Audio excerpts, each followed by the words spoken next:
Ooh, Craig. Hi. Hello, Craig. Welcome back to the fray. It's so official. And then we just ruin it with commentating. Doesn't show up on any of the recordings, though. I mean, you just hear it like, ooh, wow, okay. Oh, yeah.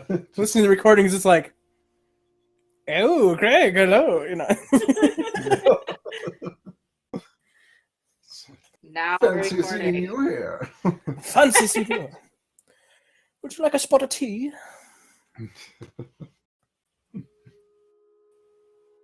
Oh, so great.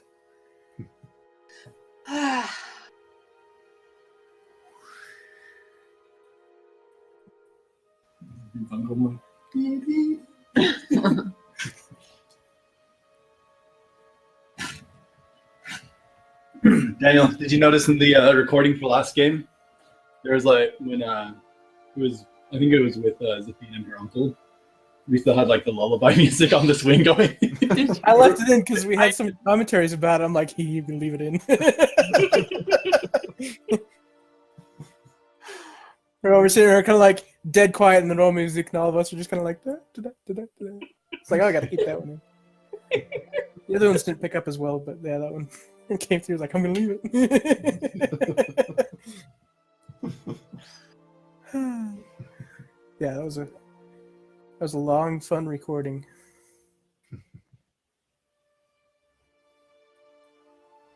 Like I say, it was like every time I turned around, I'm like, okay, what do I want to toss in next? No, stop it. Keep it simple. Let's do this. No. But it'd be cool. Yeah, okay, let's do it. Yes. Okay, I'm done with that. Now what? No. 4 hours later. Oh, it's time for bed? No. I did one line. Yeah. I gotta grab some more pizza, guys. I'll be right back. Always more pizza. Always. Oh, I probably need the sleep.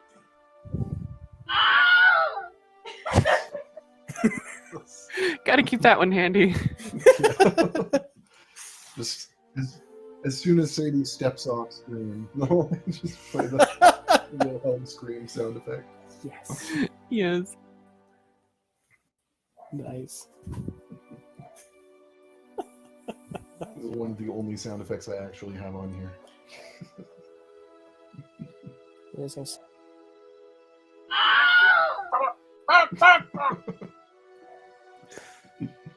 Quit taking over my phone. Sorry. I assume that we'd start with Zafine going around healing everybody. Well, and I was thinking about it, and she probably wouldn't get right into healing people right away. Yeah. Got 18 seconds. Can we start rolling death saves? No, just kidding. Oh, jeez, yeah. I didn't catch it.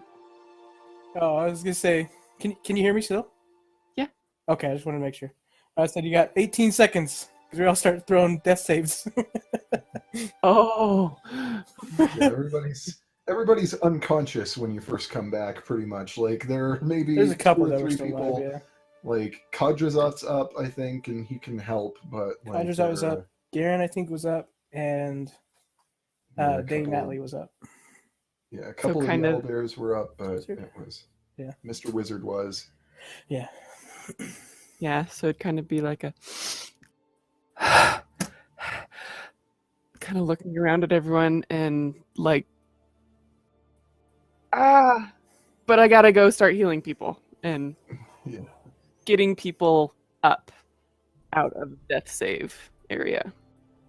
Yeah, and Kadrazat will do something. I need to try to figure out what he can do in that area. I think we figured last time that if I spent 5 healing points, I could cover everyone that was down. Yeah. Sounds about right. At least get us up. Yeah. Mm-hmm.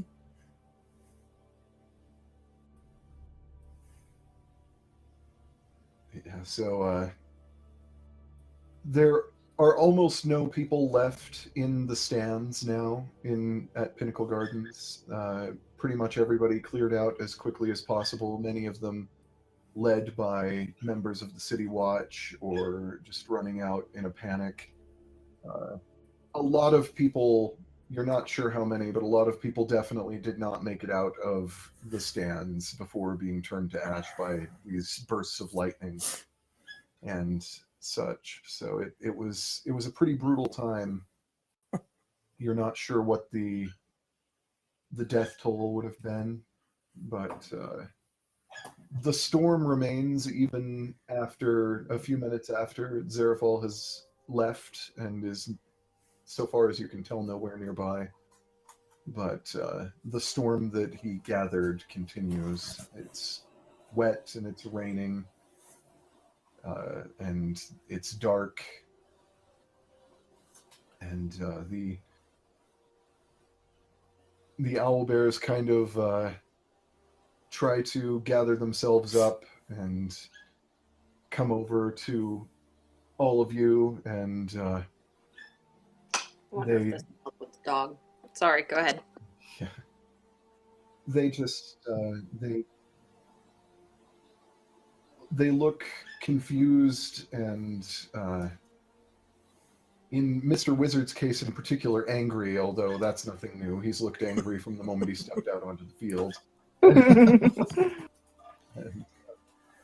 they appear to be mildly in shock, although Dame Atlia seems to be handling it perhaps a little better. But Dale just kind of blinks a few times. Does anyone have any idea what that was? I look over at Jasoo. What condition is Jasoo in? Just wondering. Mentally, physically? Yeah, like you're battered, probably not in a great place mentally, but like the extent of that is up to you. Jasoo's just not talking, just staring. Blank. Apparently, I better go take the dog out, but so sorry for the pause here. It's all good.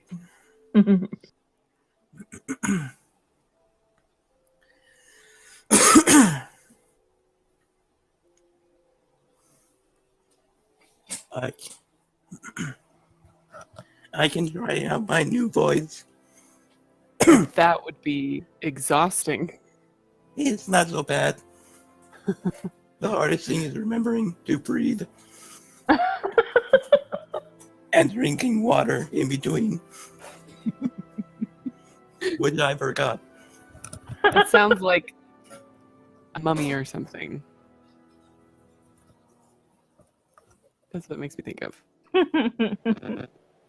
Like Stephen Hawking recorder scene. Yeah.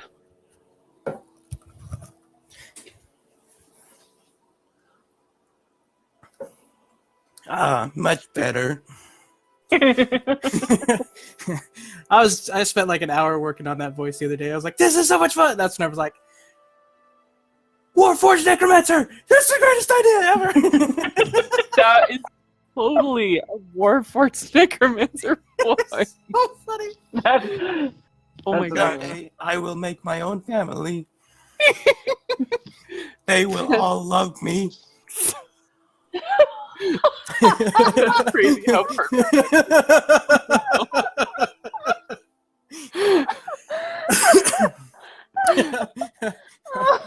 That is like the icing on songs in that cake, voice. man. It was so good. I was Oh my having so gosh. much fun.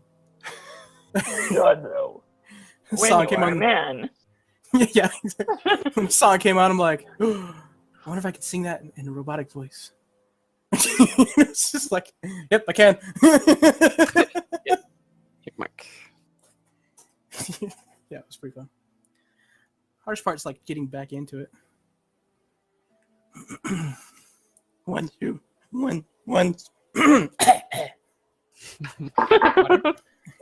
once you're there, it's not so bad. But getting back to it is pretty rough. Play the rest of the break like this. So, how was everybody's day? It makes me want to practice my Russian mommy homework voice. Oh, excellent. This is how I talk to my sons when they are being frustrated and stoppy with their homework to make them laugh and lighten the mood a little bit and to make it a little fun and a little funny, but still we have to do the work, but because it's the Russian, you have to do the work. Yeah. So I need to have a Russian mommy character. Campaign 2, here we come.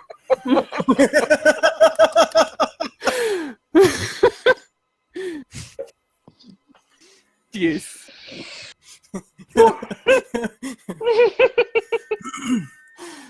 I see bright things in our future.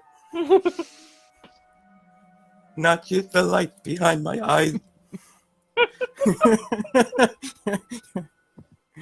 Oh man, yeah, it was so much fun.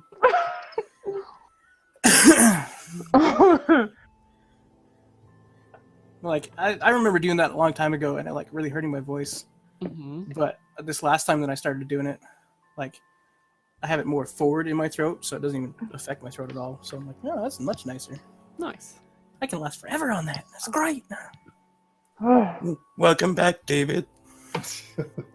We're talking about campaign 2. We're gonna have a Warforged Necromancer and a Russian mother. Because I do my Russian mommy homework voice with the boys when they struggle with the homework. It makes it fun a little bit. Yeah, It that'll will be be like, great. like campaign 2 will get weird. It'll be Yeah, We're all well, in our comfort zone here. We're gonna push it. I don't know if comfort zone is the right term, but we're at least close to our comfort zone. General vicinity. I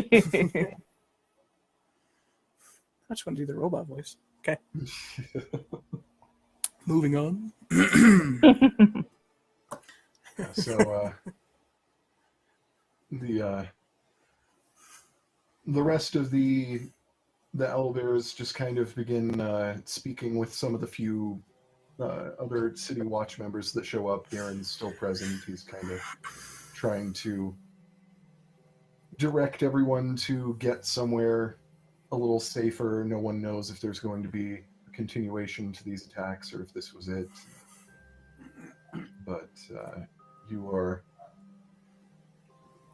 led away. But before you go, you do see that Mr. Wizard looks over at all of you and kind of just like does the head bob gesture and just, well fought. Like that's. Just gotta give him a salute. As Jisu stares off into the distance through all of this, it's just like finally carefully led away by someone who is just kind of takes Jisu by the shoulders and like, all right, let's go. It's Left, right, Yeah. left. and the fiend kind of trails behind. All right. Most of you are very confused about what happened because last time you were conscious, there was a giant dragon in your faces, and then you were unconscious, and then Zafine was waking you up. That's pretty much the experience you had for the most part. I didn't even see Zarafal come out of Jisu. I just saw Zarafal. That was it. Because I was on the other side of the field. Yeah. Dang it, I just started my video recording. Man, glad I noticed that now. Been another rough week of recordings. Okay. It's only 10 minutes in the recording. We'll just give you some video reference. Here we don't have a clapper, so like, It's all good. I usually line it up by voice anyway. Emerald Wing, take 13. Okay. All right, here we go. Don't you take this down. Like Terry. down. Yeah. Terry. Terry. Hey. Terry. Okay. Back to our game. So after some time passes, you're not entirely sure how much between the shock and just the milling of officials and people wondering what's been going on. You are eventually allowed to go free, and Kajazat takes all of you back to the sanctuary, where he immediately disappears into the back to begin preparing some food personally. He seems quite shaken by all of this as well. As you would. Imagine as a devil, he's not used to dealing with dragons. Yeah.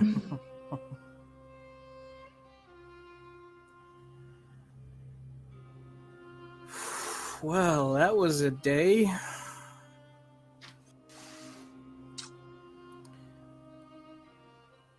So do you think we get the prize money since their tower went down first? Oh, I will add on your way back that you see as you were leaving Pinnacle Gardens that the attack's damage was not limited. There are fires and buildings in ruins for quite a ways all around the arena.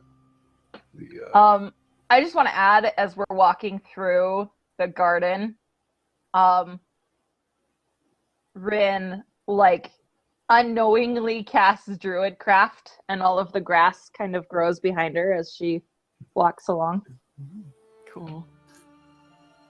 So Very fancy. cool. It's like I roll for initiative with advantage. That's my specialty. No little fire's gonna get the jump on me. That's right. Put out there for dang fire.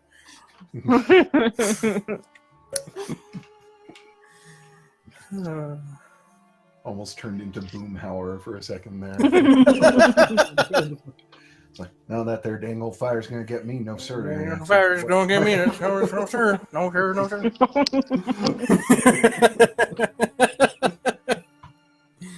Oh, man. Whew. Boom there, man. I tell you what. Blame, we're all dead. But yeah, you do, after a few minutes, walk out of the zone where the most damage was done and make your way back to Kajazat's sanctuary. He said Kajat's going to go fix some food. Yeah. Nothing like a dragon to put things into perspective, huh?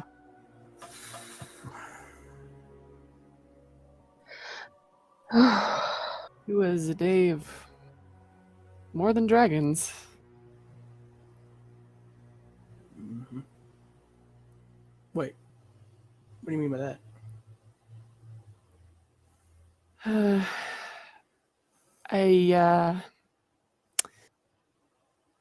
When Zarafal was attacking, I was there and I was part of it, and then I wasn't. Everything was dark and black, and I think that I was gone. But Like, gone? all I had was darkness and silence. There was no sensation of the body, only my thoughts. And Amatri spoke to me, and he sent me back. But he couldn't come with me.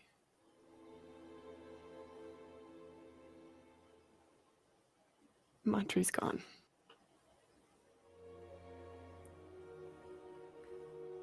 Wow. I just go up to Zavina and I hug her.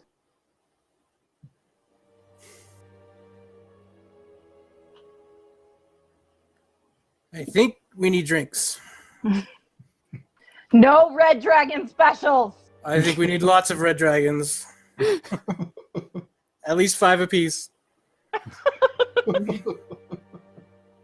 You go ahead. I'm going to pass tonight. I don't think you should. As is Max. Mouse is gonna pass too. No, drinks for everybody. I can't afford more. I can't Not afford more tonight. consequences like clinking clothes. No, just enough to take off the edge. With dragons for today. That's true. Nice. No. I want to Drink make deep for toast. dregs. Nah. I will drink something else, but not a Red Dragon special. No red dragons tonight. We've definitely all had enough of dragons tonight. No, at least I feel we need to raise a glass to all of our fallen comrades. Everybody that we've lost. Here, here. We are lucky enough to have Zafine back, and I know know what that's like. Not waking up. It's not fun. But to be sent back under those circumstances, I can't even imagine that.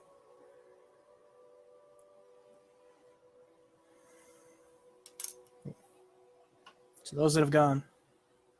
To Amatri. All my honor to Amatri, but I pass the mug back to Tamati.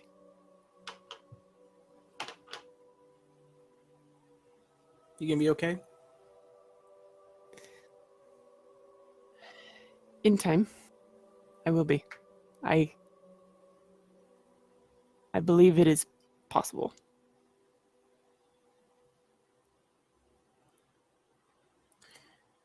If you ever need to talk, I'm always here. Always will be.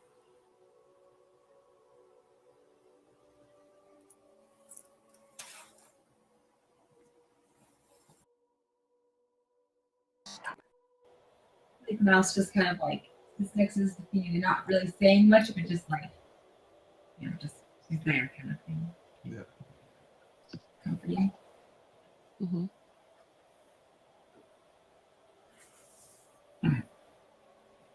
Samiris walks in late. He's like, "Did you see the shot I got off on that dragon?"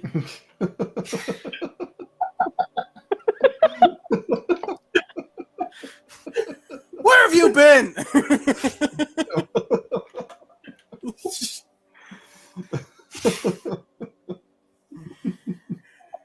Yeah, I saw you hiding in the Samiris has stands. while the completely rest of the missed all butt of this kicked. conversation up to now. Just Like- kind of barging in. Has no idea if he died at all. He's Oblivious just like completely. Yep.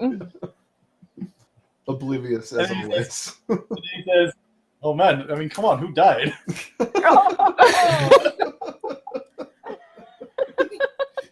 I'm gonna cast command at Samiris and just say, "Leave." Go to your room. It has to be a one word command. Otherwise, I'd do the go to your room. Yeah, 1 word command. I'll yell room. Wisdom saving throw. You have to save over 12. Saving throw of 12. Please fail. 7. Yes! Room! I'm surprised it's that low because Samiris has a surprising amount of wisdom for as oblivious as he may seem to be. He's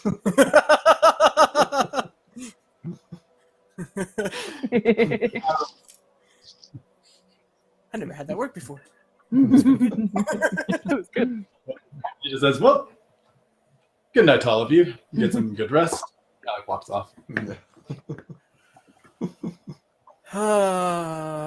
It's too bad he's an animate object, not an inanimate object.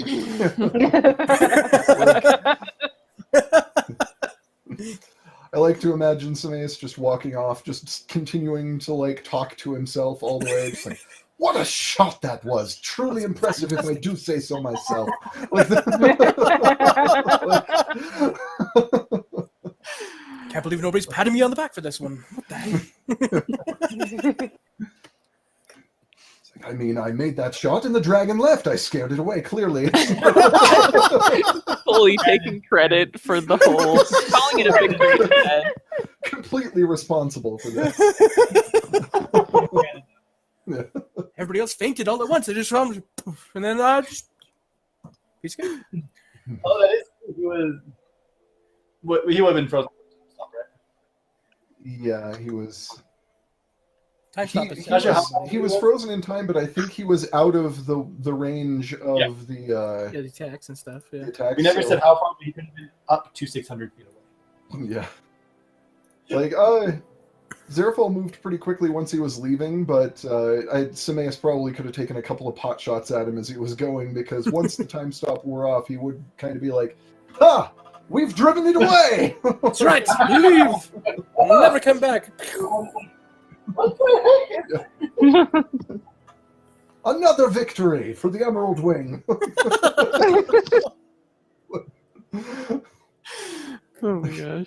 Looks down Anyway. at looks down at all of the prone bodies of the Emerald Wing and is like, "Oh, Oh. Just like- What happened there? What are you doing? Clean this up. this is no time for a nap. What's wrong with you?" It's like the team has it.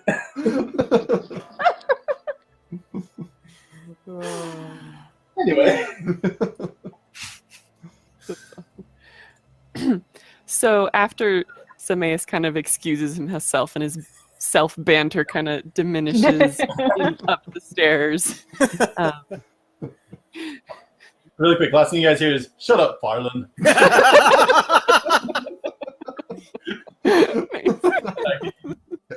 What do you know? You're a shovel.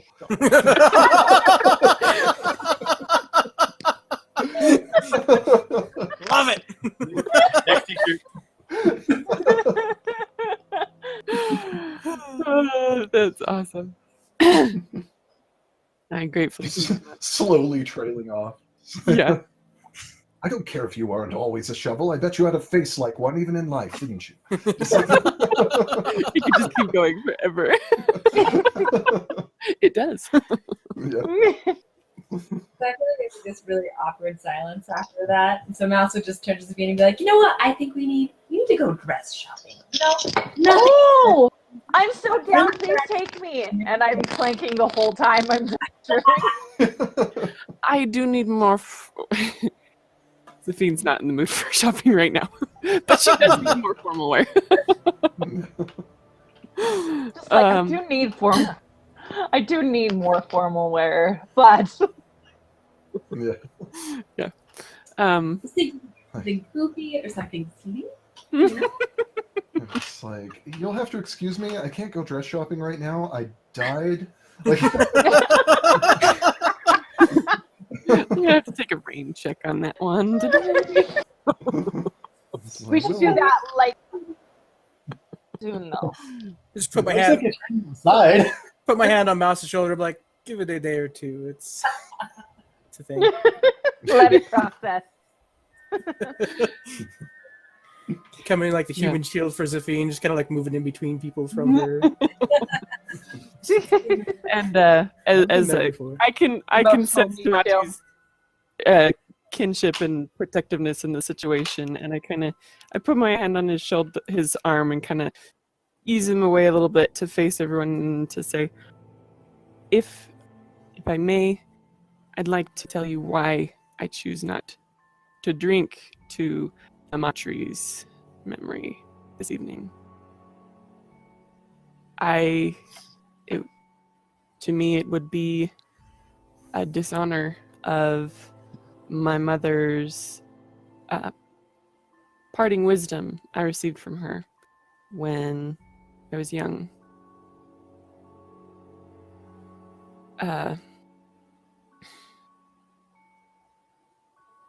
What's the race?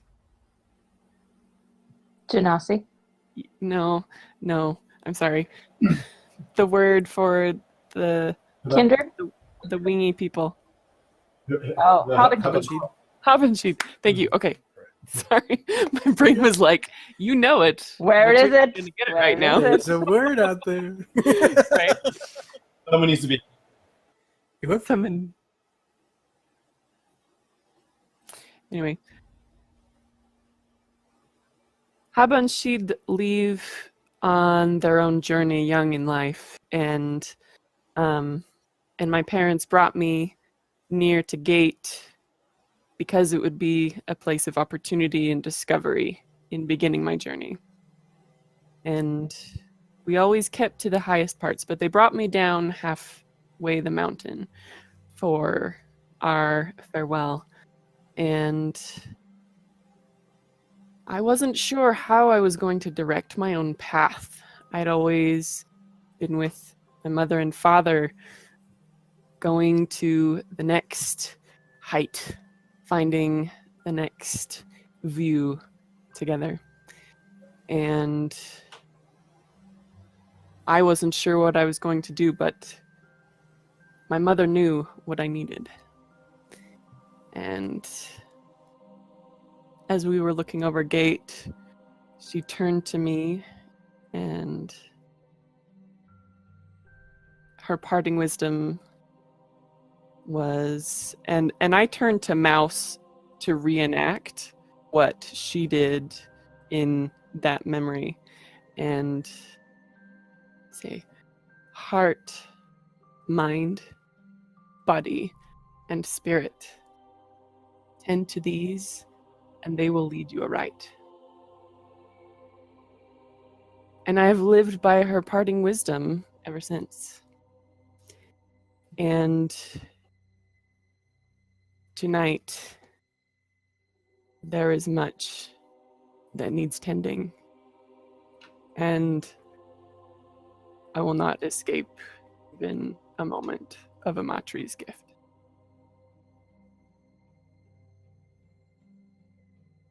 And if you will excuse me, I believe I will retire for the evening. So, and I have an idea for what happens when she goes to her room. So she just kind of goes up to her room, and the rooms change and fit what everyone needs, right? Mm-hmm. So tonight, as Zafine opens her door, the first thing she sees is black. And it's not darkness, it's like a carpet, but it is the downy feathers similar to her father covering the floor. And there is a giant, like a love sack on the other end of the room, covered in the same downy feathers of her father. And the walls are a midnight blue, and they appear to be walls, and there are two windows with same midnight blue shades to the outside. And in one corner of the room, there is a small flickering end of evening fire in some pebbly stone. And on the other corner, up on the wall, is a full moon, but it doesn't appear to be flat. Somehow it is inside the wall, projecting moonlight into the room. With a combination of the low firelight and moonlight will be perfect for Zafine to do meditative writing this evening. And but before she does, she goes over to one of the windows and pulls back the shade and opens the window, and she lets drift one of her own feathers, calling out to her parents with her whispering wind. If they're around. And she says, Mama, Papa, don't leave me alone. You're my last tether to all that is. Who am I without you? She just looks out into the air and then closes it back up and just snuggles into her father. What is the closest memory of her father's downy feathers? And there's even a cool, almost thin air, top of the mountain kind of a feel in the room. And just Thank you. And take a D20 inspiration for future use. yay! Many thanks. Rolling out the high ones again. Yeah. The rest of you remain down in the bar room and the tavern area of the sanctuary. And it's quiet, unusually quiet even for the sanctuary, where the sound is so often muted so that things are not, as in many bar rooms, as oppressively loud, but it is quiet and thoughtful in here tonight. Even the other guests who are speaking amongst themselves seem to be whispering. There's just something in the air about it. The city has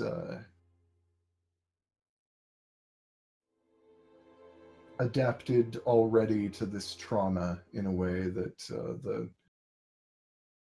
enough people were lost, and this was so close to home for so many people that there is an air of tension and sadness that just kind of hangs in the air throughout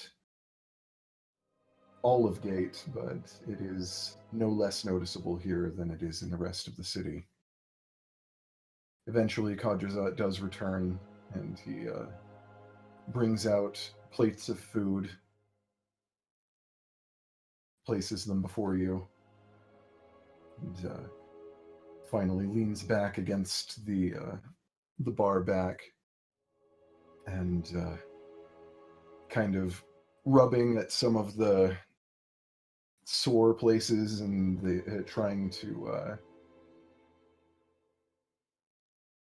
not to bother the places that are still raw from both the roughness of the game and from the attack in the center of the game.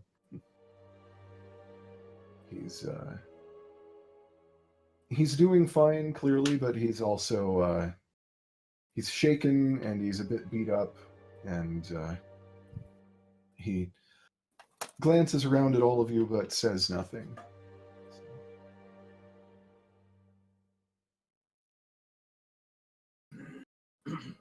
Thank you for being with us tonight, Kadrazat. Of course.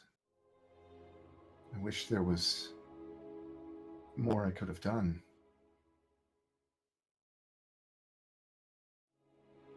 Where's Safine? Is she already... She's retired for the night. Wouldn't he know, though? With his He's... sanctuary he doesn't- omnipresent. He doesn't keep tabs on people. Like, he... Oh, okay. He's definitely observant, but he's not... So it's not like he picks up every word of every conversation. No, he's... Oh, okay. He, especially in... He could if he wanted to, but He, He's along with been- everyone else, is a little out of sorts. Yeah, he's a little out of sorts, and he's also specifically made a point of giving the Emerald Wing their privacy unless they invite him into the conversation. So Cool.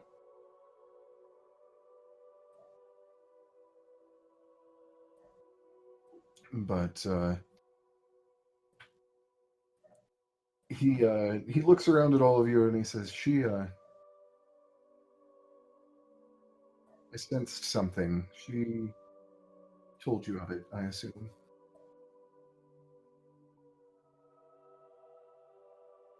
You're muted, Daniel. Apparently, when Zarafal attacked and stopped time, she didn't make it. And in Tigminster on our way here, she met up with her uncle, and some weird stuff happened. Magic all over the place. Magic ensued. Magic ensued, and anyway, he gave his life for hers, so that way she could stay. And yeah, I mean, dying in itself is affecting a lot of people. It's pretty intense, but having to come back with that kind of a weight to it is pretty rough. I sensed something missing. I'm sad to hear that that is what that meant. Yeah.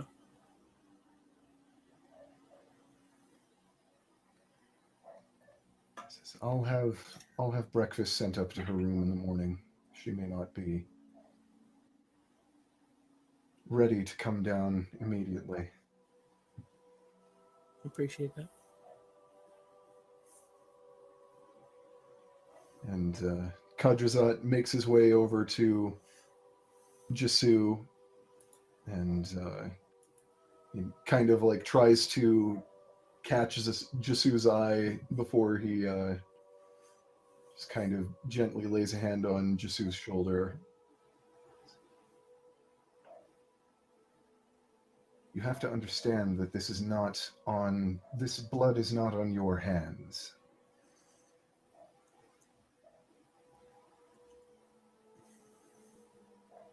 I'm sure it feels that way. I have some experience with that.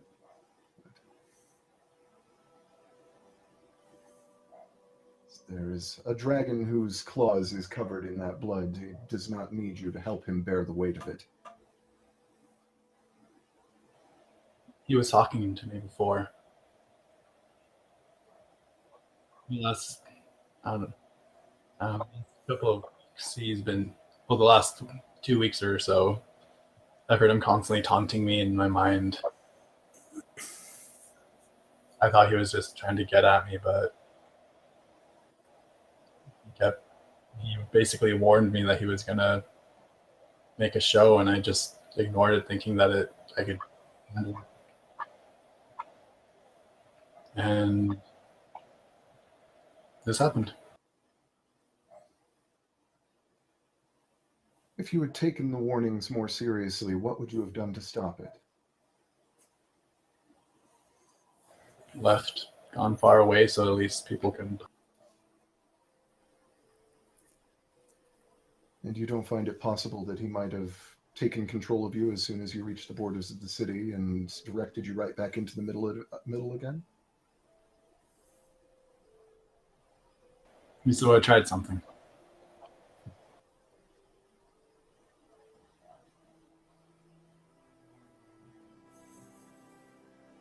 You carried the weight of the evil. That doesn't make you the source of it or the cause of it. You're not responsible for this. No, it just makes me the tool.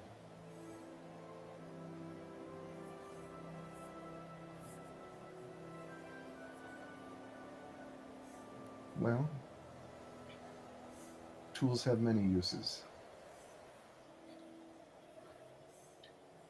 Maybe you can do something better with it now.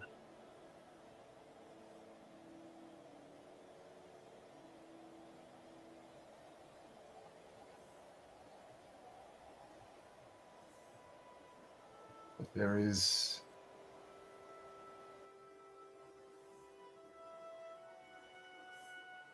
You won't be much help to your friends, and you won't be much help to the victims of this attack if all you do is feel sorry for yourself about it.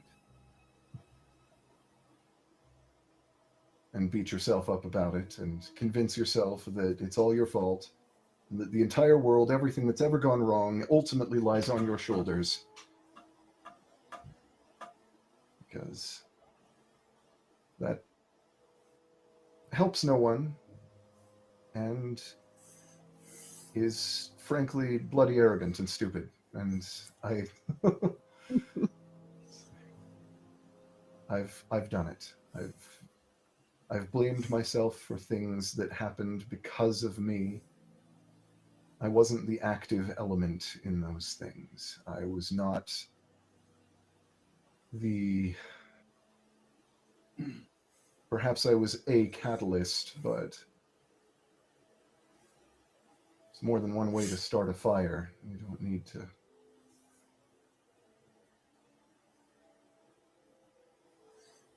hate yourself for the forest burning down just because you happen to look like a match.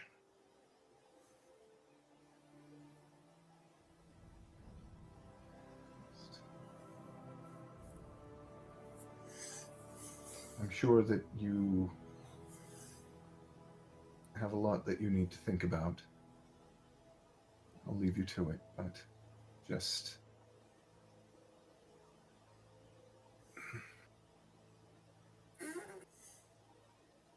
don't let Zarafal win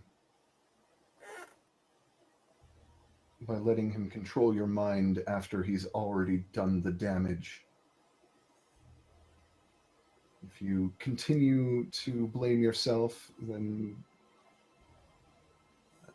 isn't that just playing into his game further? Think about it. And he just kind of taps your shoulder and walks back to the bar. So just kind of gives him a nod. And kind of just walks off to his room. Okay.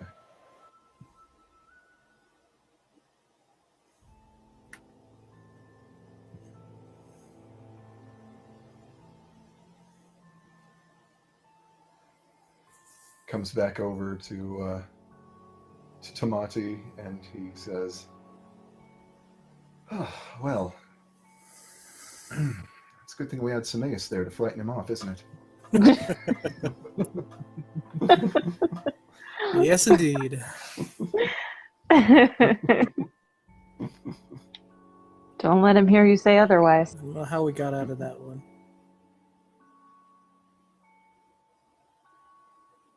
Shouldn't have. I don't know why he left.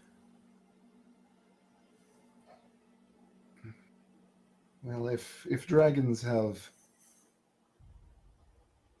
any fault that is inherent to their species, it is arrogance. A sense that they are at the center of all things and that they are all-powerful. True. Man.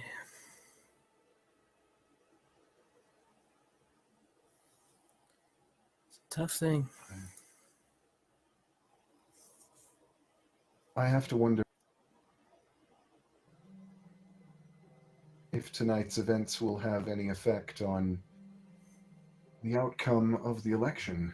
Voting hasn't closed yet, technically, although anyone who was present at the game had to show proof that they'd already voted.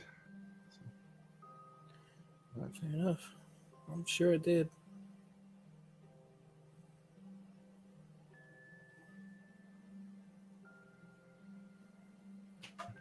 I don't know. I've never been big on politics. Mountains, it's whoever's the strongest is in charge. We don't have elections or anything like that. It's all too new to me. How's that working out for your tribe? Yeah. Not so great.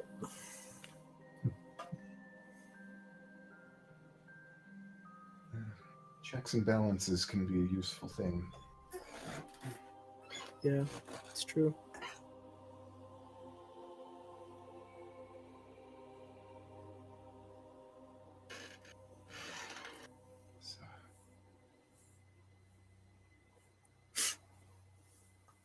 Still wonder You about my should know, tribe. by the way, that your sister was at the game. She was in the audience. Saw her one of the times I flew up. As soon as the attack started, she immediately started directing people out and getting everyone to safety. Good.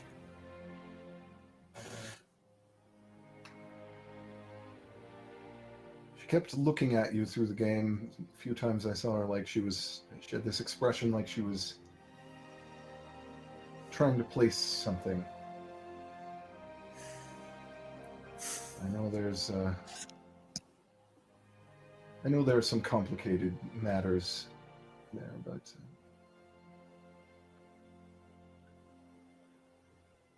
I don't get the impression that that you're gone from her mind. Just maybe there's something in the way of the memories. Well, at least there's that. Just wish I knew what it was. How to change it.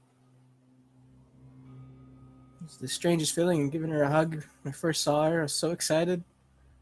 She looked at me like I was a total stranger. I thought, oh, she's just playing it off cool. It's like she has no idea.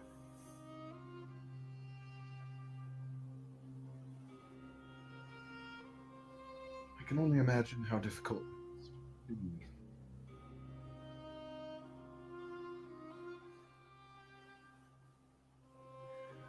Sure not fun, I can tell you that.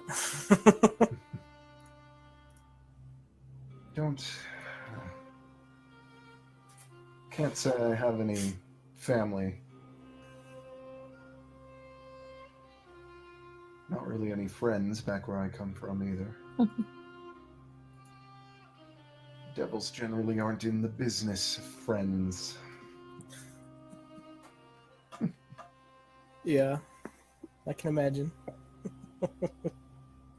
With possibly the exception of the spell.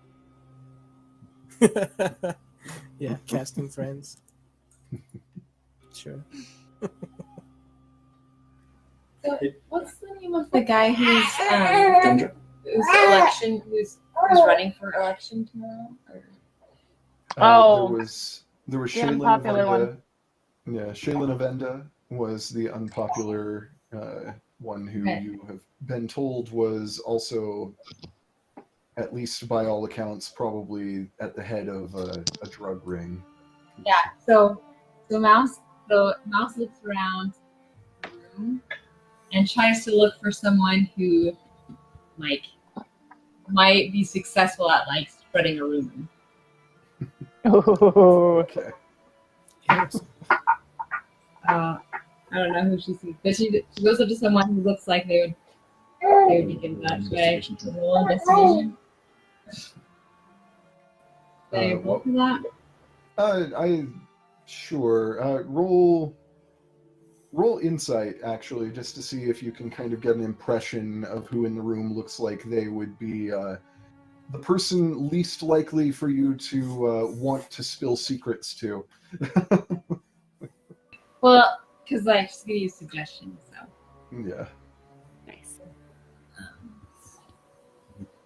11. Yeah, you're able to find someone who is like they are in the act of gossiping as you approach them and look like they will continue down that road. So she goes up and says, "Name is Vendra." Yeah. Avenda. Yes. Okay. She goes up and says, "Avenda did it." Spread the word. I have no one Holy cow. All right. This random gossip here is going to make a wisdom saving throw against your casting of suggestion. Natural one. Oh man, they're spreading like wildfire. please. Oh Natural yeah. one. Anchor. That's awesome. Excellent. So, there's- Oh, I love Just it. all of a sudden we hear like that whole attack, and then did it. What? We're just like, what are you talking about? So there likely will be a rumor beginning to spread that Shaylin Avenda was somehow responsible for the dragon attack at Pinnacle Gardens. Hours. And my 8 hours. Hey, So good. so quick. After this plays out, just when he gets to his room, Jesse opens that book from the library about the dragons. Can he read it, or is it like old language, archaic stuff? I don't remember where you guys got this, or It was the library in the Underdark. Oh yeah. and I don't remember how much I already told you. You just told me to write. Maybe distracting me.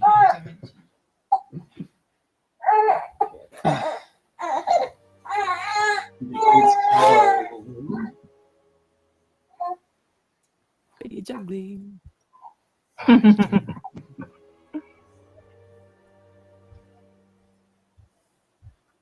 So let me check my. You guys can keep going while I look up what it's called.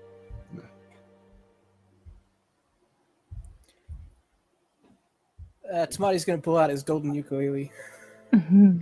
and just kind of strum some chords, just softly, Okay. kind of attuned to it. Hello, darkness, my old friend. Dust in the wind. Oh, Ouch. oh. So good. Too soon. Ouch. So good. Hurts so good. First cut is the deepest. How many other song references can we make here? So many. There's so many. On fire. Killing me softly with his words. Shot through the heart.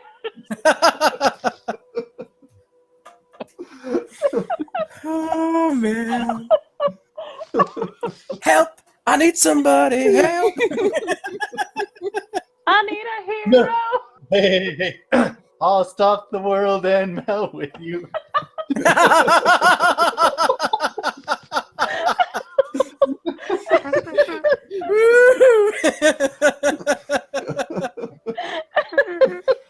Oh goodness. Oh gosh. You're the best around. Nothing's gonna ever keep you down.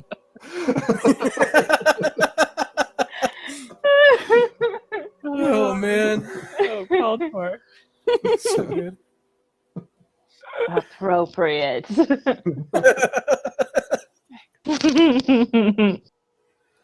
I get knocked down, but I get up again. Oh man. Okay, it's called The Tome of the Catastrophic Dragon. Okay. Yeah. I think you'd be able to read it. Let's see. Do you speak Draconic? Yep. Okay. So you would be able to read that then. I'm just trying to remember which information I already gave you and what I haven't given you about the catastrophic dragons.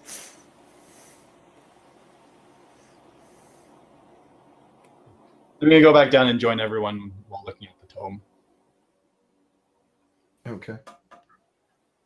I imagine Ren has a bowl of soup that she got for dinner, but she's not really eating it. She's kind of stirring it. And it's like shuffling her sleeve and her cloak a little bit, so she's clinking just a little as she...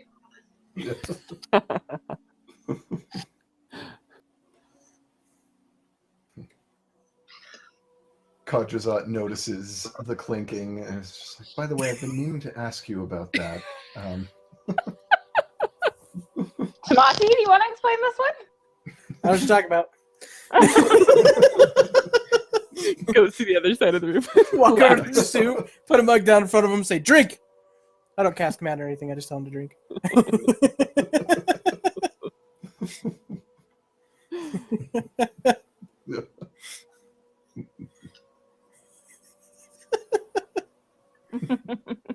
I yell back, she may have drunk Red Dragon special.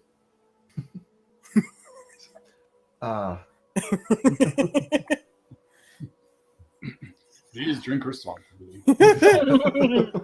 Never! Yeah.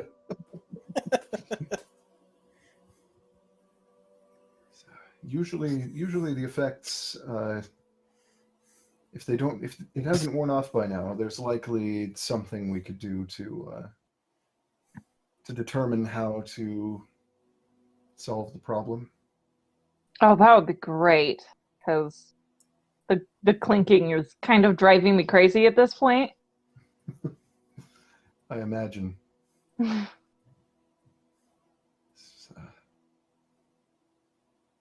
Now I'm curious, does it only affect clothes you're wearing, or would it cause your blankets to clank when you're sleeping? What's the...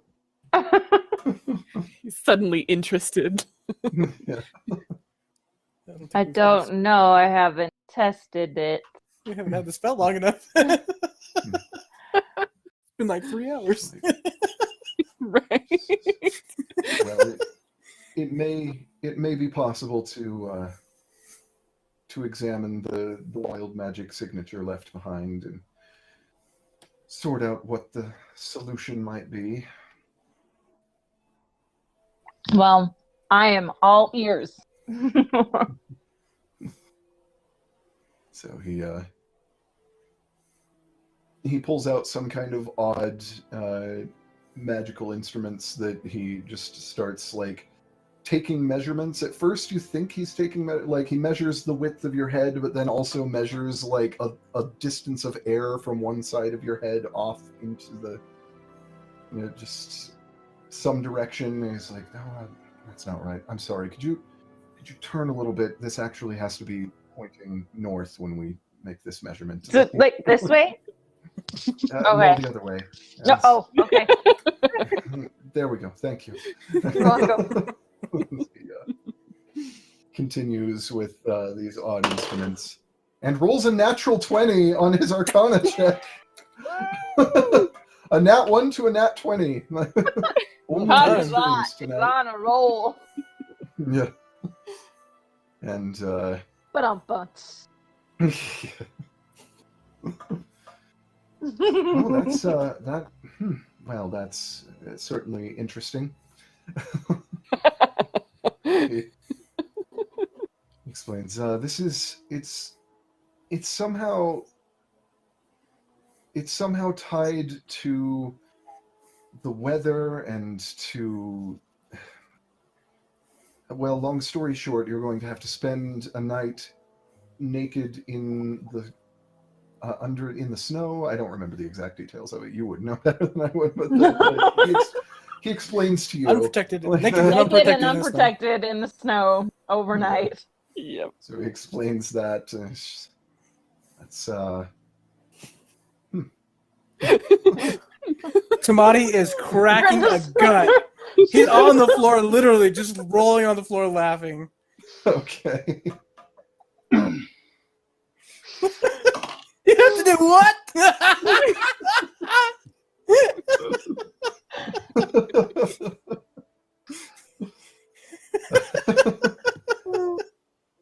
Tamati, make a perception check. Oh no. Dun, dun, dun. Perception. Where's my perception? 16. Okay, so you do not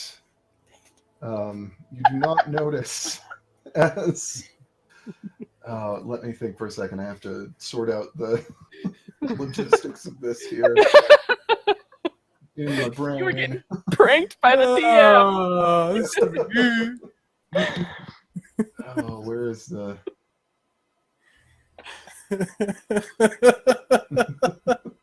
She just is kind of, Rin is just like looking in horror and she's like, Tamati, I'm going to kill you.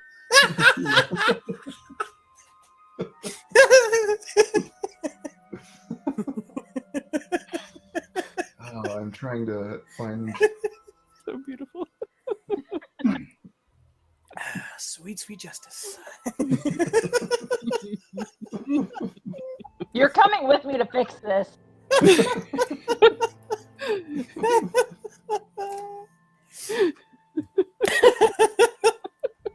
Oh, where is the note that I'm looking for? Because I'm trying to remember. I completely have forgotten the name of the Drake that hangs out here. Roy. Roy the alehouse Drake. You Oh, do yeah. not notice Roy as he is sneaking up towards you with a glass in one of his little claws.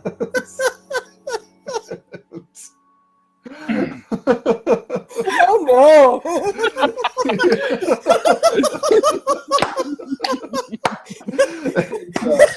Like, yeah, you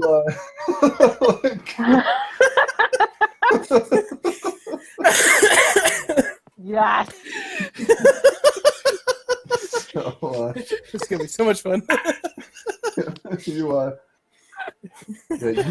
laughing so hard that you don't notice Roy sneaking up on you, and you don't quite manage to avoid swallowing the Red Dragon special that Roy dumps into your mouth. Just grinning gleefully, like.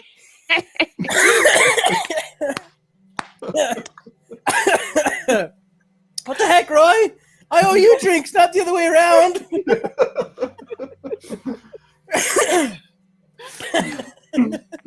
And Roy's just The devil made me do it. Oh, that basically Roy just kind of shrugs. So good. The devil made me do it.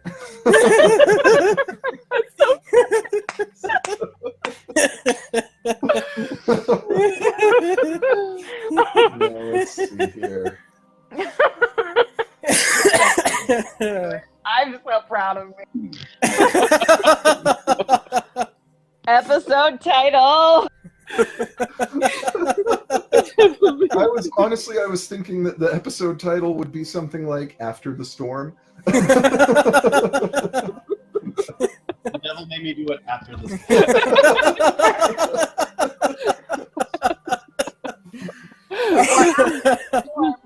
Colon.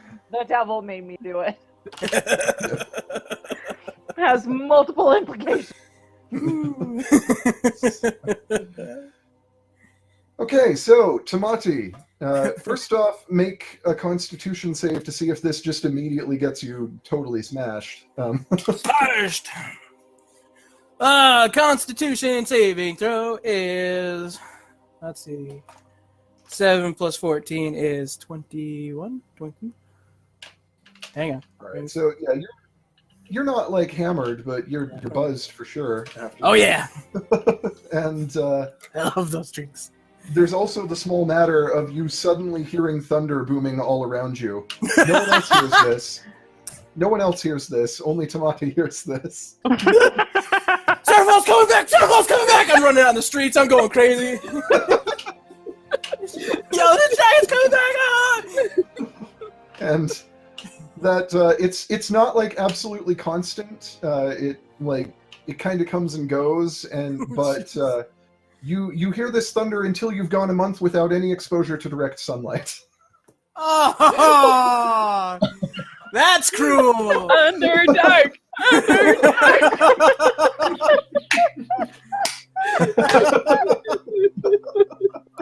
or what? The shadow fall. We just got to get out of this.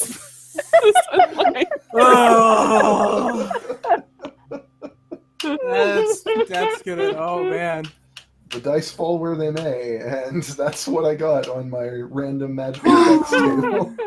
That's awesome. And of course, Tamati doesn't know that is how long it's gonna happen. He just knows that he's just gonna hear thunder booming for a while. I'm that just no like, one else hears. we ought to stop him before he causes more mass than him. So I run out and I grab him by the shoulders and I cast silence on him. Now you're alone in your suffering. Yeah. Now he is just screaming in silence while he continues to hear thunder booming around, but nothing else. Now all he hears is the thunder.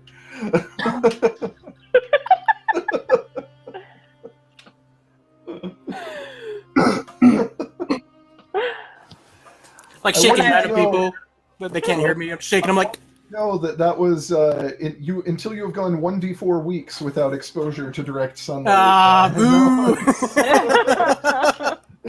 You got the worst possible result. Yeah. Just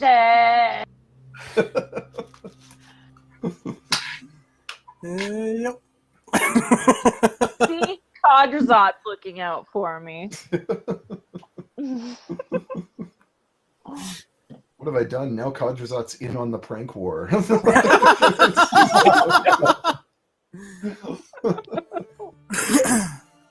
Too scared to get him back, though. That's my problem. Yes. Just, You just have that playing in your headset. Every time we play until it stops, you just listen to this. Works good. It's really loud. Turn down at least a little bit. I had it up full volume. I was like, oh. Didn't notice that. for the next few weeks of your lives, at least, Tamati's just gonna be like, "What? What?" You sure that's not Zarafal? I think it might be him. You're not going to notice when he comes. That's right. It's even worse because you've just come from the attack. Basically, it's been like a couple hours at Why I'm most. freaking out. This paranoia is going deep.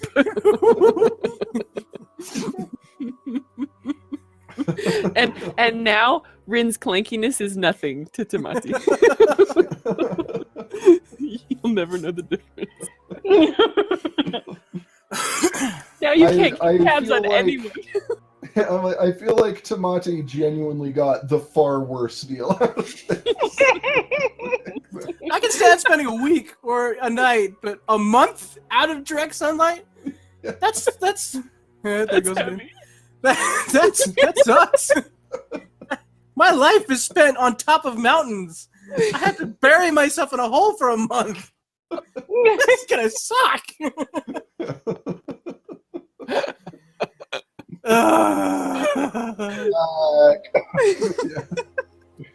We'll just take a month off. Something. This is gonna drive Nice me nuts. long story arc in the Underdark.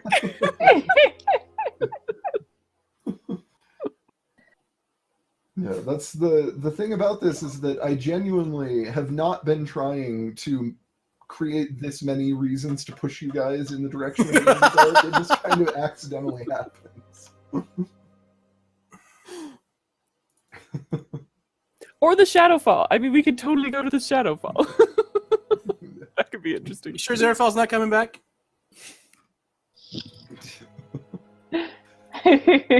He mouths in silence. That's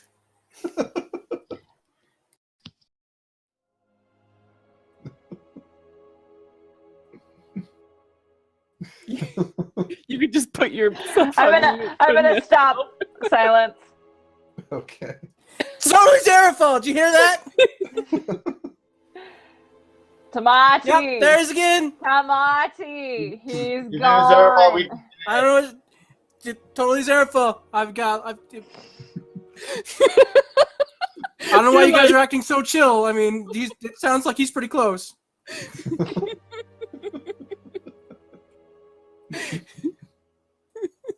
It's fun just watching you react to the video and character. It's awesome. I'm currently downloading this so I can listen to it every day.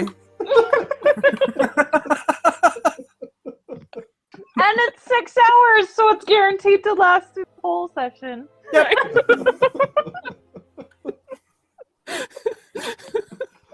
As soon as I realize I can talk again, as soon as I realize I can talk again, I'll go, still funny!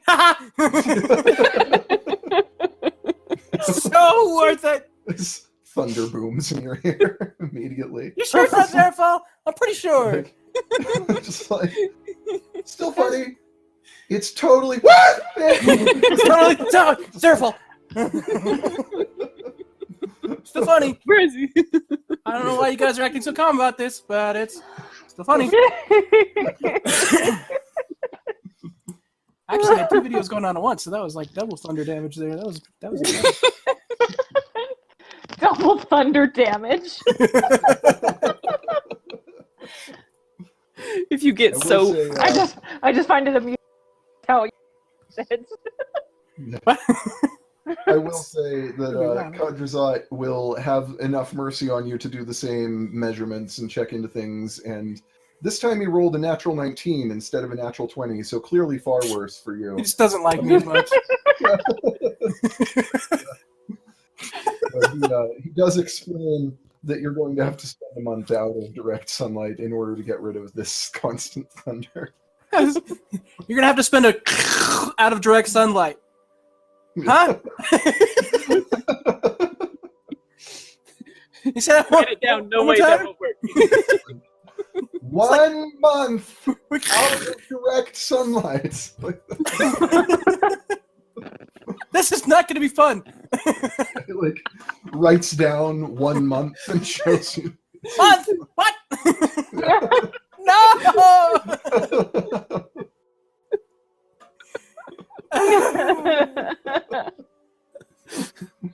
You sure it's not just Aerofall, right? Mm-hmm.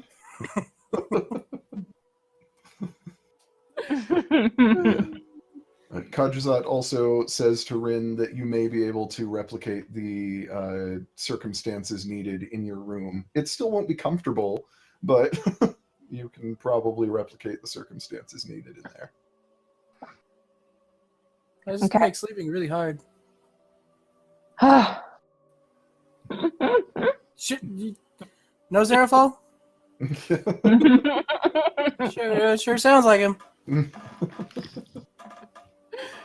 Thank you, Kadrazat.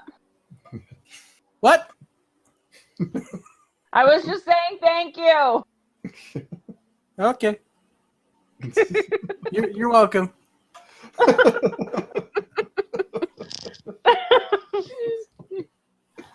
It's gonna drive me nuts. It's gonna drive you bonkers.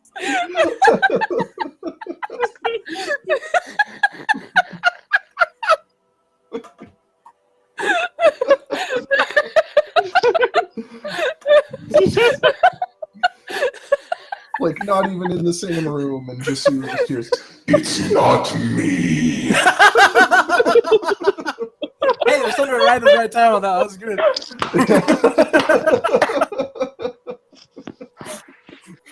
Oh, this is... I think Shara's the one who broke in tonight.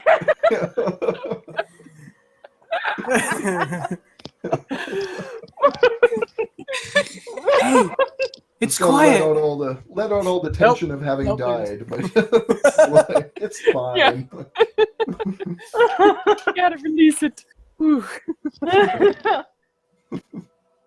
Well,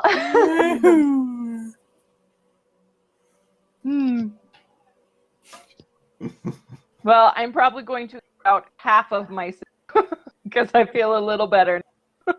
Yeah. And then I am going to clank up to my room.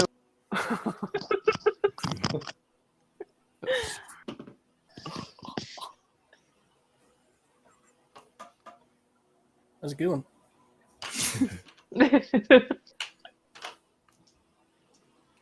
Daniel Heiserlows. He's rolling percentile. Those?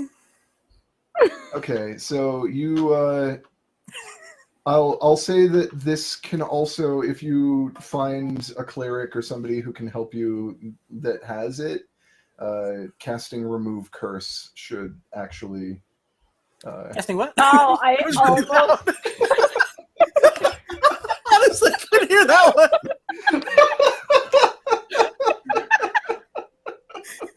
Holy crap!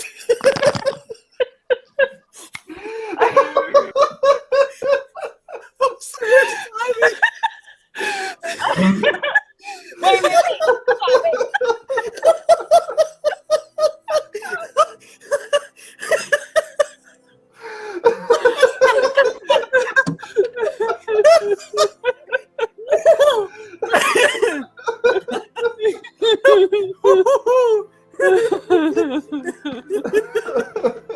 That was the funniest dang thing. Just like- Okay. Does he learn this before I go to my room? Sure, yeah. Like Okay. Conjures Up explains it. The highs or lows thing I was rolling to determine whether this would be something that would work or not. And so it's just So I'm like, you know what? I as I'm going up the stairs, I'm like, I still have that scroll. I'll use it in the morning. And I go up to it was remove curse. Oh, gotcha. Dang, it was the funniest thing ever. Oh, man, that was so perfect. Oh, man. Oh, I was like, okay, I've got this at a decent level. I can still listen to everything. And then it was gone. I could not hear it. It was the funniest thing ever. Too real. Holy cow, that was funny. That was Metagaming. the worst. So much fun. That was so stinking funny. Oh, that's wonderful. Oh my gosh. That was the worst. Okay, I can turn this down just a little bit more then.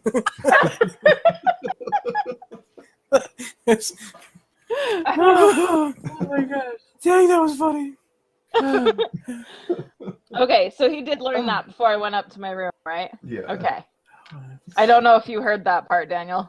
I think I caught it, but I wasn't understanding it because I No, missed what the 'cause course it was. Because it's remove curse. Oh, gotcha. Okay. So I'm going up to my room and I'm like, I still have that scroll. I'll use it in the morning. Jesse! You have to deal with it for a whole night. Because I won't use it until in the That's right. This is actually really fun. Actually, what I might do is I might hang on to it until my clanking goes away. And then once the clanking goes away, then I'll use the scroll to remove. You want it? You want it? Too bad. Help me get rid of this. I'm like, yeah, what? Sure it's not Conjures Up? I mean,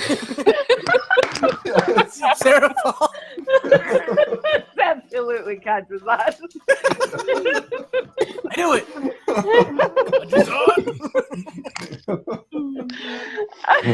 Why did I hear that? Vegeta. Conjures Up. That's kind of what it's leaning towards.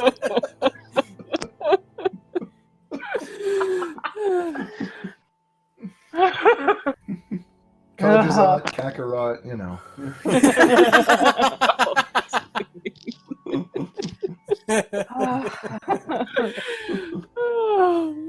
Holy cow. That was great. Whew. Yeah, now It's I've got to, D&D. Yep. Now I've got to remember which things I've already told you guys about the catastrophic dragons that you would find in here that you don't already know. We got quite a history from somebody. Like we learned a Yeah, lot. I found an old book in like an ancient Elven language and was able to read it. That was like the history of the Proto-Sanct. Yeah, there was that. I think we did read through the book you found too.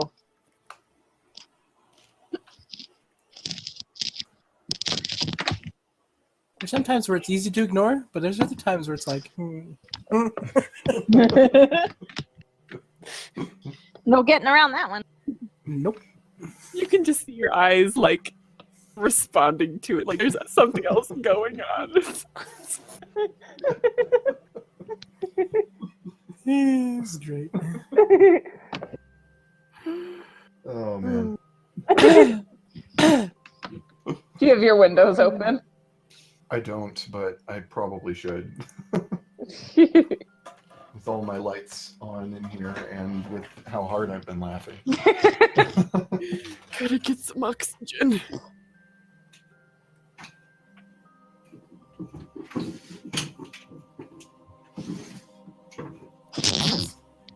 Shush.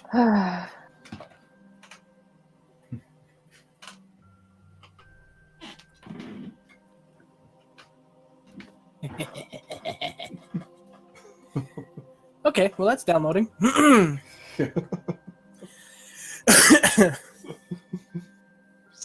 Try and be nice. What do they do? Oh, I love it.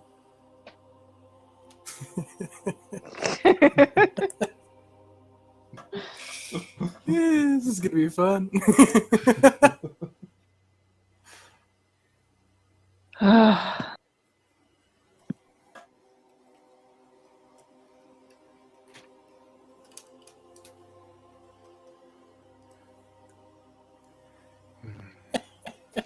Yeah, I don't remember how much information you got before, but the book reiterates a lot of the stuff you already know about the catastrophic dragons. It does specify that although the book is written in very archaic language and it's kind of hard to get what it's hinting at sometimes, but you get the impression that the catastrophic dragons, when they were banished, the only way to keep them out permanently or semi-permanently that would stick and not allow them to eventually claw their way back on their own was to physically seal their forms to what the text describes as a piece of the earth. And what that means is kind of vague, left vague. There's some detail. It does talk about the fact that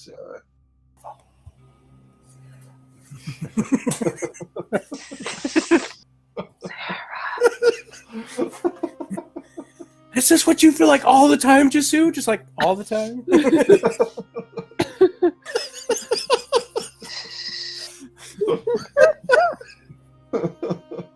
Okay, moving on. Sorry. oh man. Catastrophic dragons. Shards, I mean, pieces of the earth. Let's see, can I find what I'm looking for here? Yeah, so the notes mention the names of each of the catastrophic dragons, that there were 5 of them, and it mentions gosh. Zerafall by name. And it specifies that like they were bound to places that have names you don't really recognize, and sometimes it, like, the most that you can get out of it is this, just like Zerafall. Zerafall's binding was in the south, in the land of Zerafall, and like it doesn't clarify anything beyond that. It says that Chrysalder the Blizzard was bound in the far north in his land, and that Holothrain the Earthquake was bound beneath the earth. And you recognize the name of Holothrain because the mountain range cutting through Soretta is called the Crest of Holothrain. And it says that Samaris the Tornado was bound in the land of the dwarves, while Ignimbra the volcano was bound in the land of the elves.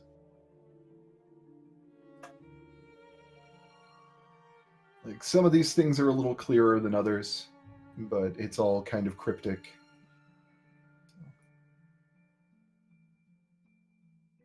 Can't wait to watch the recording without Thunder. It's gonna be. It's gonna be It's awesome. gonna be so boring. This is fun.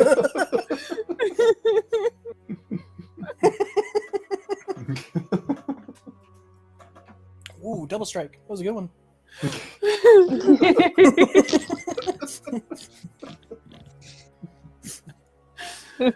Just fuels my rage even more. Radon. Oh yeah. Love it. I would cast Thaumaturgy, but it's already there. Wait, I'm the only one that can hear that.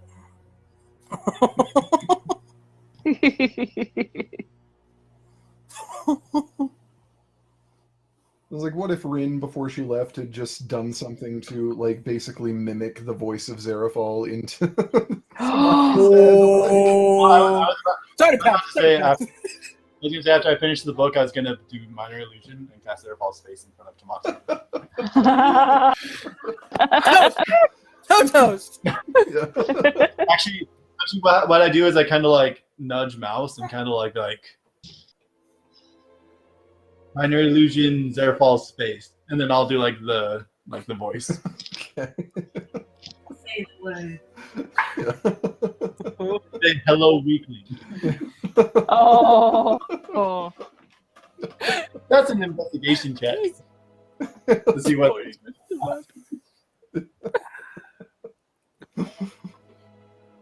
Yeah, so Tamati is just kind of occasionally like looking around as he hears the thunder, and then all of a sudden, just this one time, right in front of him, there is the leering face of Zerafall the Typhoon.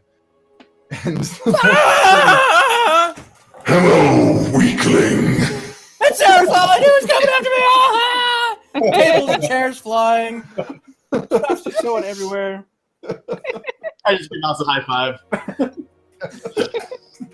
perception check to see if Tamati spots the high five. Come on, natural 20. Is he at disadvantage because he's drunk? Come on, where'd it land? He's not like badly drunk. He was kind of. Okay. Just checking. Yeah, he actually did okay with that roll. So. Hang on, I gotta find the answer. Went flying. No, that's a 5. 5 plus my perception. Yeah, the sound of the high five is drowned out by another peal of thunder. They're high-fiving thunder! Ah!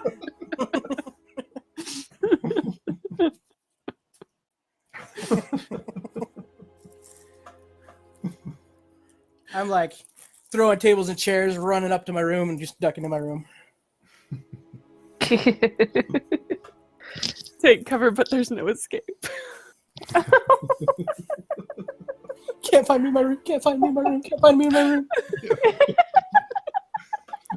Alright, so Mouse, thanks. That was that was a long time coming for him.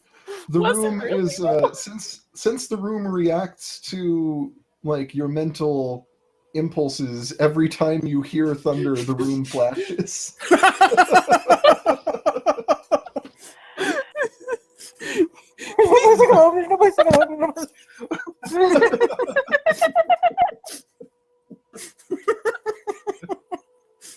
Oh, goodness. Great. All right, so The silent storm. And then before Jesse goes up to his room, he kind of goes up to Katrazan and says, "I know this is probably a long shot, but does any of this sound familiar?" And he kind of like relates to him the passage he read. Kadrazat thinks about it for a moment and says, "Some of the names are familiar.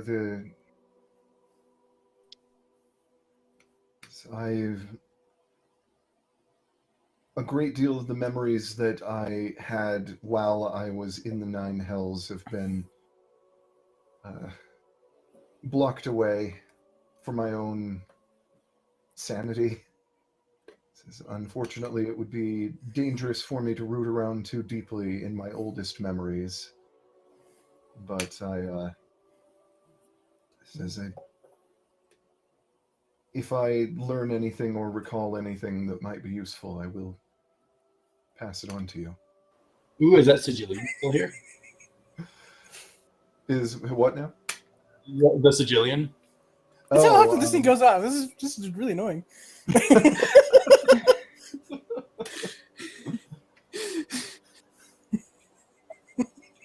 That's a good question. The Sigillian might be able to lend some. Did the Sigillian come up with us? Yeah. Oh yeah, that's right, he did. Okay, don't mind me. He came up with us, but we kind of took off running. Well, I took off running to put my name in the cup that destroyed everything. That's right. You haven't seen anything of Agresh since you returned. Okay. He's loose.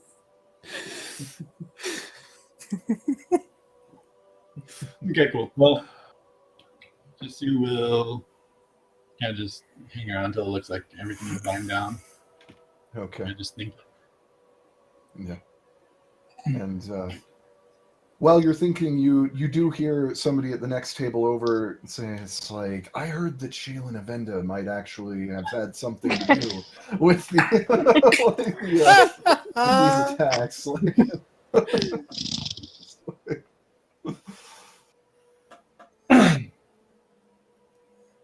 8 hours of that. Just keep that in mind. Stop buzzing at me, phone. Okay. I don't want your sass, phone. So when Rin goes into her, it's still kind of her forest setting Yeah. that it was before. I'm sorry. All right, I'll stop. No, it's fine. It just keeps cracking me up every time I see it. This is like constant thunder going on here. This is driving me nuts. I'm fine with the thunder, but the lightning, man, that just bugs me. I naturally like thunderstorms. I love thunderstorms. They're amazing. They're great. So it really doesn't bother me, but it's super fun to react to it.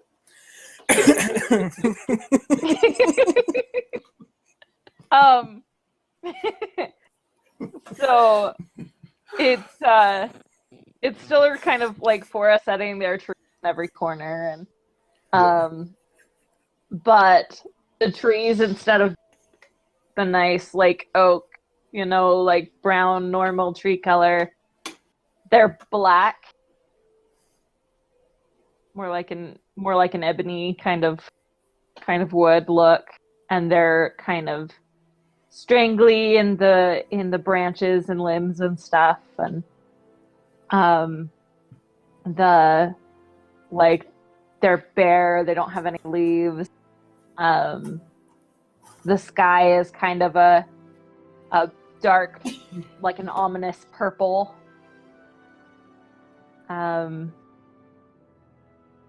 And it just kind of looks like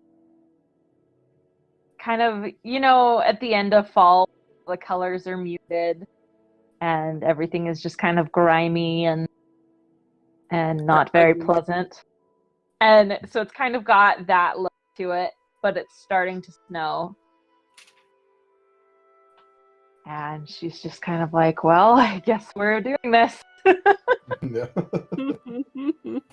One whole night. The room slowly begins to accumulate snow, and you can tell it's going to be a cold night. So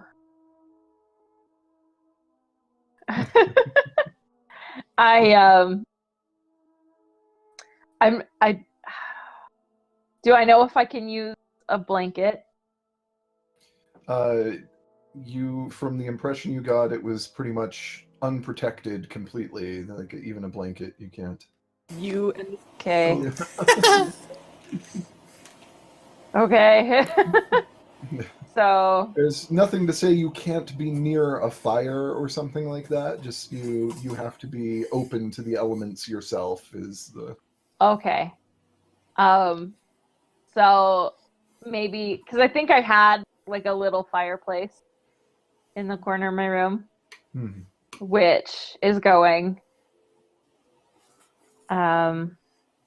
Just to kind of keep it a little warmer.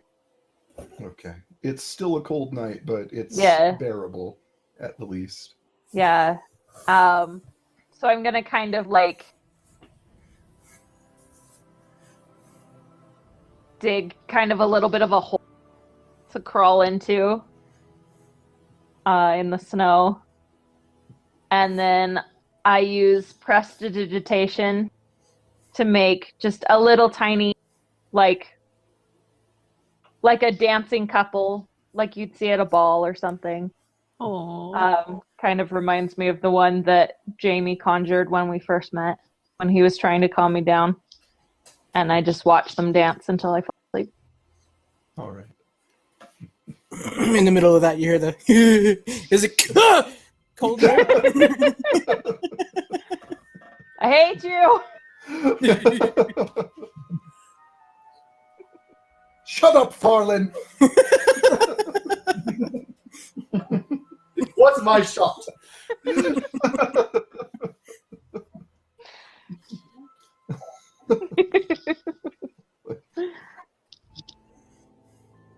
All right, so unless anyone else has anything they want to do, I'll say that you all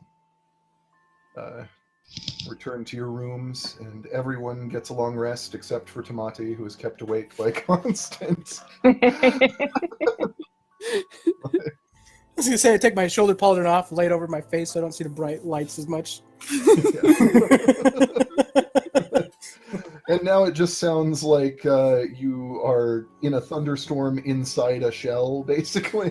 It's just like... Echoing.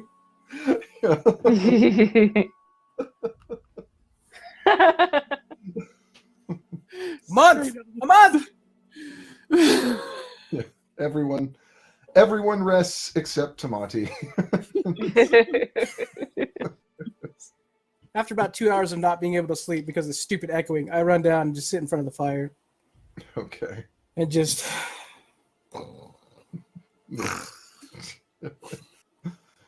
This is my life now.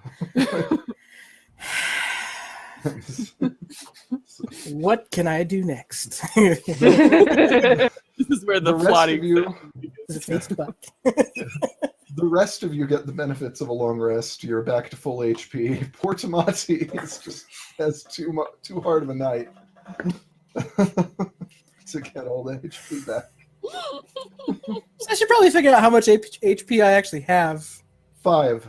Okay. I'm pretty sure that's what you have, because Yep. that's what she gave you. So unless you spend some hit dice or something, or drink some potions, 5, that's what you have. Oh man. I was going to say, before my long rest... Oh, wait, no, because I've used up both my spell slots. Thinking I was going to get a long rest. Yeah. Never mind.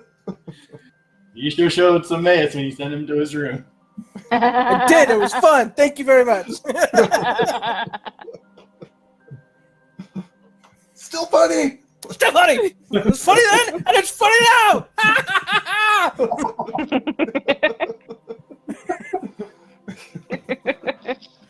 All right, let it.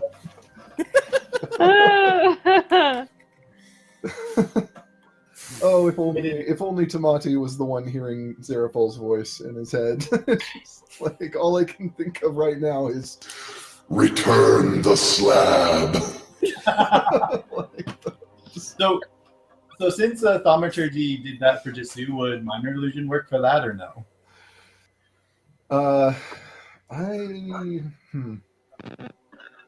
Does Try minor not. illusion have sound? I think Yeah, you can do sound or image. Yeah, sound Oh. or image. Oh. Yeah, and you could do something like that with like minor illusion. So Just he spends the next 20 minutes just saying things like, "I will have your sister" and stuff like. Just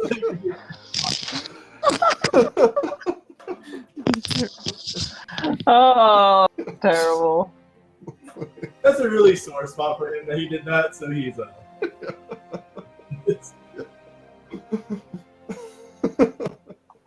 only like 5 minutes.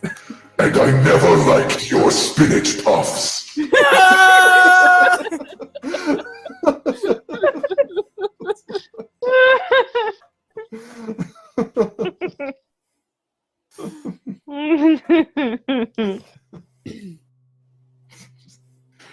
You've got a friend in me.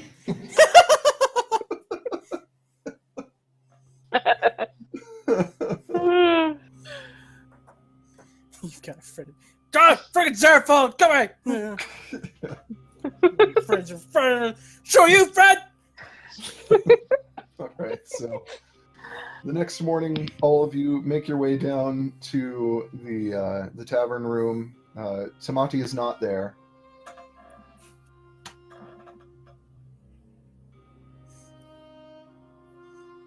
Am I still clanking? You are no longer clanking. Yeah!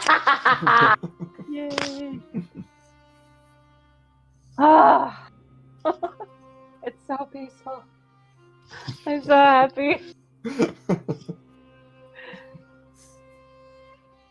Hey, anybody seen Tamati this morning?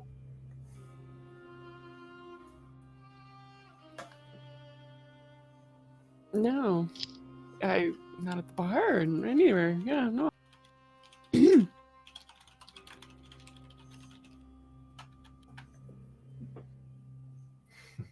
I'm gonna go find. Kadrazat would say it's like I believe he's on the roof. He's where? He's on the roof. How did? Okay, I'm gonna. He seemed to have had rather a long night. Actually, David, I just realized since Tamati was sleeping by the fire, he wanted to just bedroom, so that did not happen. What's that? Yeah. That did not using minor illusion to torment Tamati. He's too far away, so Well, that did not happen. I sat in my room for about 2 hours, so you had plenty of time to make that happen.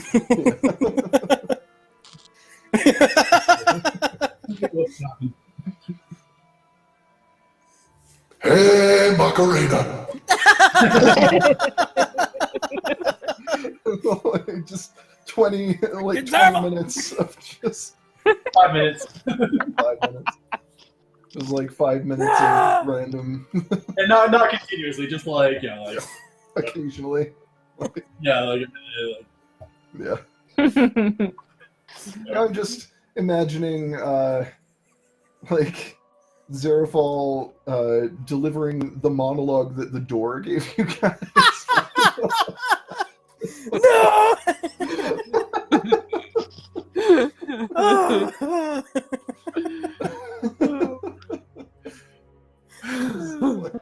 Such a good monologue, though. Yes, it was. If I ever do theater again, I wanna audition with that.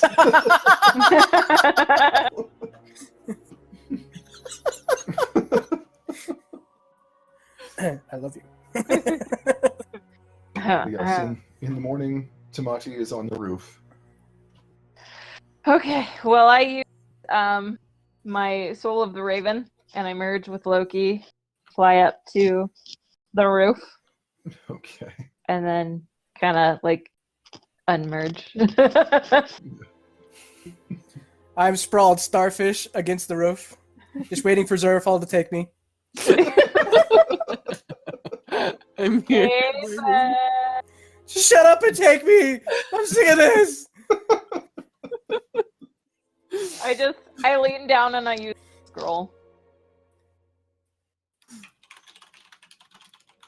Okay.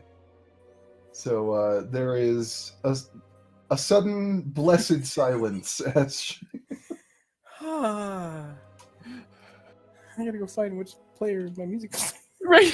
Yeah, the turn. Whoa.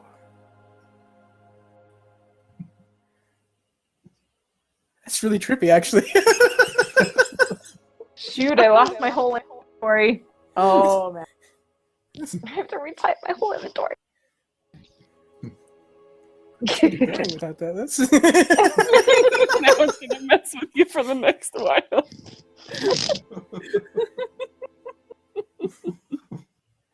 I can hear things. no. I was like, I've lost half that conversation. yeah. If you had called highs instead of lows, you would have been stuck with that for a month in universe because the new course wouldn't have worked. So. Man. It's like back in the days when you used to play even and odd with David. Yeah, the dice were merciful on you this day.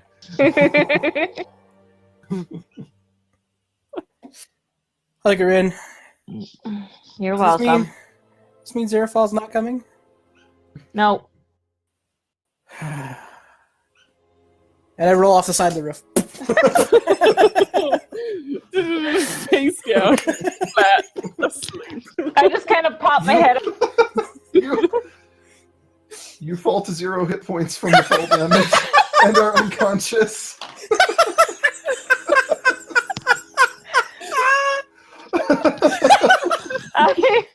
I pop over the side of the roof. And give a ground if you're okay.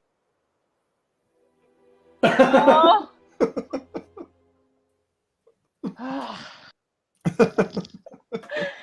I merge with Loki and go back in the inn. Okay. Did you find her? Make your first death saving throw while she's fetching somebody. Zipping, we 16, we're good. we might need to help outside. Oh, What's okay. Yeah, I was gonna say Lead the you way. would have heard that from inside. Yeah. They've Yeah, heard of you guys heard the thud definitely, and Was like that he, Tamati? Let's go. yeah, he fell into some bushes, and there's like a rustling as he went down in. And you go out to find your dying friend. Oh, Tamati. And I just dump all of 60 healing hands into Tamati.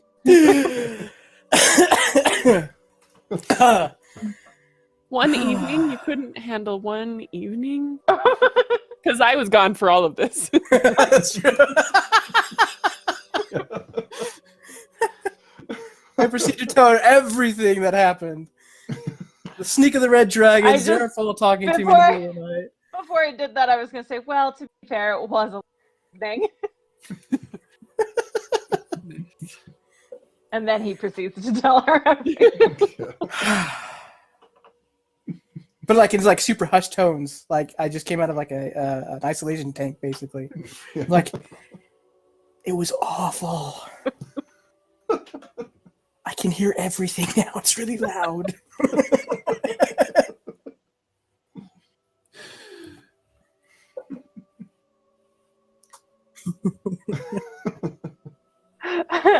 And I hope it makes her feel a little better. I need a drink.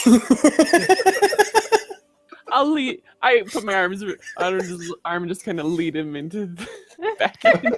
Where he proceeds to buy a Red Dragon special.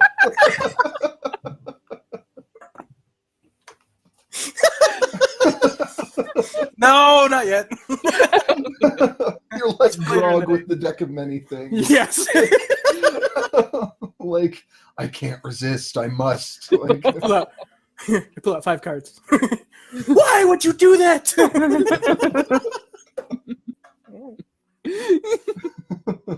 All right, you can pull out 4. I get the last one. Okay. you're so lucky you did not drink a Red Dragon special right now. Why? You would have gotten. Like, it's not as bad as the thunder in the ears, probably. It's just that, like, one of your arms Probably. starts... Like, one of your arms starts oozing a really foul-smelling slime, and it continues to do so until you have sharpened every blade within 1d10 miles of Oh you my at the time goodness. that it happens. Go around to every sharpener. house. You're in a city, the number of blades is so dense. If you have any knives, forks, any blades, anything that needs sharpening. And then, so we've got Clanky Rin, and we've got No, Mystic Rin doesn't Sharpener. I know. Just the nickname. Yeah. Yeah. Did you do? Smelly arm. No. Huh? No, Oh. No. dodge that one. I would have been like, hey guys, look at this! Just sprayed everybody with a smelling ooze. Ew. Suck on that! Like it's not great, but it's probably not as bad in terms of the effects on you as the, Personally, like Oh yeah. coping. Oh yeah. I'm like, I stink already. This is just icing on the but cake. just the duration of it being until you've sharpened every blade within 1d10 miles while you are in the middle of one of the most populous cities in the world. Oh, it'd be awful. Yeah, dude, it'd be like sprinkling it. Hey, Ren. Some of these, I'm like, you just would never find out. Like, this just wouldn't happen. Like, it'd go away pretty quickly, and you'd never know it had happened. It's like, That's good. like, it'd last a few days until you got into trouble, because it's like, if cut open, you're found to contain 1d 1,000 feet of intestine. Like, how would anyone find out about that? And then the duration is until you have been reduced to 1 hit point. And I'm like, oh, that'll happen like tomorrow, probably. Right? Who knows? Yeah. Like, This afternoon. you guys being an adventuring party, that'll happen. But Yeah, I tend to die really quick. or like, you cough up a large pane of glass. What? And that's just it. It doesn't hurt you. You just cough up a large pane of glass. Wow. That one has a duration associated with it, but it makes no sense. It's not like you keep coughing up panes of It's glass just until really long. It's really giant pane of glass. Pull! Pull! yeah. Yeah, some of these. Oh, man. Yeah, I'm glad I did not drink that. That would have been rough. They're mostly kind of neutral. Some of them are really negative. Some of them are fairly positive. I think most of them are just kind of weird. Or like this one is just like, when you next use magic, all vegetation within 10 yards of you dies.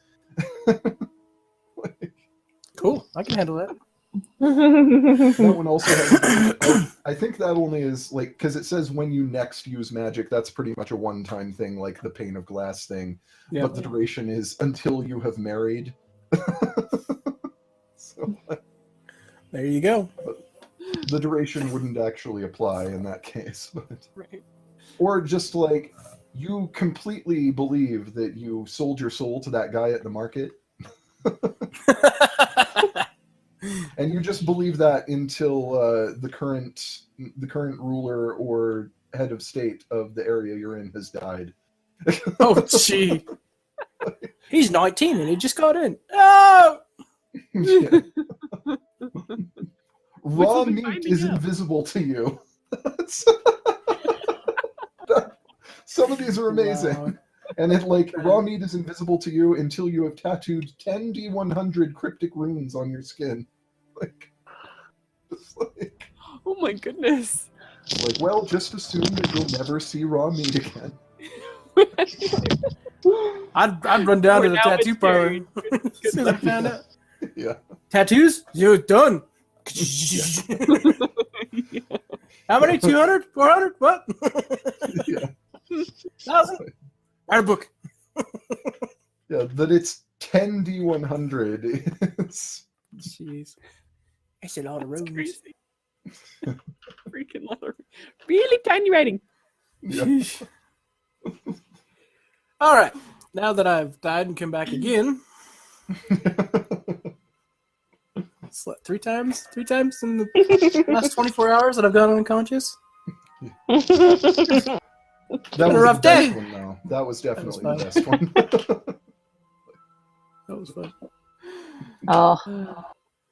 If you had died, man. You guys don't get to him fast enough. Fails 3 Died death of saves. thunder. That's it for Tamati. Dies thinking Xeraphals and now infested his head. Lost my best friend back during the prank wars. My rank 1, unfortunately.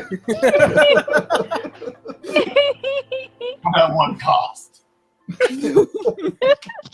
Everything. All right. Did we ever decide if that whole incident like affected Jesu negatively, like, or was it just like, normal now? Now what? Sorry? Did we decide whether or not like Starfall coming out of Jesu was gonna have like the negative effects, or is he just okay now? Jesu's... I'd say the added negative effects will probably linger for a couple of days. Shall I roll the 1d4? Yeah. Ooh.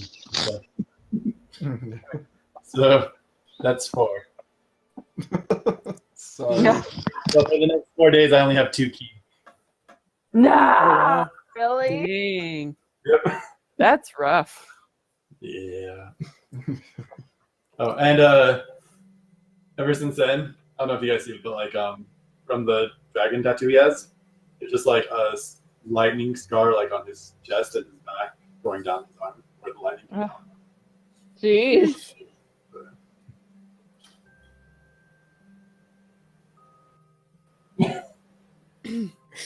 I'm not gonna do this, but I really want to like walk up and just.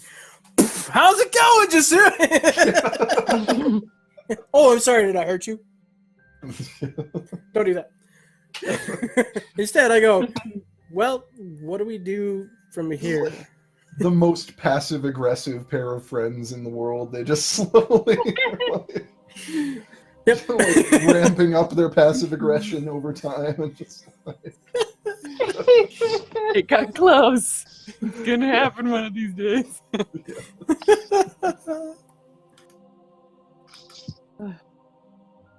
Yeah, so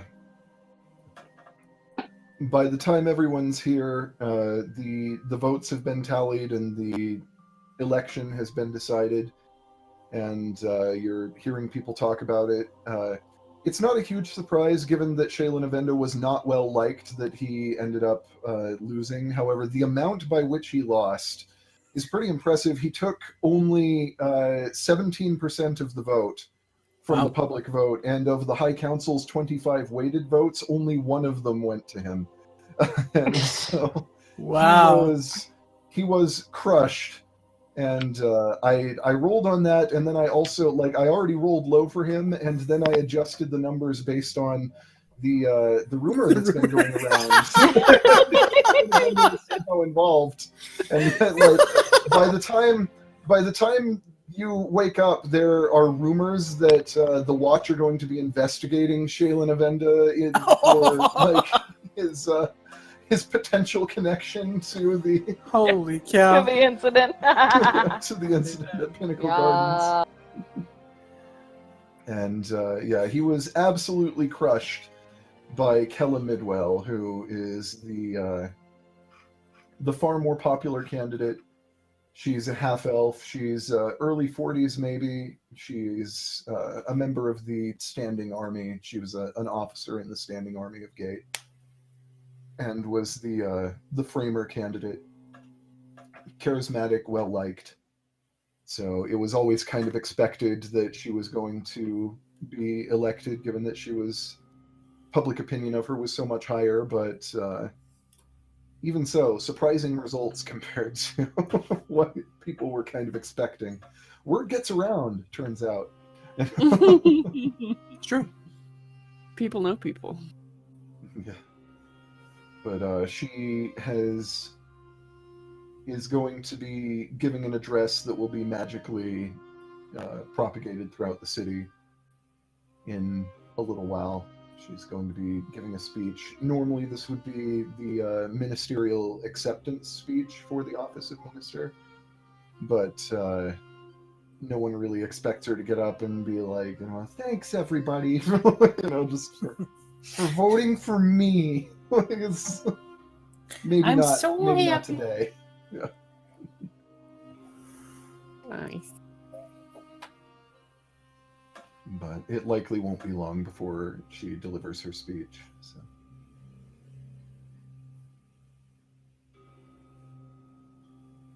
I'm now eating breakfast. Okay.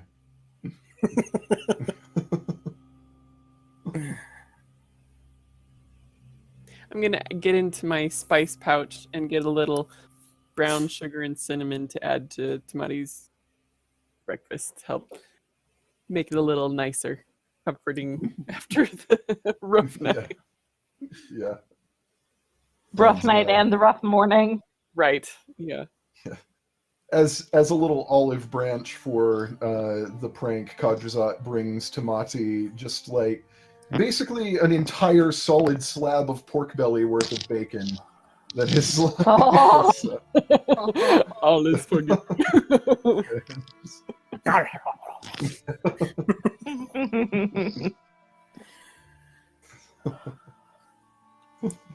Maple bacon. Ooh.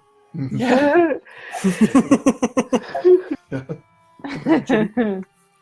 And as you take your first sip of the drink that was brought to you, Kadrazat's just like, you might want to be careful. No, I'm just messing with you, John.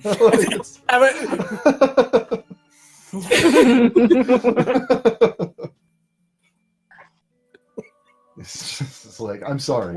Where's No Roy? more. Where's Roy? Not here? Okay, good, okay.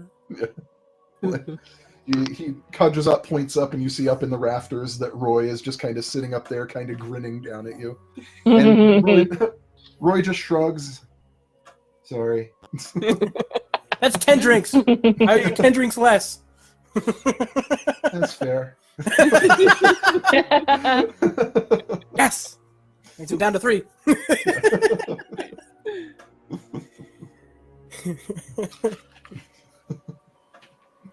Didn't we get like a hair project that we can try better? What's that? Didn't we find when we went and looked at this project? Because then we got a hair Yes, you did.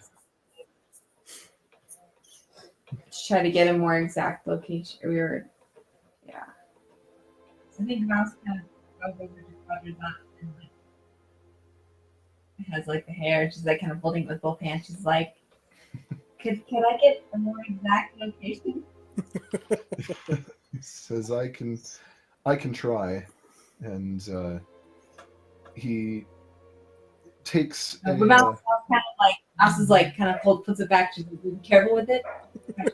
Okay, he says, actually, if you can cut off a short length, we'll be able to make more use of it. I only need a small amount, and we might be able to get a few attempts out of it if you can cut off a smaller piece. And so, Nice. let's see. I need to check something here.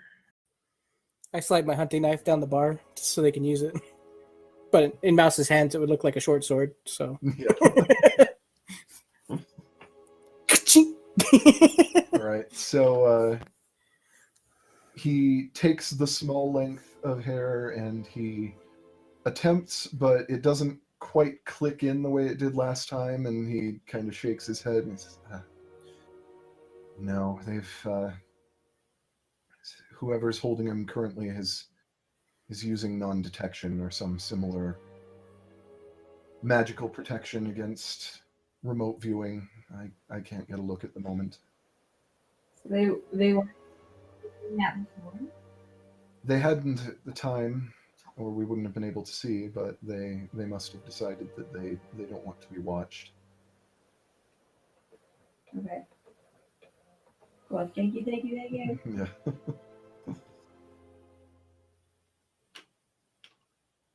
Yeah, presumably he tells you that he expects that that probably means that one of their more powerful magic users is like guarding him or something right now, and that's likely at the time that you last looked, the more powerful casters must not have been in the immediate vicinity. That Gotcha. it could be. You're not sure. Freaking hate not that. not actually sure what Vacha is capable of either. You've Just know he sucks. pretty much. Yes.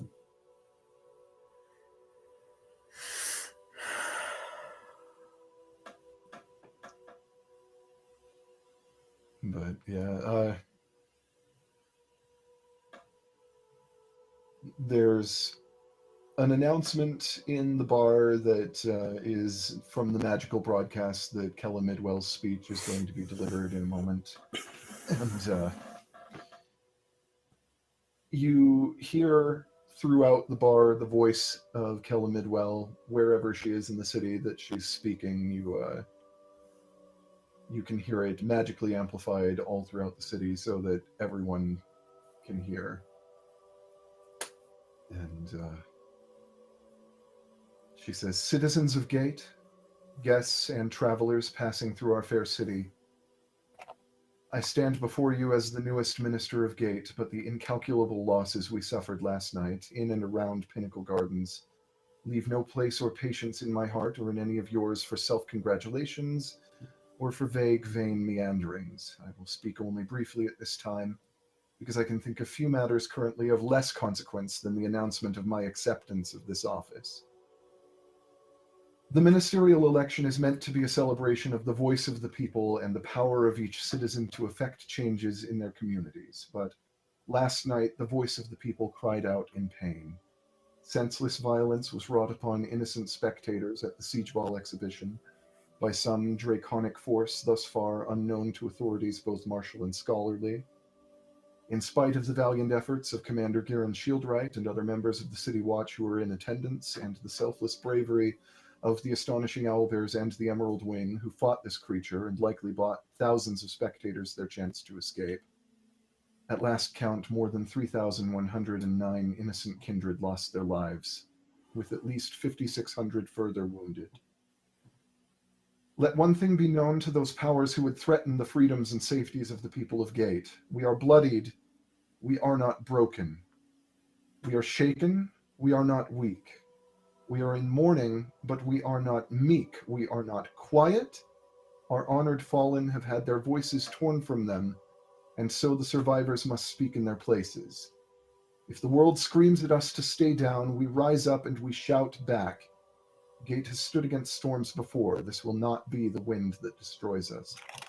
Gods lend us courage. Thank you.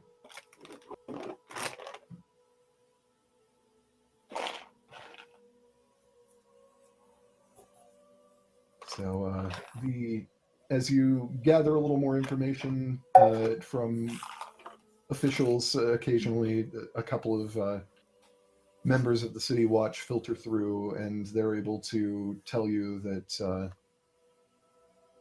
the vast majority of the death toll were people who were actually watching the game. Pinnacle Gardens seats around 30,000, and it was full to capacity. And around 2,300 of the, I'll give or take a few, of the people that died were watching the match at the time.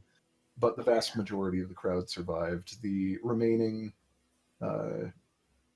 800, 900 or so deaths were around the area of Pinnacle Gardens in the destruction that occurred outside.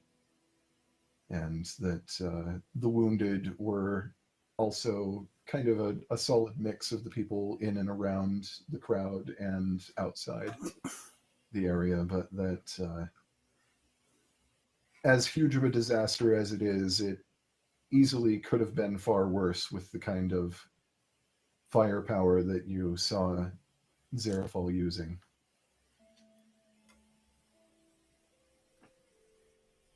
Man.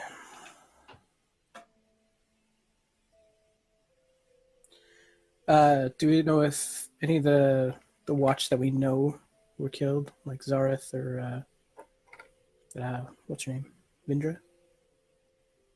You can ask them. The watch officers tell you that Vindra and Zareth are fine. That some members of the watch were killed, but you're not familiar with any of the names that they give you.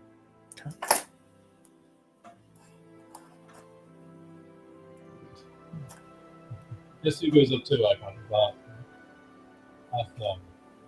Was that I overheard you mention that you thought Tomashi's sister?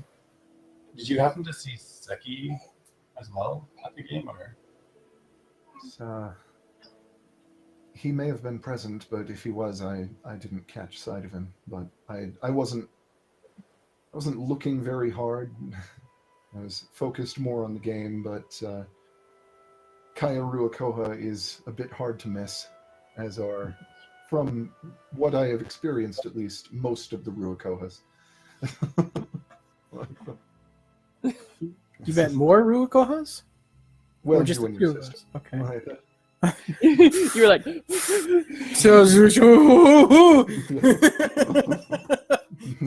Don't touch me like that.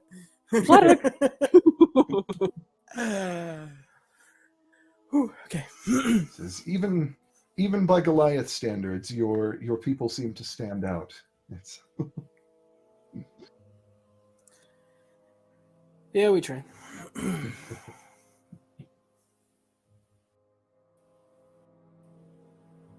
so, You happen to and see for what's- that matter, like, not only was he busy, but Seki's a ninja.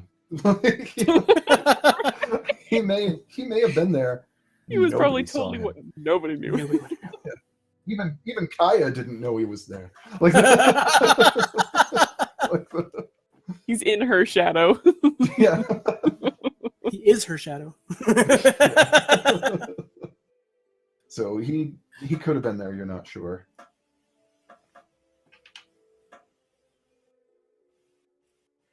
Did you see where Kaya went by chance? I saw her leaving through the eastern exit, leading as many people as she could out. I'm not sure where she would have gone after that. That's fine. I was just curious. It's all good.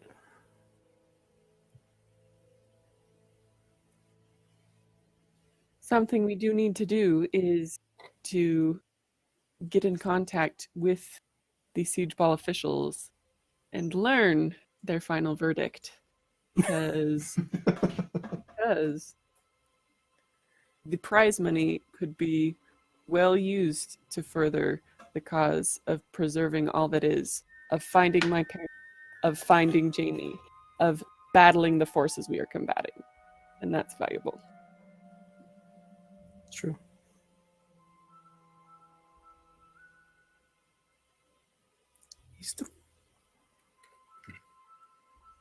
Rin is just being very quiet. Yes, she is. It's like as the rest of the party all as one turn to Rin, it's like, Rin, you're being quiet. You're not clanking anymore. Everything's quiet to me.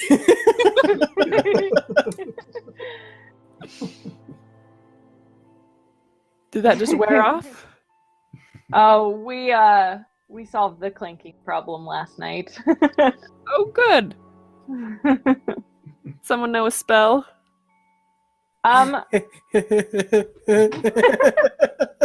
Well, Kadrazot Come back to eating threw my up food. some figures. Shall we I say? cast nudity. The prank wars continue.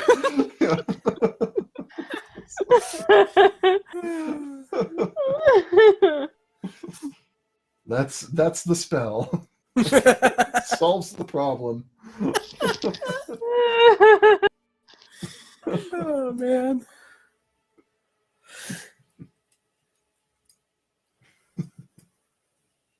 That must be refreshing. So much noise amongst the party. I'm glad everything's quieted down for everybody. Had some bad results there for a couple of those Red Dragon specials. Right, and we were like drinking them like party favors the other day. Oh, jeez. It's like a lot of the time they're relatively harmless, and then you just And they kinda- were. Yep. Awesome.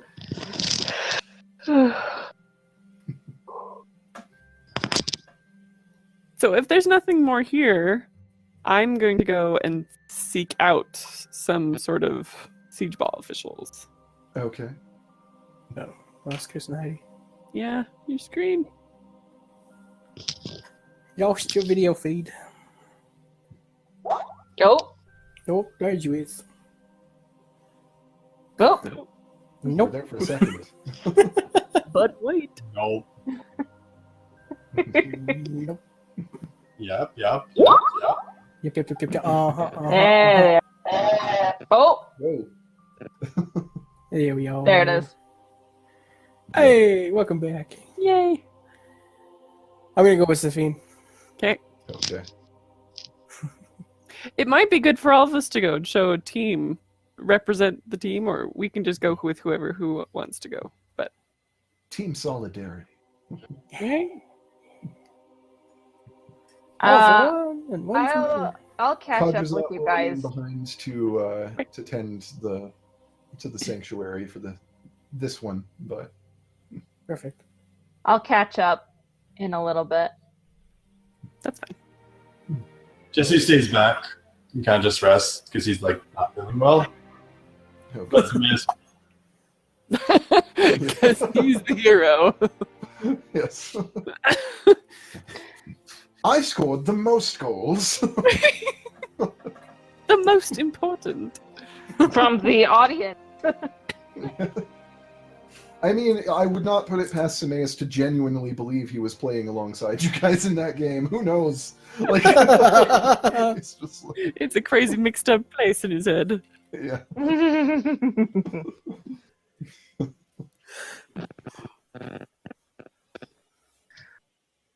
Alright, so let's see. Make a group investigation check. Just everybody roll it and tell me what you get.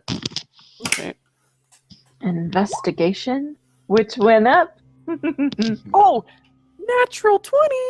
Nice. Yeah. Let's go with theirs. I'm at 11. I rolled 11, so I got 10. I'm pretty sure that's a 7.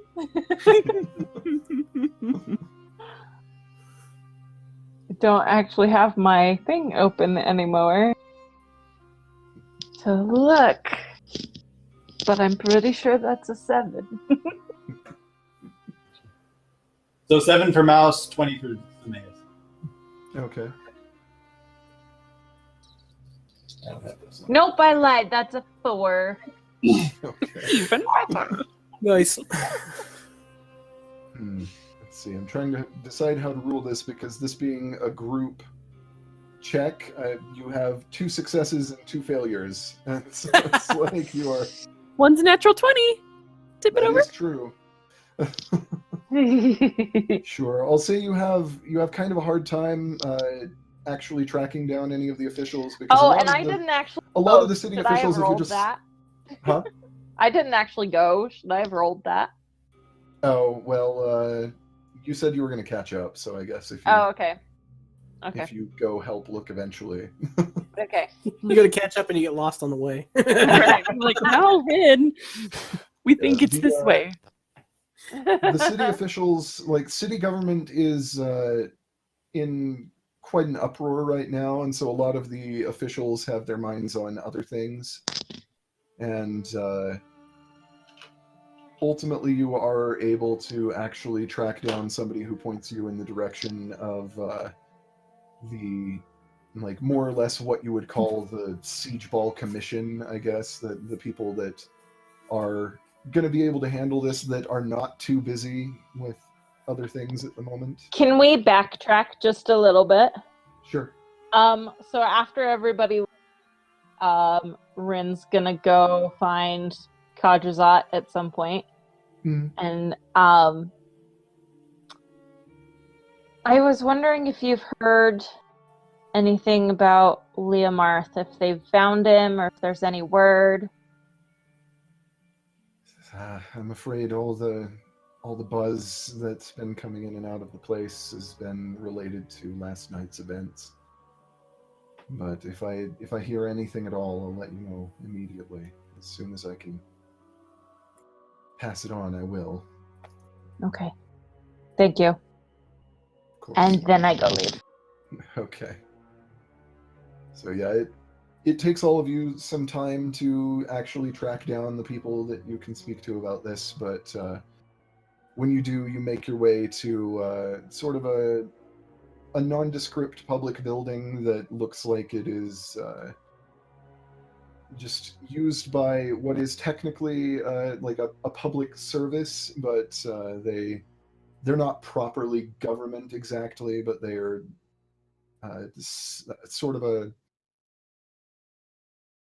I don't know. They're a subcommittee that doesn't answer but gets some funding from the city for things like the recreational things like these games. They're like a rec board, but specifically for Siege Ball. Yeah, pretty much. And you go in, ask at the desk, and are directed to go back into an office towards the back of the building. And you step in, and sitting at the desk, you see Delrin, the the shadiest promoter in all of Gate. Oh no! What's that, Chris? Our true nemesis. The real true villain of campaign 1. Yeah. Zarafal in disguise. And he looks up at all of you and gives just the falsest smile you've ever seen in your lives. It's just like, oh, it's such a pleasure to see some of the heroes of Gate. What brings you here today? Is he like in like a receptionist kind of desk? Is that kind of what he's acting as? No, like the receptionist directed you back to him. He's okay. he's an official. I see. So what can I do for you, lovely people? We're here. Mouse elbow.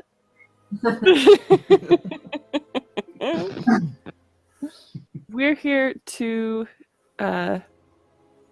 inquire about the final rulings of the Siege Ball game.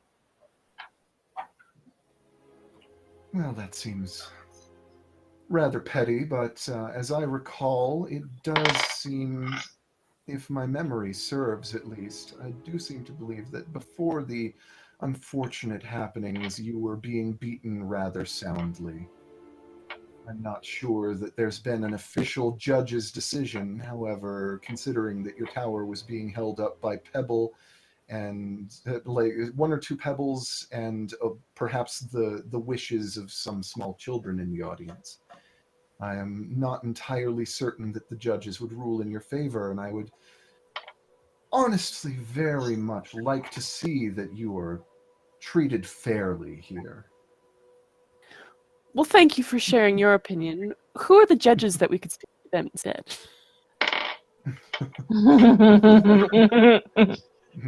He says they're not here at the moment. They'll be in later, perhaps, if they can tear themselves away from whatever family members several of them likely lost.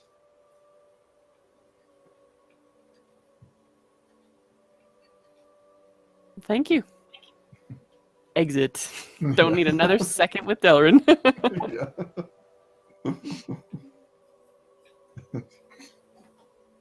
Yeah, he just kind of smiles insincerely after you as you go.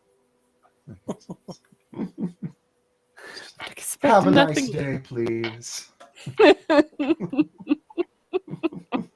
I just want a small firework to just go off right in his face. Just use prestidigitation to just real quick.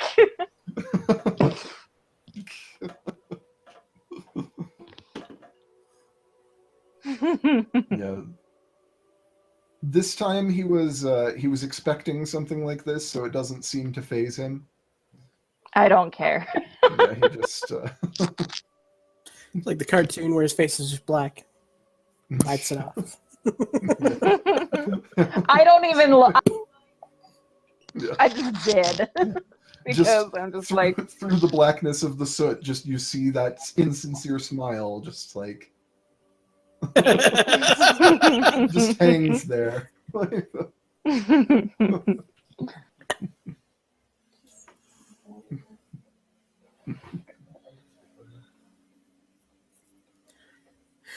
Nice.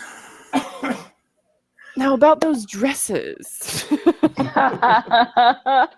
I'm all about I'm gonna go this. start a bar fight. With Delrin. Like, With Delrin, yes! just like that desk's kind of like a bar. That's close enough. You just go get a drink from the nearest bar, put it on the desk, and start throttling him. This is a bar. Pow!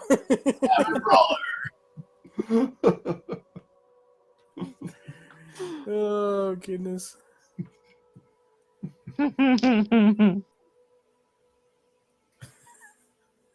So aside from shopping, I mean, are we gonna spend time like helping fix the city, or what are we gonna do? Yeah. What's our next move collectively? Yeah. I think we help rebuild, and girls are going shopping. Yeah, I mean, that's kind of just a lighter comment, but we probably should just go and help wherever we can. Yeah.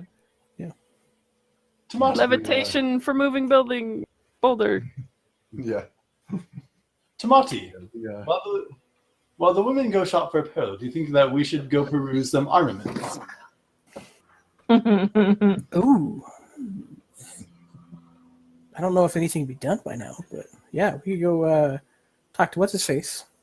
Oh, what's his face? Taisono. Is that his name? Am I that good? See what? I'm trying to remember what date you guys gave him the materials and how long he quoted it would take for him. He said about 2 weeks for everything. A week for the first part. Taisono. It Could be was wrong. just before. You know, August. one thing to see if we could figure out which guards were the bad ones. Yeah. Yeah, see if you can figure out who they are. Yeah, I can be interesting. And there does seem to be some stirring in the Underdark.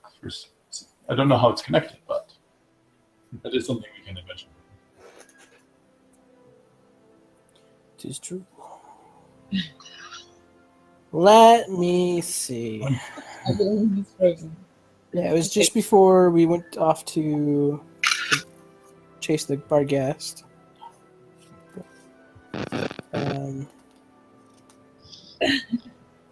After beating up the 2 street urchins that were following me.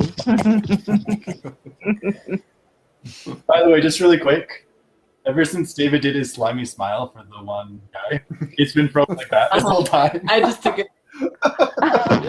Yeah, you've been frozen, You're for a while too. So. Yeah. Oh, I'm good. I've got it for everybody. awesome. So. For everybody? For us, Yeah, Chris Mhm. and Heidi are frozen. I have Chris and Heidi frozen. That's hilarious. Yeah, That's I've really got funny, video though. for everybody. Just like You now get to watch the rest of the day with just. yeah. More like bearing than smiling. Delrin haunts you. Oh, now, I was gonna say, Enjoy. now they're frozen. They unfrozen. Yeah, stuff going on. So it's been a few days. Yeah, it's It's been been a like few 4 days, days. but probably not long enough for him to I have think we finished spent the a first couple thing he days was chasing the working Barghast. on. Yeah. 4 days. In the last 4 days, I have been knocked unconscious, totally killed, and then knocked unconscious 3 more times. Yeah. You're It's just been a taking rough a beating week. this week. Yeah. Yeah. Man. A week to And I found out that Kaya doesn't remember me. That my ukulele is super magical, but I don't know what it does. What else?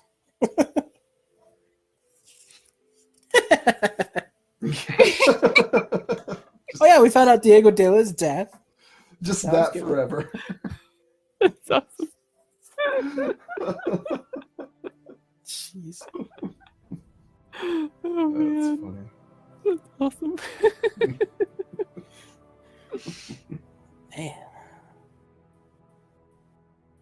What is Phone- what is Phone's happening? freaking out. Wi-Fi is freaking out.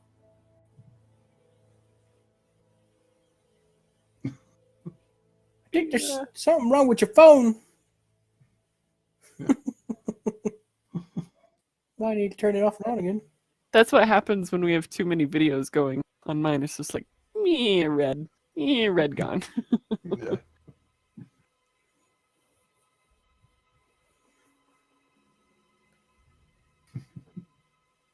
Oh. So yeah, I mean this will be the first time. Hey, Yay! be the first time the Emerald Wing takes a break to do something constructive rather than topple governments and kill monsters. Yeah, there's a catastrophe at the end still. Well, you know.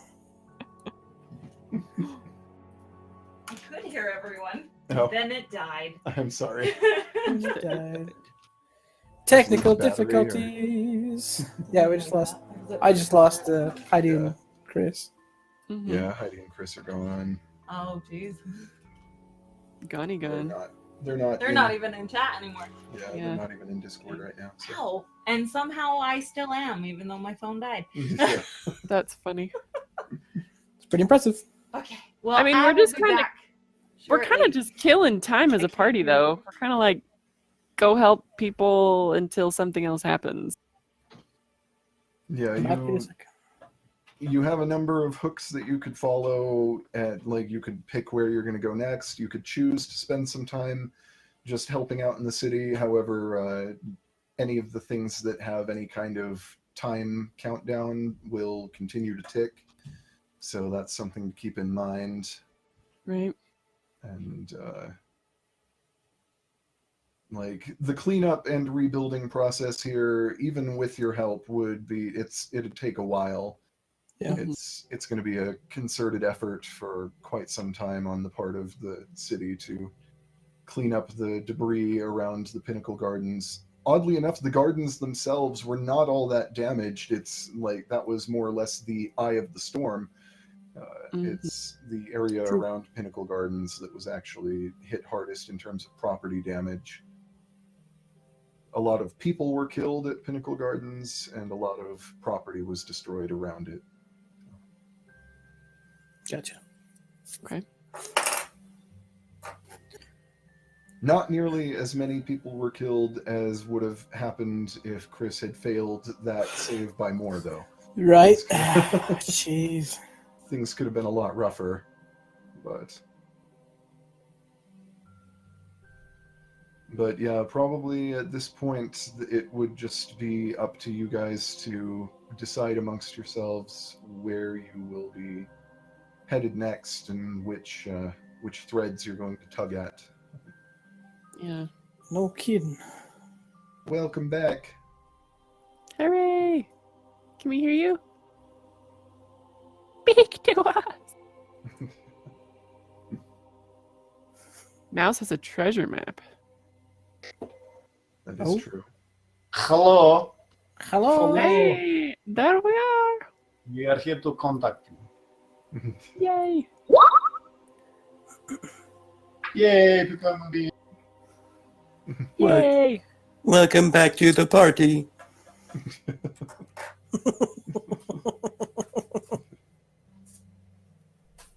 Oh, yes. So it seems like going after the slaver in the Underdark or checking up on the Shadowfell up by Rin's hometown are the two main the biggest Finding some ones fish. that are kind of Yeah. going on right now. I mean, not just because. Say what? I feel like since we're like right next to the Underdark, that'd be a Yeah, good thing to do. I agree. And Rin was nervous about her friend maybe being captured by that guy or whatever. So Mhm. Coolest. Right. That's Underdark and Jamie. Yep. I think that would be a good way to go first from here. Mhm. and we're wanting to hit the Aegis. Killing the Right, supply. and because he's like feeding them Hmm. children to build the Aegis, so that would be a hit towards them, which would be good. The other thing I could say we could try and help with is like try and like using like charm or suggestion, like on different guards and see if we can get info on the Aegis. Because if you just capture them, they just try and kill themselves. So Interesting idea. That's an option. I mean,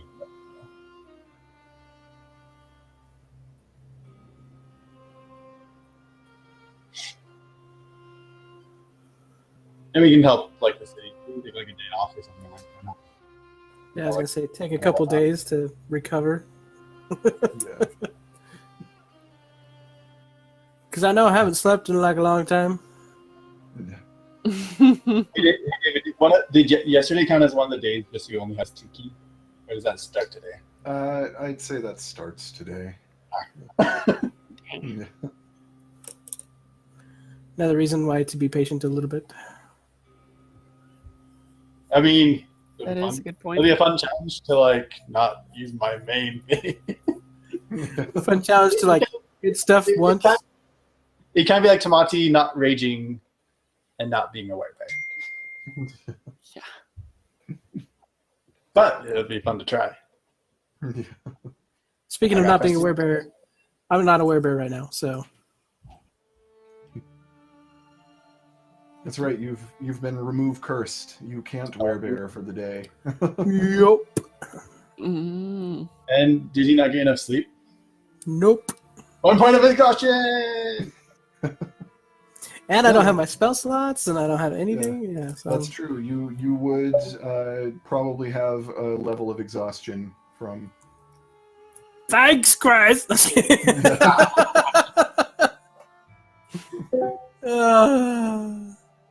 Maybe we should just take a day, or two. recoup a bit. That's what the city's doing.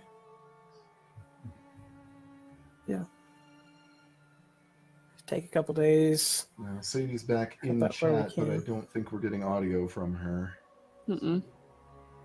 So what's the name of that horrible guy again? The one who... Coolis. Something Coolis. Oswald Kulik. Oswald. Oswald? Yep. Oswald. Oh, you're not getting it either. Dang.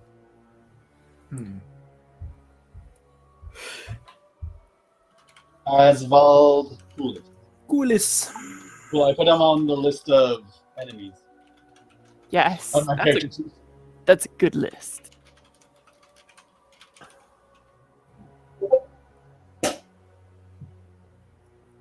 Always the answer. Pretty much. We tried. Hello, hello. Nope. Nothing.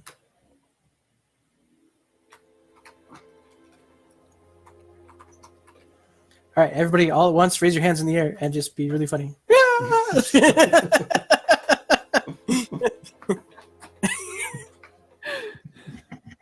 Everybody freak out, make her think she's missing something.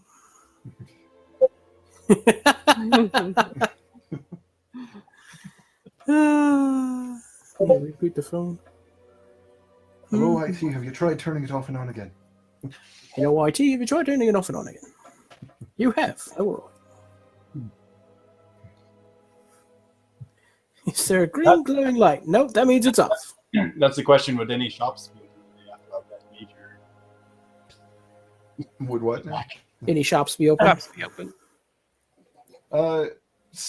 the city's probably still running to a certain degree, but it's a lot of things are going to be either running to a decreased efficiency or amount where they're just not going to be able to do as much for a little while, or they're going to temporarily close. But just necessities are going to keep going, and things might be a little slow other than that. We should go back to Pinnacle Gardens and plant one of the magic beans. I'm sure the family that owns Pinnacle Gardens would appreciate that. It might be good. It might not be. Never tried before. Either way, it's going to make it something completely other than a siege ball court. And the death toll was in the thousands. Again. Trust. No. Whatever happens, planting one of the seeds will certainly be interesting. If you choose to do that. Yep. Maybe we should be out of the most populated place on the planet. No, it's the best time to do it. Yeah, back up again and follow. There we go. There you go. Yay. I can hear you now. I can hear you now too. Yay. Because of whatever was going on with my phone, I think. Nice. Ooh. They were just discussing possibly planting one of the magic beans. Oh, well. Heck yeah. Hey, Red's permission. Let's go do it.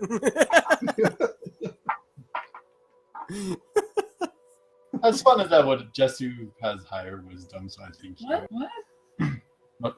He's doing it.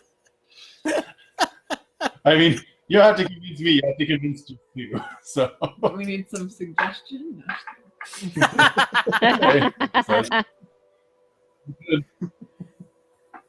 Oh, come on, Jesu. It'll be so fun. Let's give it a week. Let's let the city rebuild itself, then we'll do it.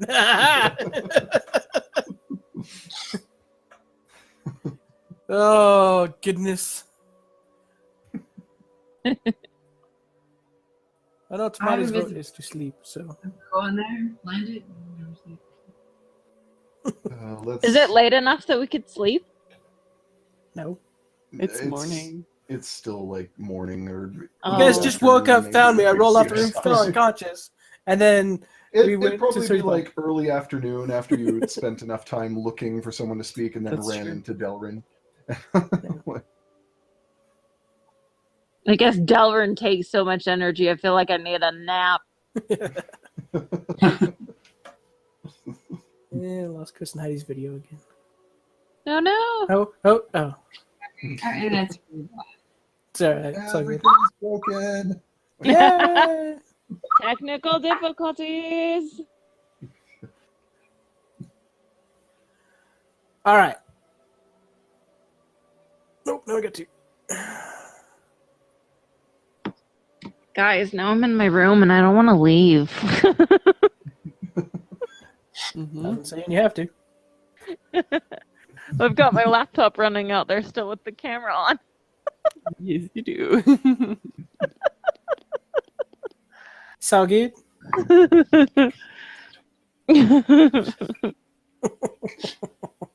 I've been so tired today, you guys. I don't understand. Well, you got knocked unconscious last week, so.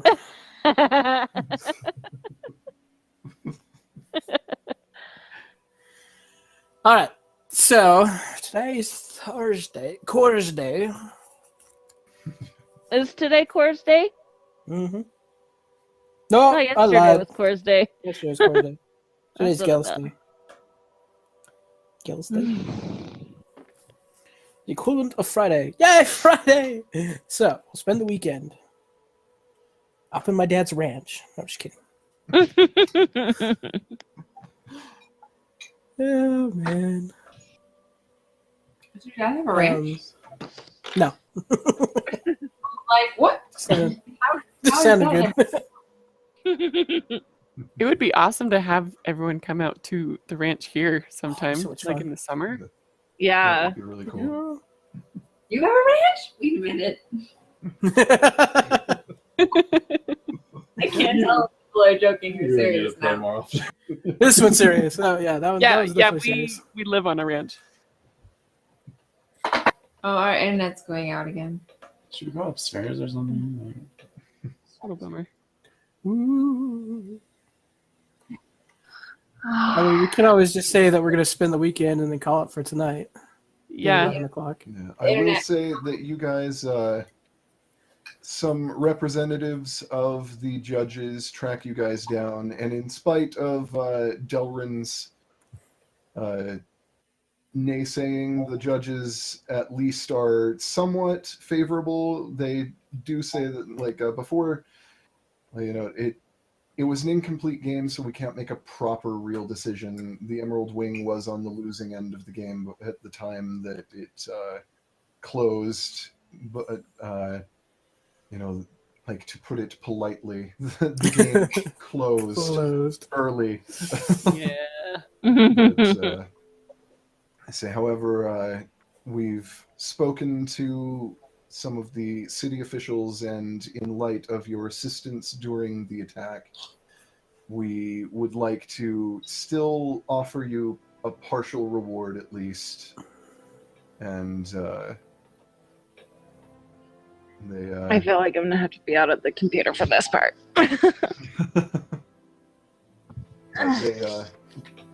they give you a bag with 1,000 gold pieces in it, and Okay, hold on.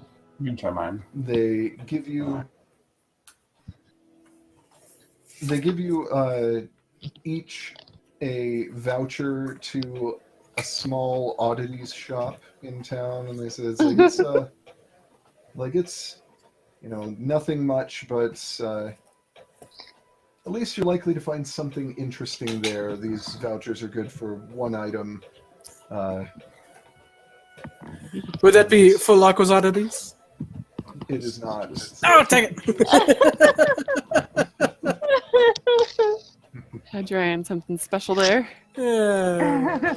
I just remembered it. I was super excited. Good job. They say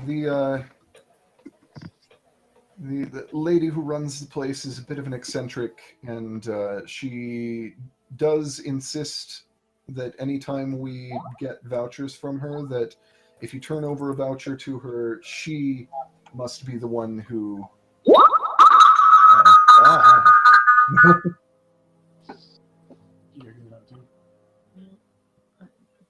Like, she must be the one who chooses your what you get.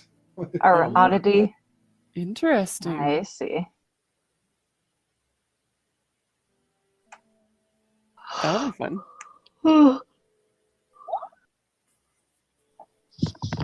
So I'm gonna go check that out.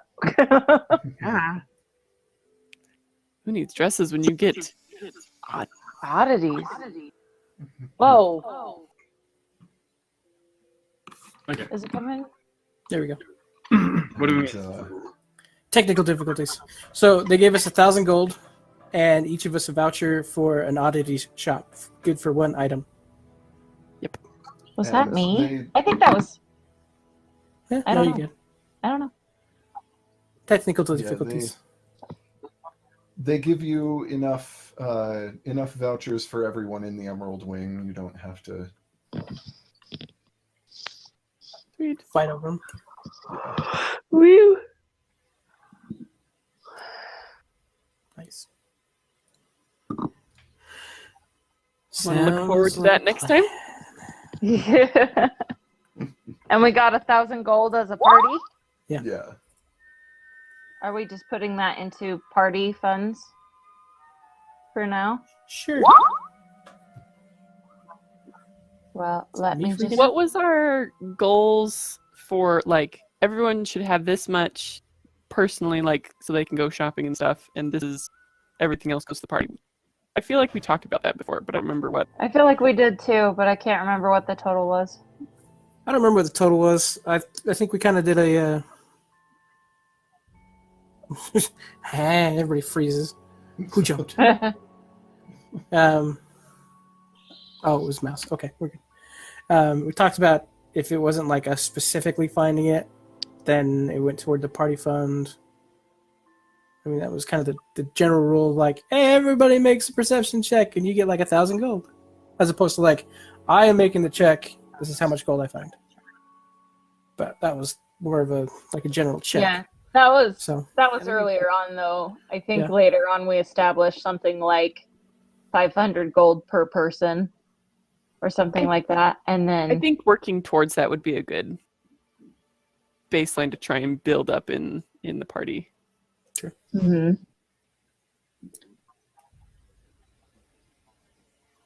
But yeah, with those vouchers, basically what we're going to do is have you guys roll for the things that you get from the oddity shop. So. Oh dear! Ooh. Rolling. Oh my. rolling. What shall we roll? 20? If you want to do it now, first you roll a d4, Like and one- then I'll tell you from there. Well, Let's just do them. Let's do just them do one it at a now. time. Okay. Let's. Yeah, do it one at a time for each person. Whoever wants to go first, we'll just. I gotta find a D4 now. I could use my inspiration die. It's a D4. Yeah. Sure, why not? Hey, it's a 4. Okay. All right, we're starting with you then. Let's see. Good luck. Yeah. Take luck that you have. All right, now roll a d20. Okay. I just happen to have a die.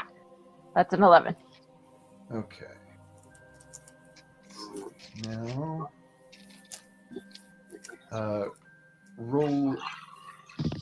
I guess you can't roll a d3 properly, but just roll a d6, and 1, 2, and 3 are 1, 2, and 3, and 4, 5, and 6 are also 1, 2, and 3. Sure.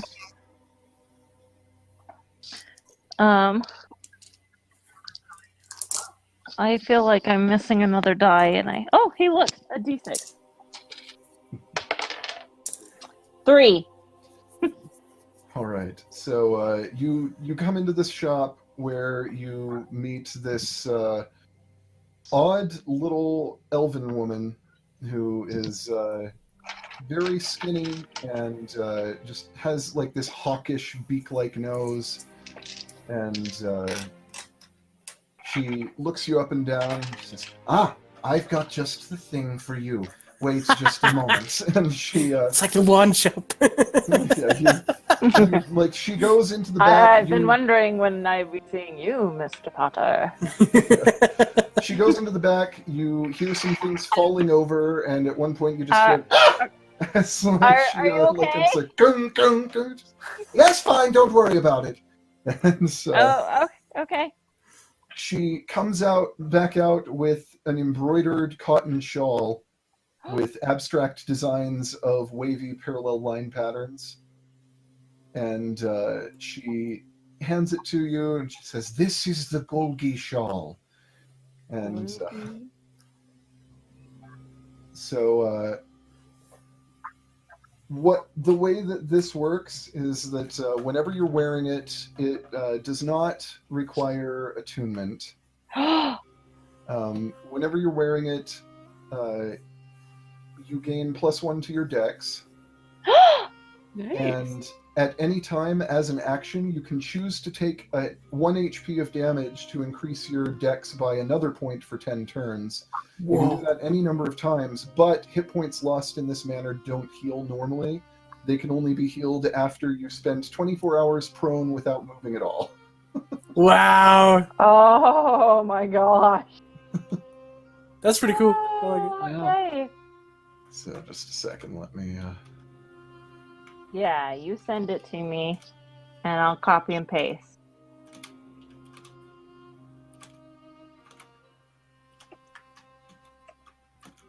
trying to actually make sure that it copies properly. D&D Beyond. Oh, wait. Banana. Let's see. Oh, Rudy did it.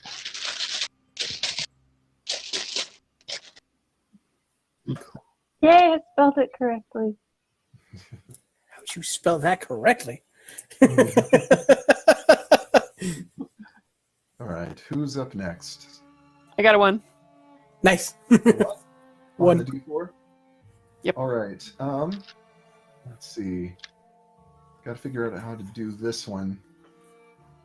Oh, in trouble. That's what it means.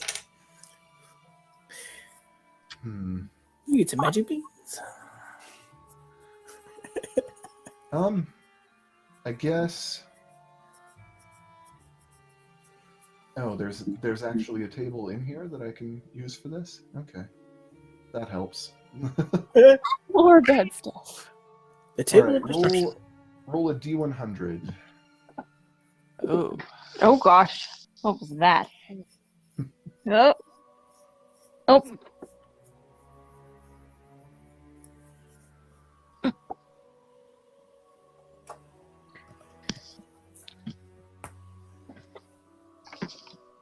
I don't have one of those quick, but I can hear.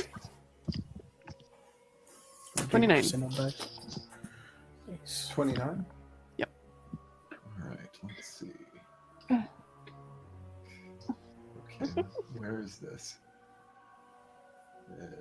Oh, 2 10s. I could have done 2 10s.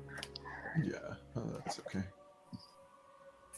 All right, she looks you up and down, goes back into the deck, and brings what looks like a completely ordinary, beaten up but watertight tin pail that looks like it's big enough to hold about 4 gallons of material. It weighs about a pound, and this is the carrying pail. It can't hold more than 4 gallons of any material, but any material that is contained within the volume of the pail does not add any weight to the pail. So, Ooh. Very nice. so Very cool. This is, Interesting. That Yeah. could be creative. yeah. Odd little items that are not going to be probably anything wildly special, but you know, who knows? Maybe if you're creative enough, there's.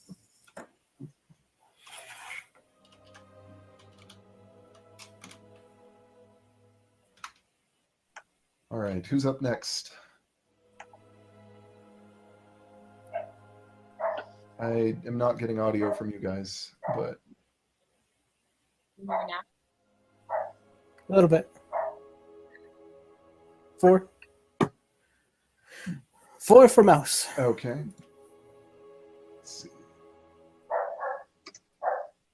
All right, roll a D100.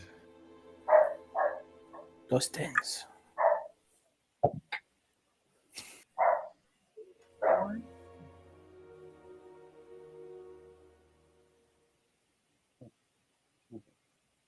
Four. 4 again? Wow, it's impressive.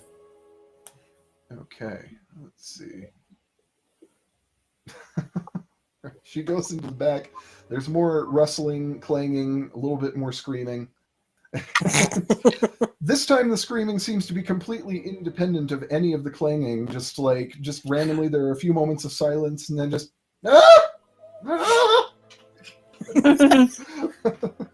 It's a big spider. And she comes back out brandishing a 10-inch butcher's knife. The handle is ornately carved to resemble a stack of nesting chickens. What the? This is treated as a +1 magic dagger, which is actually not bad. That's really good. Any creature or character damaged by this knife has to make a wisdom saving throw with a DC of 8. It's not very difficult, but on a failed save, they get transformed into a chicken. Chicken knife! Oh man! Anything that can shape change automatically succeeds on this saving throw, but if you kill something with the chicken knife, like if they drop below 0 hit points when damaged with the chicken knife, then they remain in the chicken form either until they regain consciousness or until remove curse, wish, or greater restoration is cast on the body. Wow.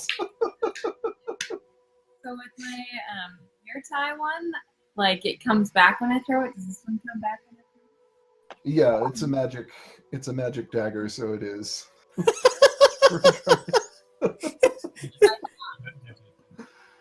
Let me just get that typed.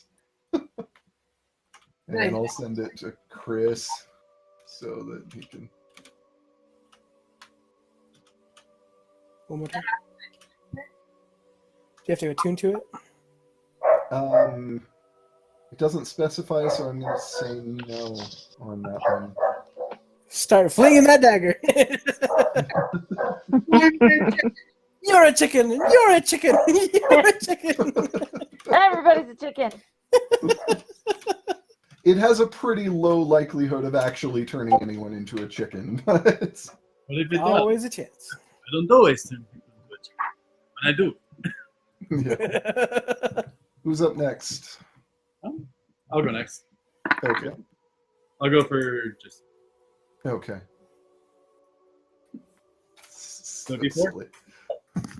Two. Two? Yeah. 2. All right. Let me see. Is there a rando table in here that I can use? There is. Get Yeah. farther than the... We did it a different way for Rin. There's probably a table in that one too that I just didn't look at, but I mean it works. We still figured out how to randomly assign something to you. So roll a d100.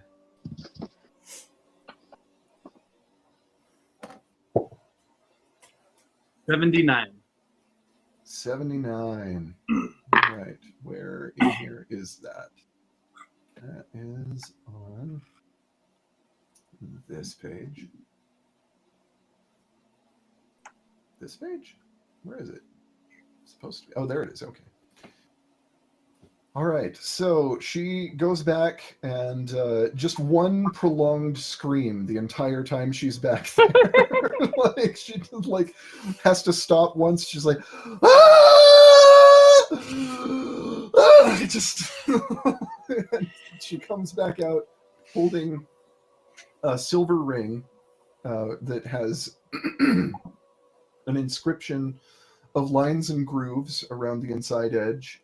There are several bumps and protrusions around the outside of the ring that seem to never quite sit comfortably on the hand when you're wearing it. Using this purposely requires an attunement period of one long rest. Otherwise, wearing the ring will cause things to happen in totally random fashion at my discretion. Putting on the ring activates the ring's abilities, and when activated, I'll say, like, basically she just identifies these things for you, so, which is why I'm just telling you how they work, like, because otherwise you could get them identified by Kadrazat, but she is just going to tell you. But when you activate it, it causes an invisible disc to move according to your will, kind of like the Tensor's floating disc spell, but this is like the crummy, outdated Betamax version. The invisible disc is only 1 foot in diameter. It can only hold 10 pounds. Otherwise, it functions just like Tensor's floating disc most of the time. For any effect intended, you roll a 1d8. If you're not yet attuned to it, you roll 1d4 plus 4 when the ring is put on. And if the disc hits something at full speed, it does cause a small amount of bludgeoning damage. Dude. Like, on a 1 or a 4, the disc works as it's supposed to. On a 5 or a 6, it slowly lowers to the ground and then rapidly moves in small circles until it's dismissed. On a 7, it moves very fast in a random direction, left, right, towards you, away from you, up or down. And on an 8, it flies straight up into the air, then 1d4 bludgeoning damage to you. So cool. See. So that I don't have to fix that one, I will just screenshot that one to send to you. And oh my goodness. let's do it for Sameas next, I guess, as long as we're... Uno. It's a 1? Yeah. Okay. Roll a d100.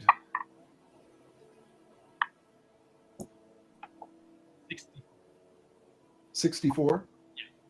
Okay. That is on Who got the disc ring? Jisu.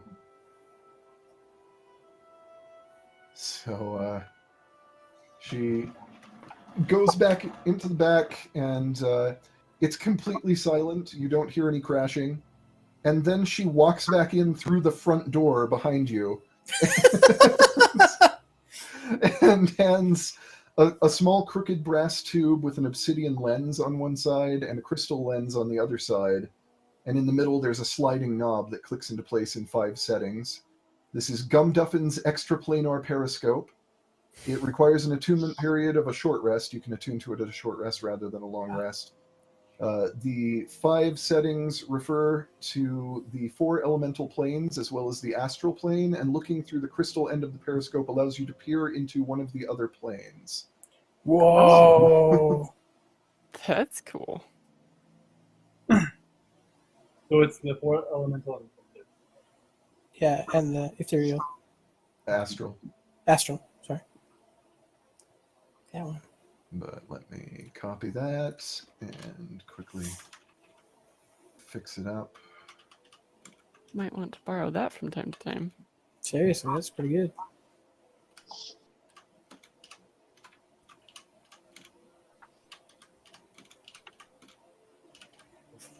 Nope, it just did not copy.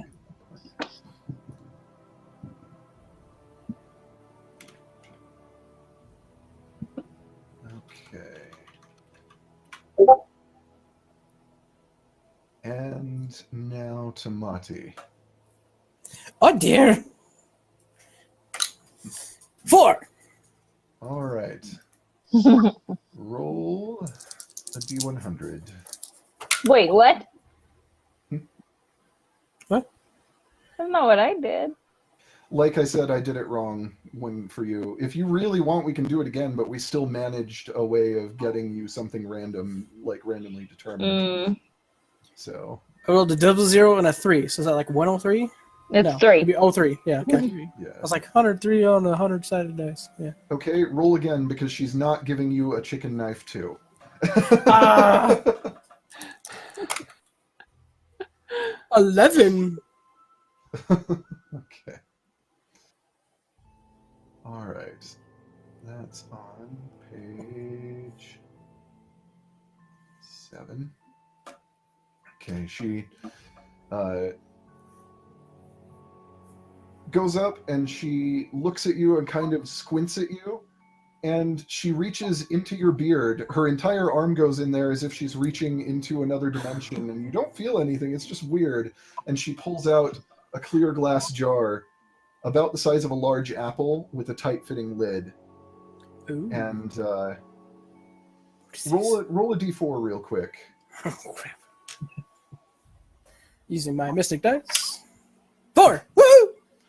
All right, so Maybe this that one. this jar can only hold material of a single element. Your jar only holds earth. The amount of material that will fit in the jar is equal to a 10-foot diameter sphere. Material either enters or leaves the jar at your will, though you have to be touching the jar for this to happen. You can fill it as an action. It'll suck in enough material to fill itself in one turn, provided that the material it attempts to suck in is pure. So if it was a jar of water and you asked it to suck up all the water in a swampy area, like mud, plant life, and stones would not enter the jar. Only the water, pure water, would enter the jar. So you could actually, if it was a water jar, you could use that to purify water. But Dang it. elementals of the same type as the jar may be sucked up by an evergreen jar. If a full evergreen jar is emptied directly at a target as an attack, it deals variable damage by type. Your jar of earth deals 1d6 bludgeoning damage. Yeah! That's awesome. I've got a jar of dirt! I got a jar of dirt. That's I got a jar of when you rolled the 4. It's a jar. Somebody gets a jar of dirt. Every time I use it, I'm going to find that recording of Jack Sparrow. I've got a jar of dirt! And that's going to be popping up every time I use it. Somewhere in the recording. It's going to be great. Got a jar of dirt. Could we use it to like dig holes, like spit? You could. It will only pull up like pure earth. I'm not sure what that would mean in certain cases, but like Yeah. Leave rocks like- and roots and you grubs. just like excavate through stone. Right? So, Cool. Okay, how did you say the HP with the shawl is healed? Because it cut off there. Lay You have to prone lay, for 24 hours. lay prone for 24 hours. That move. oh, it cut off. I'm sorry, I didn't. Yeah. realize that it, Oh, I've got a jar of dirt. That's what I'm Laying doing. when I'm prone for walking out. 24 hours completely still. yes. Is that right? Yeah. If you feel like since we rolled the wrong way for you, if you want to try again, we can just mulligan that one, like, because that was my fault, not yours. Yeah, that one's kind of complicated too. If Lots if of you want- decks. If you want to do it again, just roll another d4. Yeah, let's do it. You get a jar of dirt. That does nothing. Because that was my mistake. So 2. 2. Nobody got 3. So That's where all the good stuff is. Probably. we're only pulling from volumes 1, 2, and 4 as far as this goes. I just rolled a 3. All right, now roll a d100. Where's the other one? Where's your mate? Right there. 13. 13. This is going to be weird. I can already tell from the name of the item. Oh, jeez. It's even Where, more complicated than the weird naming show. where's the page? All right. So rather than the shawl, she brings you a large cabbage, which appears to have been harvested several weeks ago. It's aging very poorly. It has soft, squishy leaves, a very pungent, unpleasant aroma. Ooh. This is the cabbage of health. Eating a single bite of the cabbage of health will heal you 2d6 plus 4 HP, but it's so disgusting that you won't even be able to take a single bite without succeeding on a DC 15 Constitution save. Each successive bite you take gets more difficult, 20 for a second bite, 25 for a third, and so on. The challenge continues to increase in difficulty whether or not you succeed in taking a bite of the cabbage, and it never decreases due to the passage of time. On a failed save, you vomit from the sheer yuckiness of the cabbage of health and cannot attempt to eat any more of it that day. Goblins and goblinoids are immune to the yuckiness of the cabbage of health, though. They automatically succeed on this check every time. And the cabbage contains... Roll 2d20 for me. What? Awesome. 10. 10 total from the 2d20? Yep. Okay, so 10 possible bites of the cabbage of health. Wow. However, since it increases by 5 for every bite, you'll... Only have like 3 available. Just give it to Guzo. Yeah, give it Unless to you're- Guzman after that. All right, let's see. Oh, I never finished sending the Evergreen Jar of Earth Holding to... I'm just going to call that the Evergreen Jar of Dirt. Jar of dirt. I've got a jar of dirt. I got a jar of dirt. Well, are you happier or less happy with I don't know. because- One gives you HP, the other takes it away, so there's that. Yeah. Like, honestly, between the two, I'll let you just choose because both of them are real weird and it doesn't really matter what you get. So.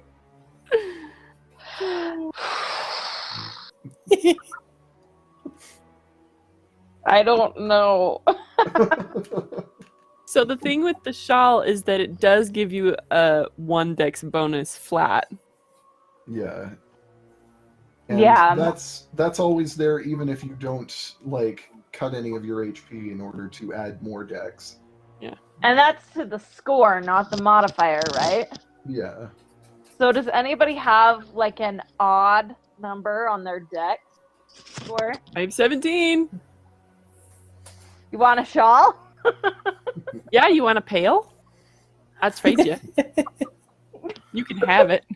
Or I can And keep it. Either way. she will just straight up sell you stuff, but she will just quote you a price and then you roll. Like, it's not going to be always the same price. It's just up to her whims. Like, if you want to buy stuff here, you can buy stuff here. I want to So, buy like- something. Yeah, I'll. She just used 1,000 gold. Tell me about your pail. Frank, we're just gonna burn through it getting random stuff. This is our Tell me winnings. about your pail, Give some Zafine. What? Tell me about your pail. Okay, Like, the must have pail missed something. can carry only 4 gallons of volume of any material, and it doesn't increase in weight at all. So it can hold any material, 4 gallons of any material, without increasing weight. Oh, that's awesome. So You hang on to Molten that lead. because that might actually be useful for your cooking. Oh yeah, You can yeah, carry cooking material in it.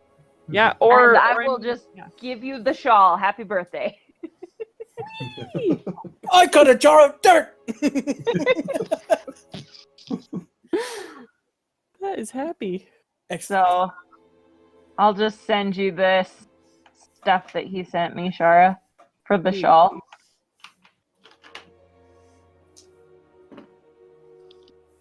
All right, so let me see. So I want to buy something. Yeah, what is Stop that? You guys wanted fancy dresses. Dude, dresses got enough on random oddities. Right? I hate You shopping. can Shopping's buy a random. nice dress to go with your shawl. Right? Gotta accessorize. Gotta complete the ensemble. I feel like this shawl will actually go really well with Zafine because I kind of picture like a creamy white with blue lines, Oh yeah. like water. Yes. That's really like movement, you know? Yes. No. All right, so let's see. You were asking, Rin, you're going to buy something, or ask if, like, what her quoted price will be for something? Yeah, I'll ask. All right, let's see. You sound so disappointed. I thought I get in line. It says 78 gold. Okay, I'll do it. All right, roll your d4. 1! All right, Still roll not your using three. d100. So gambly. Oh gosh. I'm a little afraid right now. Just lean into it. 9. 9. Okay, I love the name of this already. What page is this on? Page 10. Let's see. All right, so she brings you a morning star, like a mace, basically. It's kind of rusted from disuse. Its leather-wrapped handle is dusted with a fine coating of mold. This is a +2 magic mace, a +2 magic morning star, which deals 2d8 +2 piercing damage and has +2 to hit. Whenever you successfully strike a living creature and deal damage with the Morning Star of Possum Summoning, you summon 1d6 possums. These possums appear in any open spaces within 30 feet of the bearer and approach the bearer and try to cuddle them as if they are charmed. This occurs on each successful hit which deals damage. Wow. That is the greatest weapon of all time. Wow. Oh, that is so cool. Dude, we gotta go after Delrin.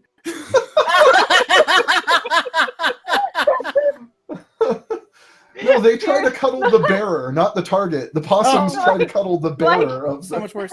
So you gotta give it We to want, Delrin. like, comparing gifts. we want to reconcile. You can hit us. It's okay. Have a That swing is at Tamati. That is amazing. Give it to me. Is that what you said? Yeah, you're the tankiest of all of us. You can take it. Especially if we go into it and you're already raging. Are you giving it to him or are you taking it for yourself? I don't know. I'm thinking about it. Hold on to it for a while. I'm Yeah, gonna hold on to it for a little bit. Of the morning star of possum summoning. So great. What's that? The Morning Star Marshall or something? I think it's Marshall.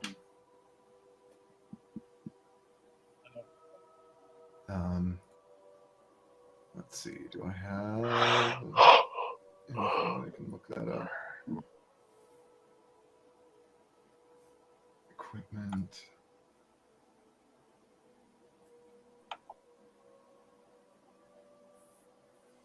Yeah, it's Marshall. So, that hits hard though, for because it's a +2 magic weapon and it does 2d8 damage instead of 1d8. It's just something. Can you bear the possum? My claws do 2d8. So, just saying.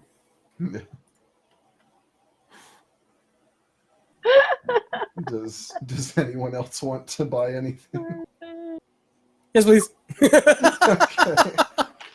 All right, let's see. She will quote you your price. And I've got a total up because I'm doing the prices in a weird way here. All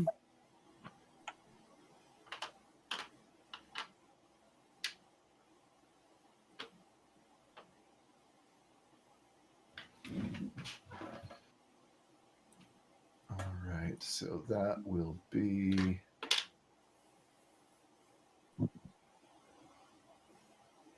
$184 gold.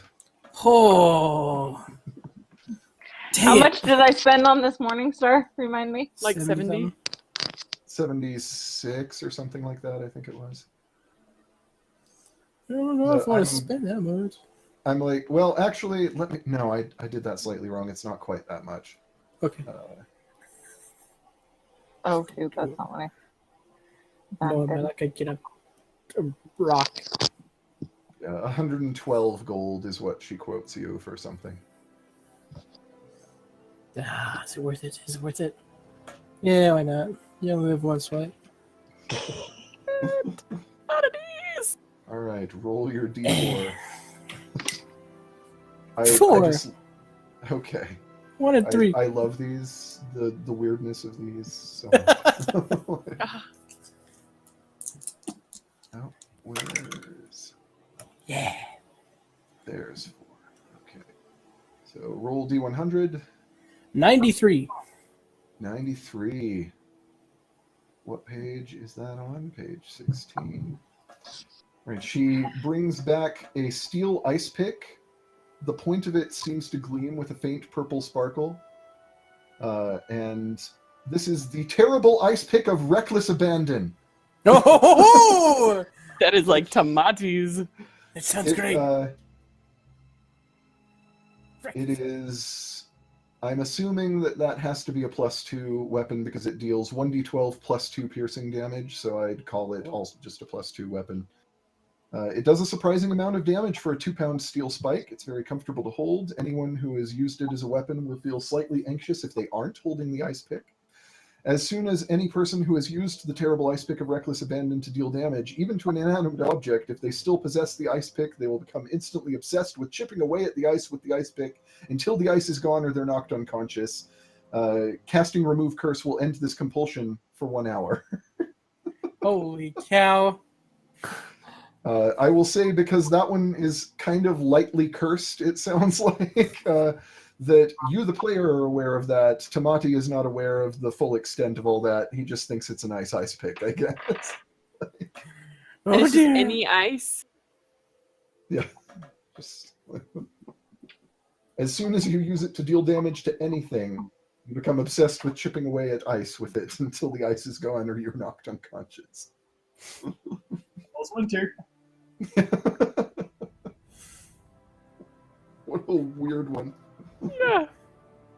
I mean, what's the downside of chipping away ice? I mean, you're going to be occupied for like an hour? If it's winter, Oh. the whole world is covered in ice. You become obsessed with chipping away at the ice with the ice pick until the ice is gone. I assume it means like just that particular patch Chunk. or body of ice, not like all the ice in the world. It's a glacier. Oh no! I don't know. We'd figure out rulings for it if you end up actually Using it. Oh goodness! Another. I want to do one. I want to do one. Yes. Okay. Yeah. Just- Chris said she wanted to do one as well. This is What is happening? Wonders.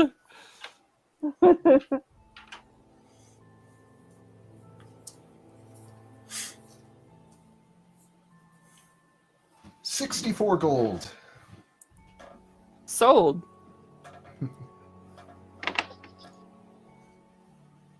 And roll your d4.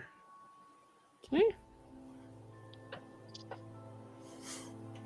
4. That's one of those that I kind of wish I hadn't like told you about the curse on it. That that would make it a little more fun. Yeah. Because, and I think for future items, if they have any kind of minor curse on them like that, I will not be upfront about it because it's more fun that way.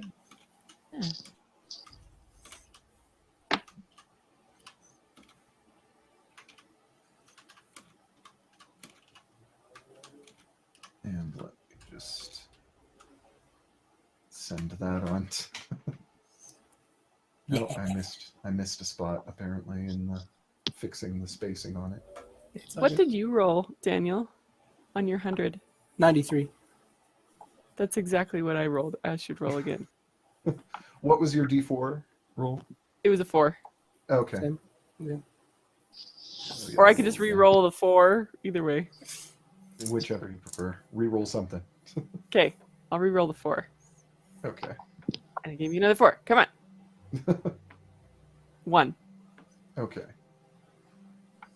1 and 93.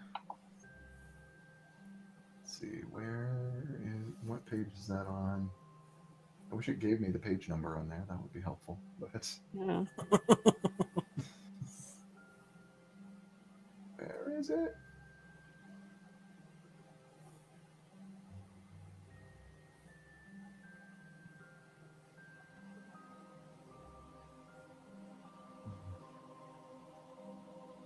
Can I just Control F and find it that way since I can't?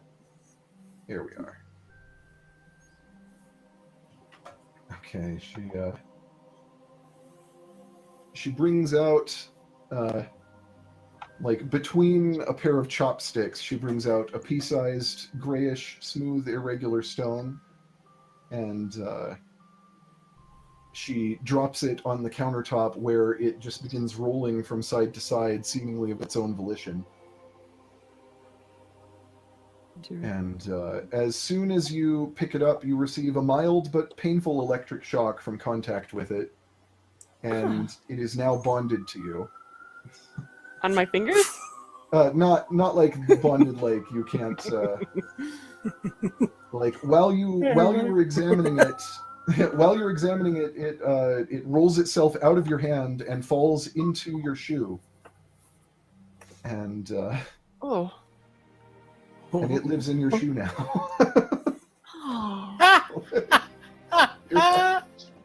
You There an upside to this? No. I like that they have, if the player has no feet at the time they discover this stone. Like let's see. Let's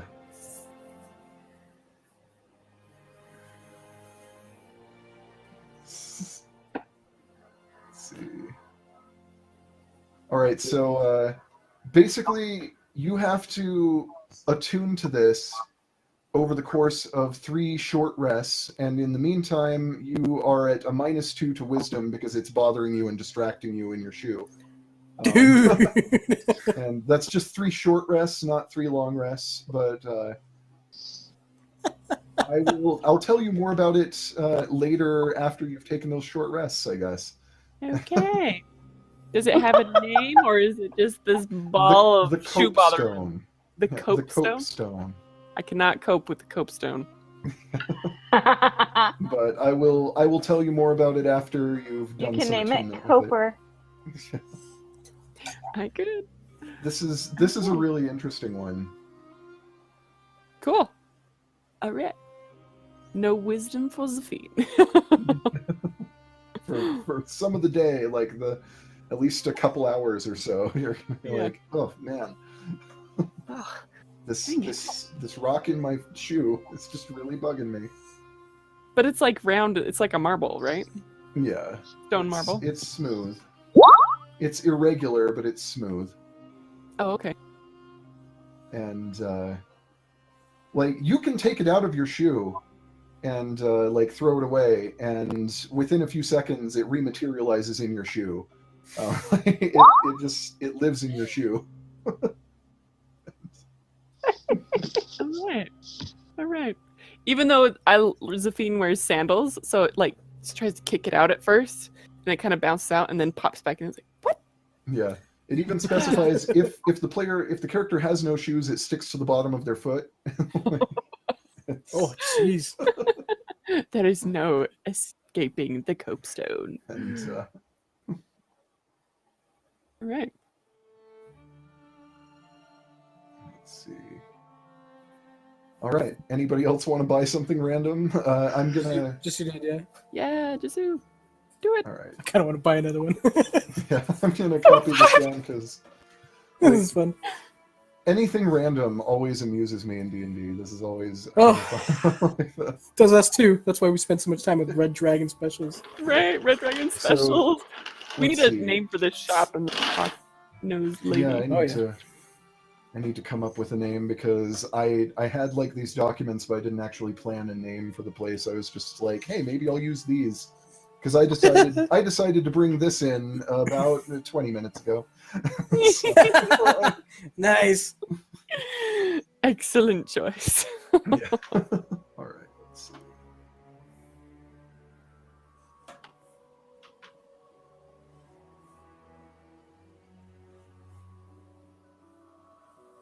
see. $60 gold is the price she quotes Jisu. Man, I got ripped off. She, You got a good ice pick. Sometimes she charges high, sometimes she Yeah, charges for low. 112 bucks. I mean, 12 gold.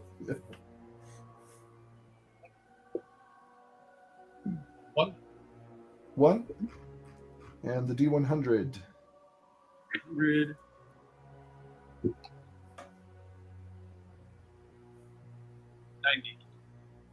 90. All right, where is that? Page 34. All right, she brings back a small rose and hands it to you. And as you take the rose, you get stuck with a thorn. It causes 1 HP of damage. And the rose just immediately withers away and crumbles into dust. And that thorn is stuck in you. That 1 HP it dealt to you can't be healed. I'll tell you, this is one of the kind of mildly cursed ones. I guess I'll tell you, but like basically that 1 HP can't be healed unless remove curse is cast first. However, it has some benefits as well. And like as long as the thorn is stuck in you, you have resistance to necrotic damage. You deal double damage to all undead.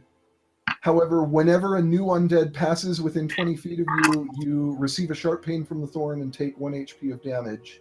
Although any damage beyond the first HP can be healed normally. Whoa. This is the Thorn of Hallowed Ground. Ooh. Whoa. That's pretty spicy.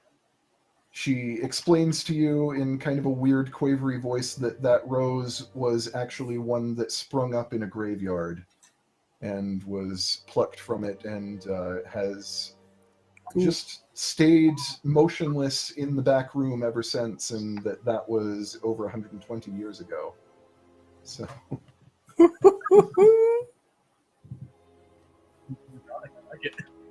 Yeah, that's cool. That's one of the ones I'm like, backstory, made that up. Stats, that's a thing that exists. Like, we'll just like. Yeah. I like it. So, can he heal the 1 HP with the remove curse and still have the benefits? No, if you use remove curse and heal to 1 HP, it removes the thorn. You still would have the thorn. You could stick it back in yourself, I guess, if you wanted, but it might be hard to do that without damaging it. Right. Cool.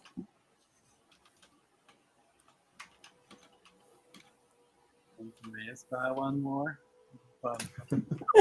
Sure. There's the stats for the Thorn of Hallowed Ground there.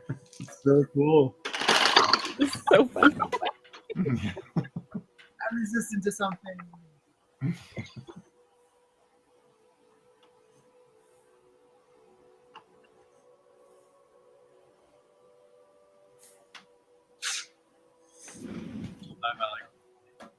One of these days. I'll die by 1 HP one of these days. Yeah. I'm 101 against word kill. Yeah. 123 gold is what she quotes Semaeus. Yeah. Okay. I don't ever spend any money, so. Yeah. It's true. Just gonna load you guys up with weird minor magical items. Great. Oh my. You need it today. Did I move it in here? Yes, I did. 3. Oh, we got a 3. We got a 3. Finally. All right. Roll a d100.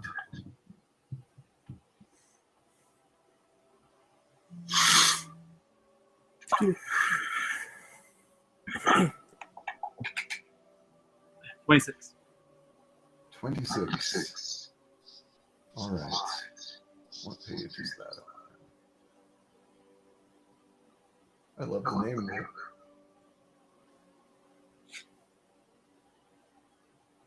Where is it? I thought it said it was on. Oh, here it is.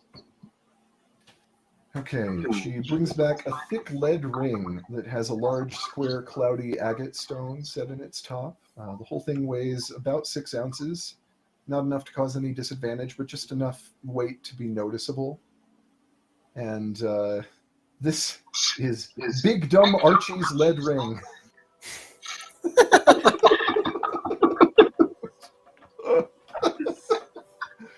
Whoever wears the ring becomes resistant to all damage from magical sources. That includes magic from damage-causing spells, magical weapons, poisonous or harmful objects, or substances created by magical means. It also gives a -4 to intelligence as long as you're wearing it. In the event that a creature or character's intelligence is reduced below 4 in this manner, however, the ring functions much differently. If it reduces you below 4, your intelligence is raised to 20 for 1 hour. The majority of this time is spent lost in thought and unable to move or communicate except to defend yourself. The final 5 turns of this period can be played normally with this radical increase to intelligence. If the creature or character is not normally able to take bonus actions for any reason, this ring also allows that creature or character to take a bonus action on their turn. Once these 5 rings are over, however, the character or creature is overcome with shaking fits for 1 turn, involuntarily throws the ring away from their body, and can't willingly put it back on. However, Semaeus isn't low enough on intelligence that it would actually cause that for him, but still. I am. Well, it would reduce yours to 4, I think, so it wouldn't be reduced below 4. Oh, I'm currently at a -1, so. Yeah, but your score is 8, right? So. Oh, yeah. I gotcha.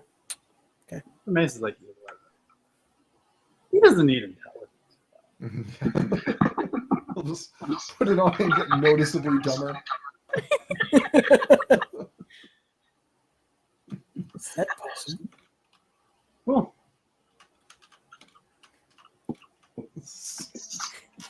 So weird. it's all magic. All right, I want one more.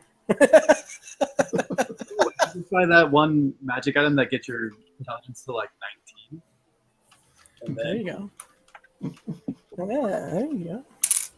then it'd be higher than it is now. Be super smart.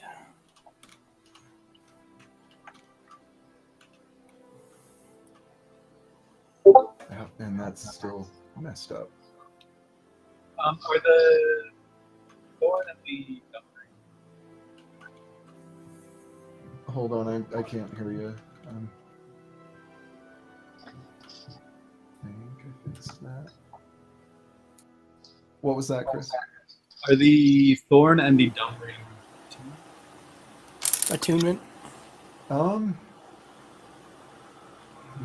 I would say no. Nice. I think most of these things are not attunement unless they specify it. So, all right, Tamati's gonna buy another. One more. Let's see what you get. Be 100. Be under 100. Yeah. 175. Nope. Tissue of moist. Gross.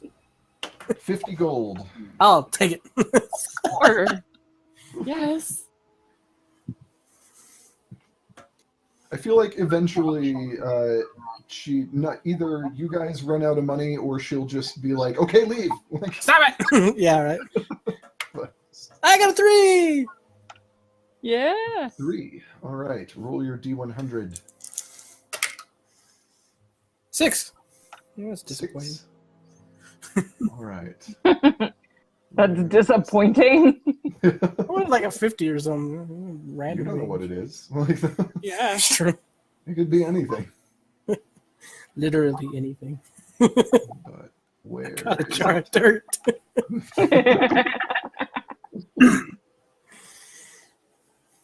All right. She brings you what appears to be a common carpenter's saw, lightweight, quite dull, with a handle that seems to have been badly repaired several times.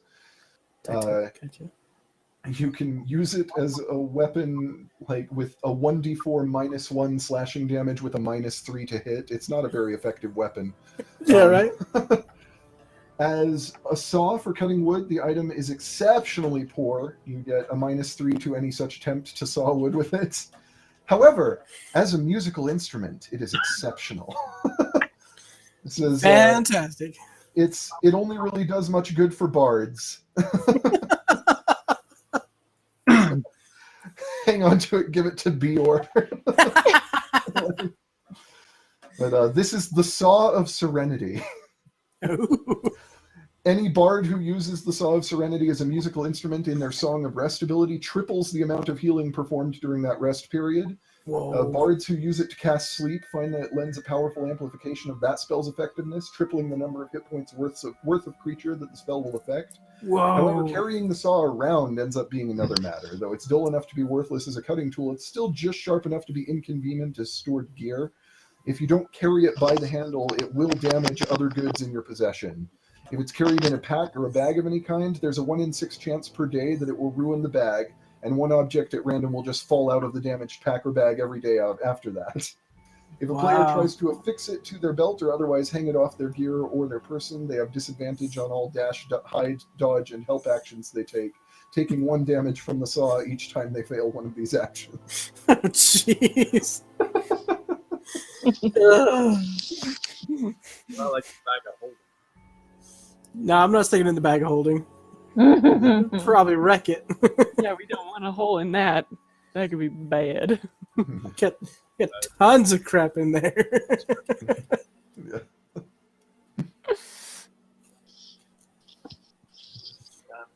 Fair enough.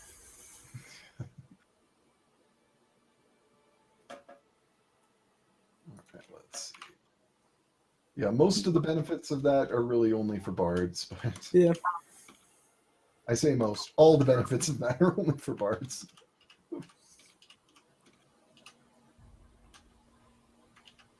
It really doesn't do you any good and is just kind of an inconvenience if you just try to carry it around. I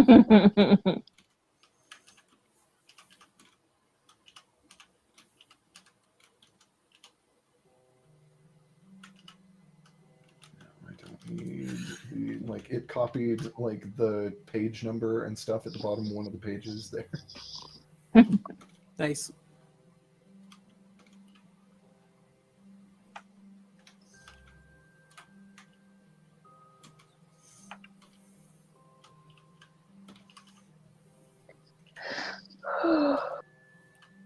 Anyone else want to continue buying more of her stuff? I'm good for now. Yeah, I think I'll be good for now. But I think this will be a place to remember it.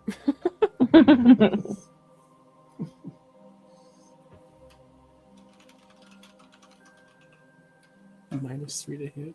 Jeez. How much does somebody want to be resistant? What's that? How much do I want to be resistant to everything?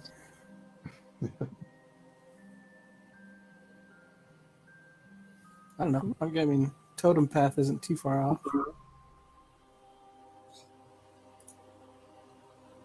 Nice.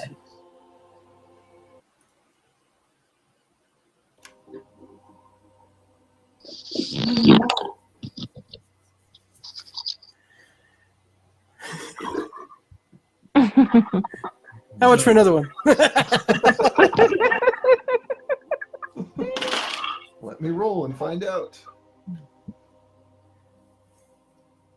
Let's see. Boy, this is going to be an inexpensive one, I think. Oh boy. Where? Watch it be the best one yet. That's what I'm hoping for. 5 silver. Whew.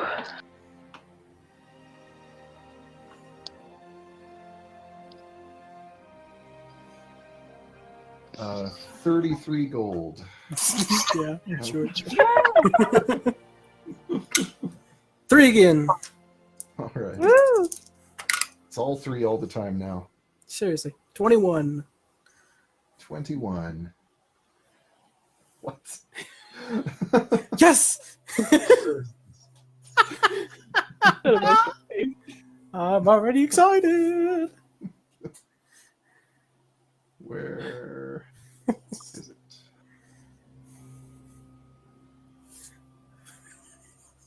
I have to find it. Okay. She brings out a small wooden box that has a logo on the top of it that is burned into it that says Gilly Wiggles. And inside the box, nestled in fragrant dry straw, are 8 small decorative soaps molded into various shapes. There's a seashell, there's a swan, there's a frog, there's an acorn, a small coiled object that was probably meant to be some kind of decorative spiral but really resembles fresh manure.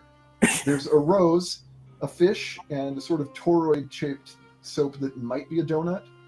And on the inside lid of the box is a small paper with these words on it. Congratulations, friend. You are the proud owner of Gilly Wiggle's remarkable decorative soaps.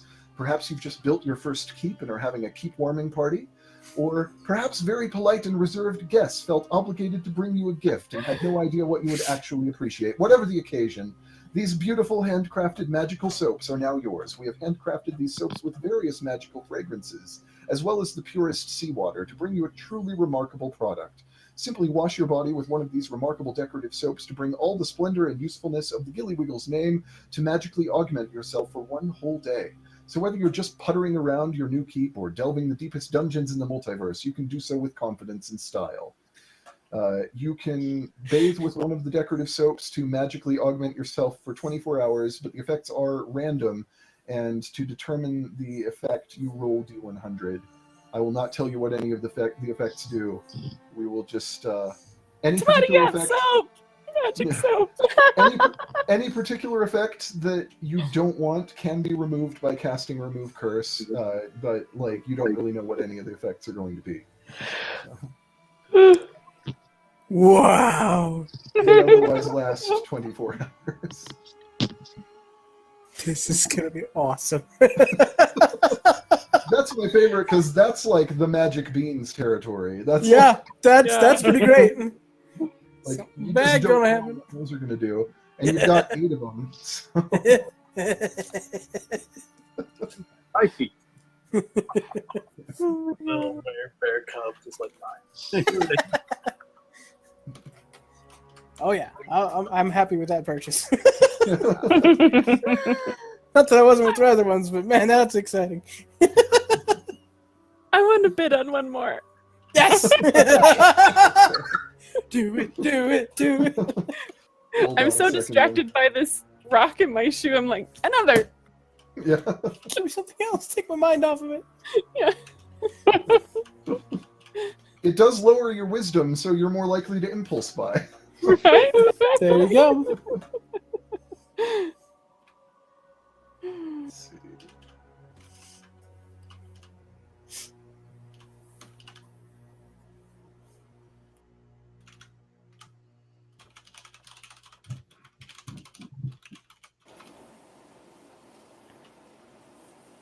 I think that's yeah.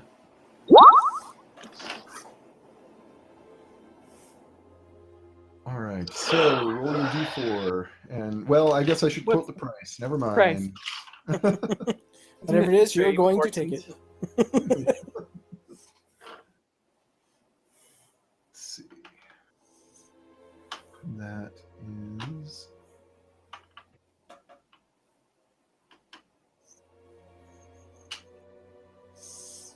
69 gold.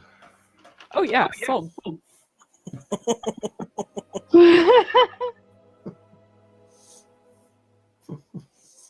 Especially at that price.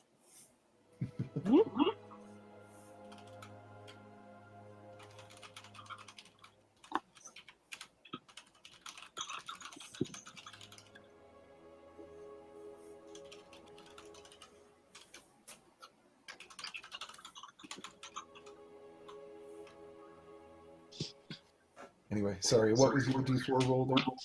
Oh, I'm sorry. I was not on the ball. I'm on the stone. I got a 3. All right. It's all 3 all the time, like I said. Yeah. Man, that's great. Roll the d100. Oh my gosh. I love all of them. I got a 10 and a 9. How does that work? 19. 19? Yeah, 19. Okay. That would be another set of Gilly Wiggles soaps, so let's roll have you again? roll again. Okay. I'll roll the. It's so Although, I cute. mean, that is something she might actually stock more than one of, but... Okay, this one's 63. Kind of middle of the park. All right. Okay, well, that sounds weird and interesting. Where is it, though? I'm just gonna say, as far as the shop names that Shara has suggested, my favorites are the Cheap Mermaid, the Quiet Imp, or the Nutty Pixie. I like the Nutty Pixie.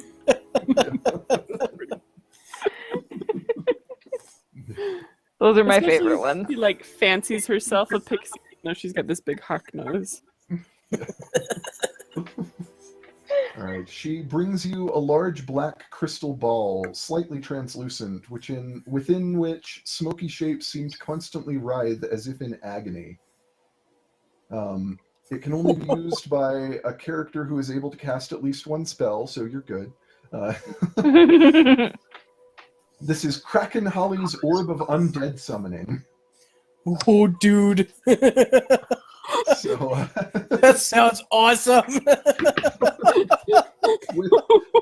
with this, you are able to cast Create Undead without the use of material components other than the orb itself. You're able to animate the corpses of up to 3 medium or small humanoid creatures, creating 3 ghouls to do your bidding. And I'm not going to say anything more about it. You'll have to find out if you ever use it. Whoa! That doesn't necessarily mean it's cursed. It just means you don't know what to expect with that. That's That's So- awesome. What I need, yeah, I'll need the create undead information. But wow, that seems useful and creepy and why? Yeah. Maybe the Warforged decades later finds this orb and that's how he gets into necromancy. Why, thank you.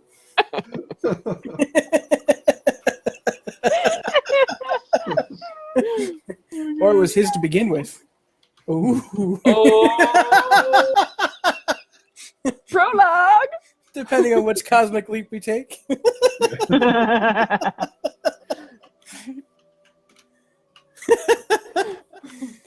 Love it. Wow. Gosh.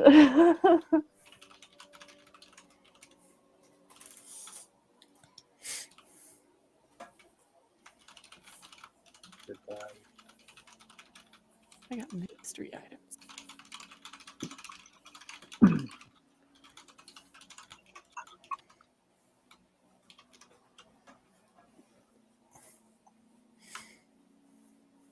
Any mystery item, I look forward to you guys finding out how these work at some point.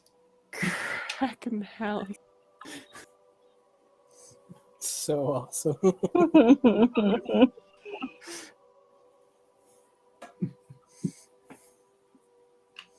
Fiend's a healer. How should she think about creating undead? She's pretty neutral about stuff.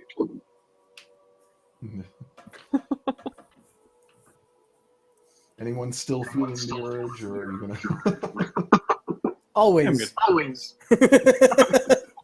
But for You're tonight, just I'm good. bankrupt yourself buying stuff from the shop? Anymore.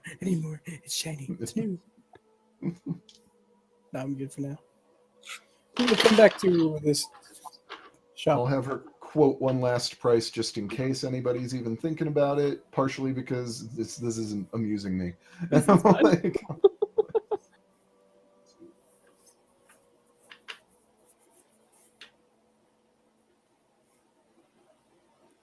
yeah, she quotes 67 gold if anyone else wants to buy anything.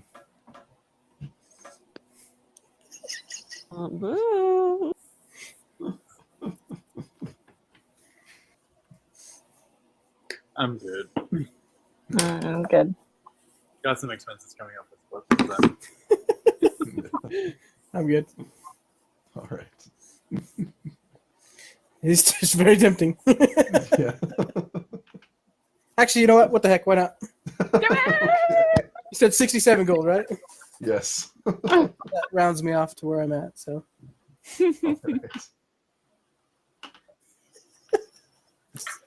Can't believe it. I gotta give my dice.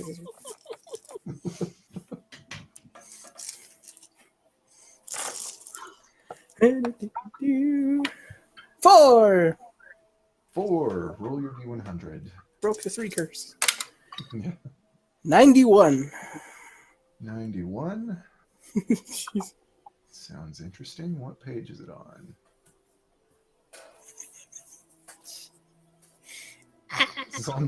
This is literally the one just before the terrible ice pick of reckless abandon. Naturally. So, right, she hands you a bright red and yellow striped feather. This is the feather of fire. Oh. And let's see. I'm going to read this before I tell you anything about it, just in case, because if it has something secret, I don't want to give it all away. Let's see. Fire.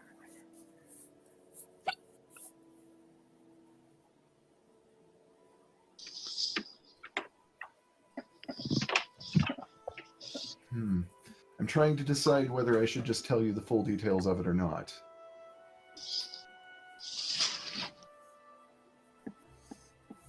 We should probably not burn down Gate, but But it looks so cool. Well, to begin with, wearing or carrying this feather on your person grants you immunity to fire damage. Yes! Mohawk, you need it. Yeah! That was my first thought. I was like, think right there behind the white one. Immunity to fire? Immunity to fire. Yeah, immunity to fire damage. However, I'll just tell you, I guess. Tamati might not have all this knowledge, but I'll give you the knowledge on it. Okay. Having the feather around also makes fire a little more lively. Any source of fire within 20 feet leans toward the feather, and fire damage that happens within the 20-foot radius deals double damage to anyone else that is not immune to fire damage. Whoa! Friend You go or foe. fight over there. Yeah. One other random flammable object worn by you also suffers a 1 in 10 chance of bursting into flames in contact with fire. You can put that fire out as an action, but if this action is not taken, the object will burn away abnormally quickly. Dance in your feather, Mohawk. That's so cool.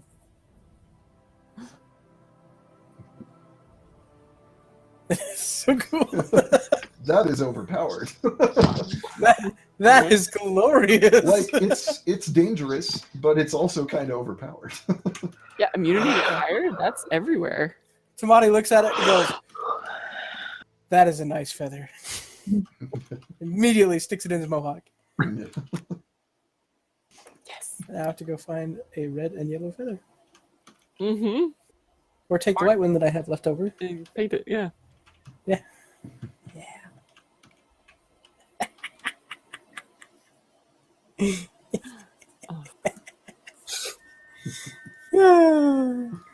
So glad I bought it. It's like, looking at the names of some of these other items, I'm like, I love that. Yeah. What?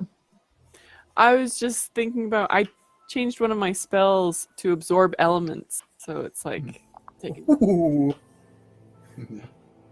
Cool. Yeah. Well, it just makes it a resistant, so it would like neutralize the double. Yeah. The names of all these items are incredible. Like, I'm looking at some of them like, what even?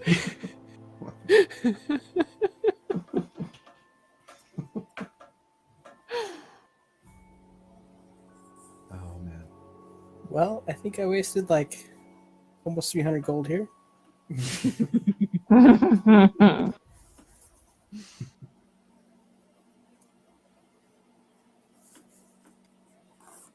Just for the sheer weirdness of it, I'm going to say that Kadrazat was given a voucher as well.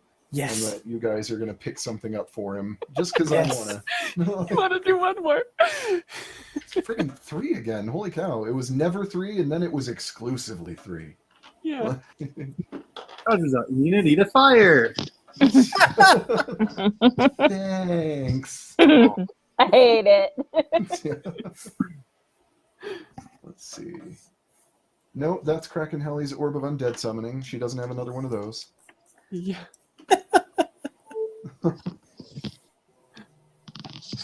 Oh, it's another Gilly Wiggles product. Jeez. Where is this one? They have a whole product line. Yeah, there's. Can I wiggle? Yeah. She brings a glass vial filled with sparkly glitter. A paper label is glued to the vial with the words, "Gilly Wiggles Astonishing Body Glitter." I love this so much for Kadrazat, by the way. Just because you're slogging through dungeons doesn't mean you can't look good doing it. Perk up your appearance. Be a star. Shimmer and glow like the beautiful butterfly you are. Just apply a pinch of Gilly Wiggles Astonishing Body Glitter to alter your appearance to fit how you feel on the inside. Or actually just to change your appearance, which is almost just as good. You deserve it to look your best. So whether you're battling an ancient evil or just cleaning up after the last mess that Gilly Wiggles, which is crossed out, that jerk Frank Prisdetnetsky, made in your life, you should be sparkling from head to toe with Gilly Wiggles Astonishing Body Glitter while you do. And, Oh my gosh. Let me see. I will These are need to so determine in-depth. how many applications of glitter are in the vial. Holy cow, that's a full vial. There are 13 applications of glitter in the vial. That is the maximum amount it can have. Wow.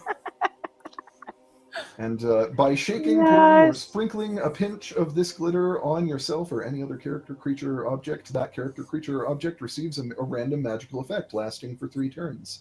Many objects will not be able to utilize the abilities which they gain in this way and will simply sparkle visibly for the duration, but if you use it on an object. But Wow. hey, Conjure, we brought this for you. Get you some body glitter.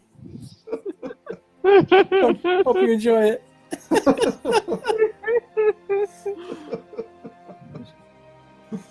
Wow. Even better if you think of the fact that I basically have always intended Kadrazat to be our Gilmore here. It just improves that several times over. Glorious. Yeah. Gilly Wiggle's glorious glitter.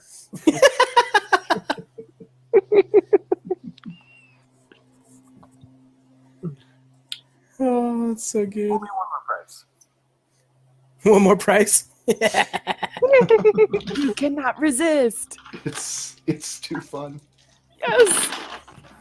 Make everybody roll a wisdom save check. You You're all have to spend. You're all addicted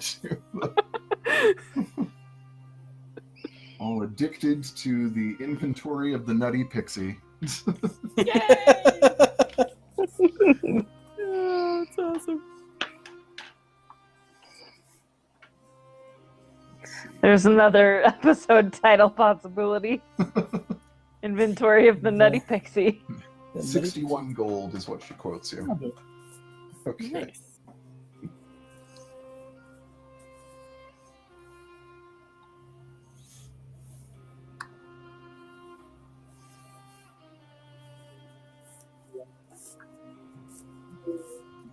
Oh, wait, no, before. 3. 3 again. Jeez. I just wrote the note in my like in all of my notes. Kadrazat has body glitter. Let's We'll find a That's way. a thing now.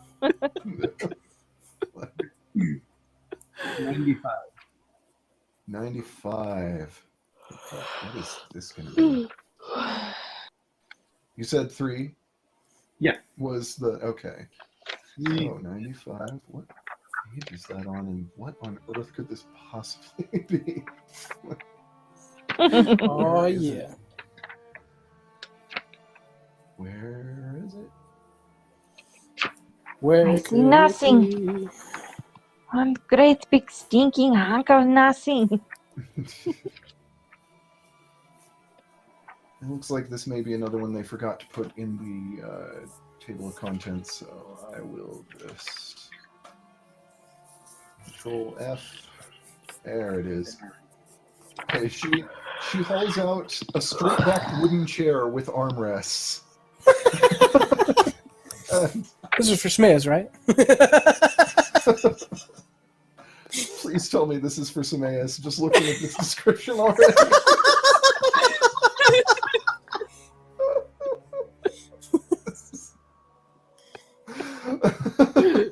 Yeah, it is.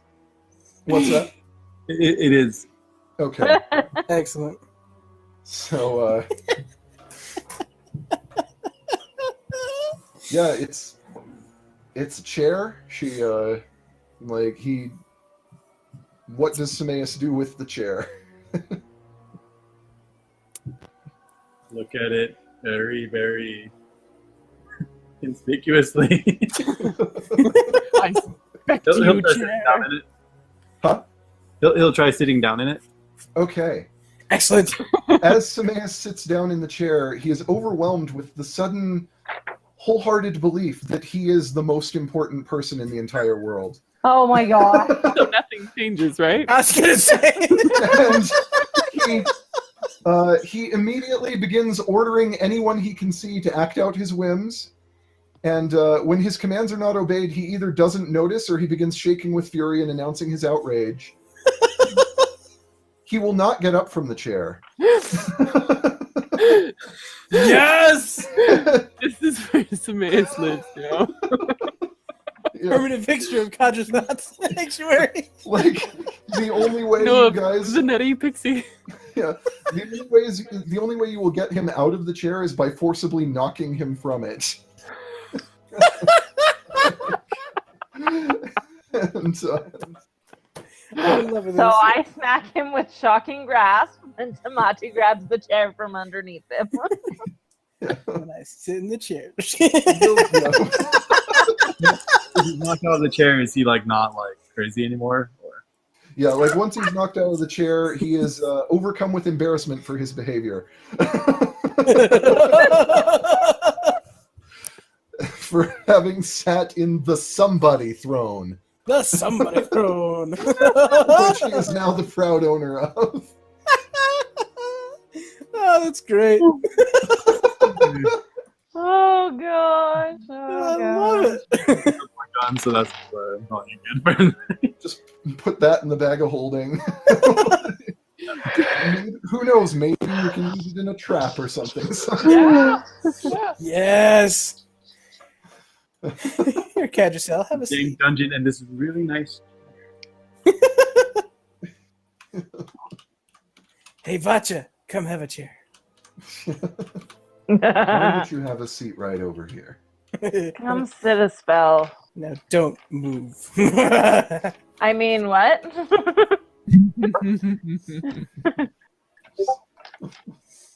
That is okay. I'm gonna call it good on buying. I just love that. Come sit a spell. I mean, what? Nice. Oh, man. See, so if you guys are genuinely done, I will go back and find the stats and information on the copestone. So I think I'm good. Yeah. On the what stone? the The copestone. Down. This is a fiend's copestone. Rocking my shoe. Yeah. Oh, excuse me. Let's see, where was that one?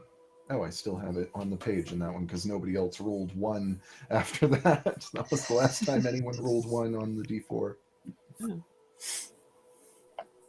Because yeah, it's like I have 4 volumes of these random weird magical items, and each one has a table in it. So I was just like, roll a D4 to determine which volume it is, and then. Pretty sweet. All right, so you guys leave behind the Nutty Pixie, and just kind of marking it mentally for potential later weird shopping. For forever. Yeah. Always coming back here. Red Dragon Special, then the Nutty Pixie.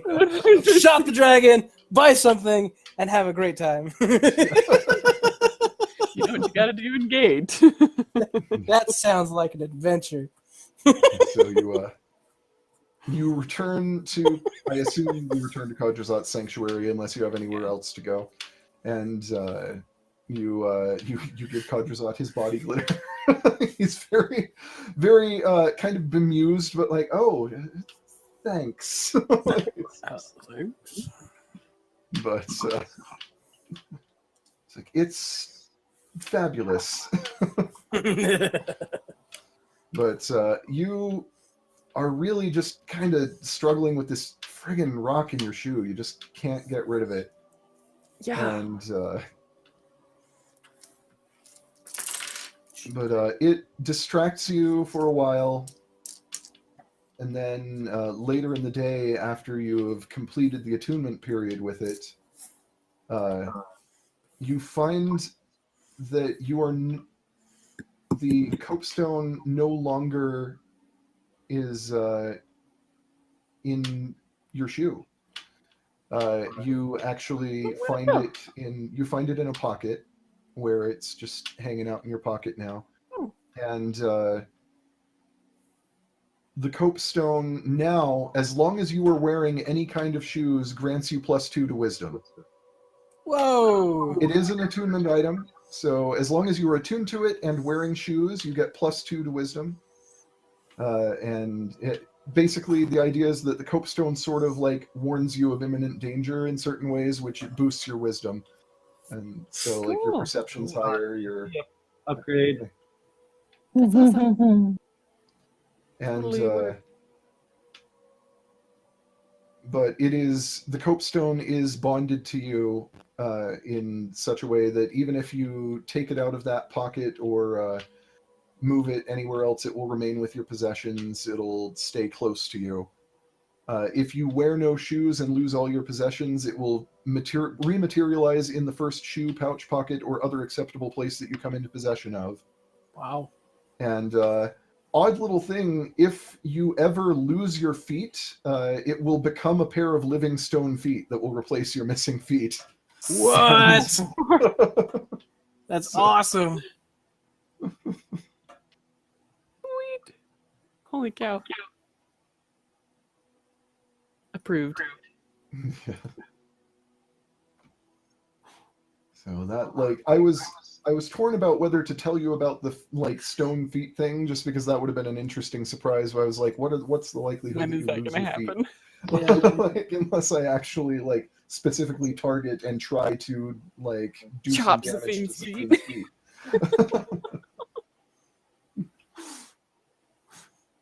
I grab some lava in my carrying pail, and then I dip my feet in it. Yeah. A lovely foot bath. Yeah.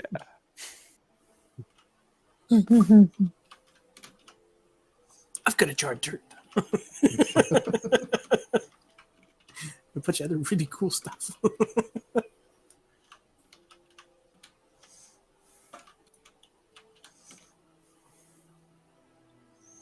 The feather of fire. So it will take up an attunement slot for you. You can only have 3 magic items attuned at any given time.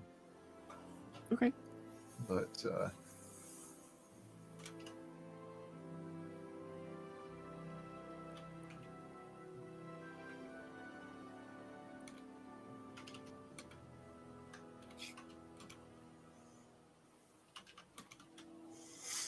Cool. Then that fills up my attunement max. and let's see.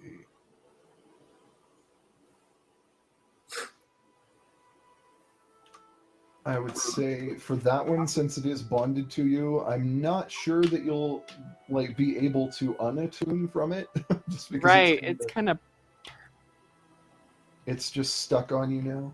But It is part of me.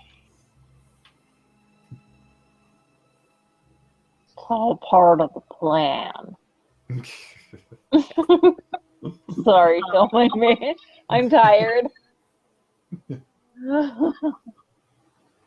yeah, I really look forward to somebody using like something like the soap. Guys, my armor class went up. Hey. Yeah, Yeah, it's your dex went up, 15 so now. your Yeah, me too. dex went Yeah. up, so your armor class went up. I forgot about that. Thanks for the shawl, Moracy. You're welcome. I'm just looking at some of the things that the Gilly Wiggles remarkable decorative soaps can do, and I'm very amused. Just a real weird set of possibilities. Oh dear. Oh, that's funny. Possibility.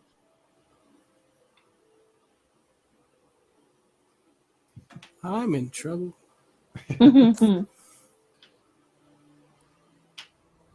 Yeah, those and the and Kadrazat's glitter.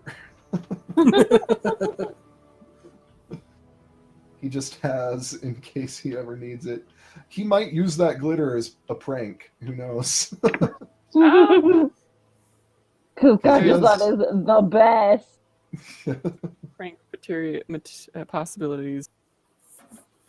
Because he has 13 potential applications. of Gilly It's true. Wiggles body glitter. And how do you wash off that glitter? With the soap.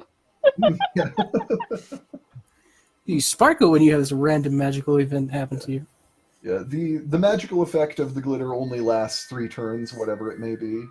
Unlike the soap, which lasts 24 hours. 4 hours. Oh, Or until Remove Curse is cast on you. Although, not all of the effects are necessarily negative. A lot of them appear to be positive or just weird. But excellent. And smell good.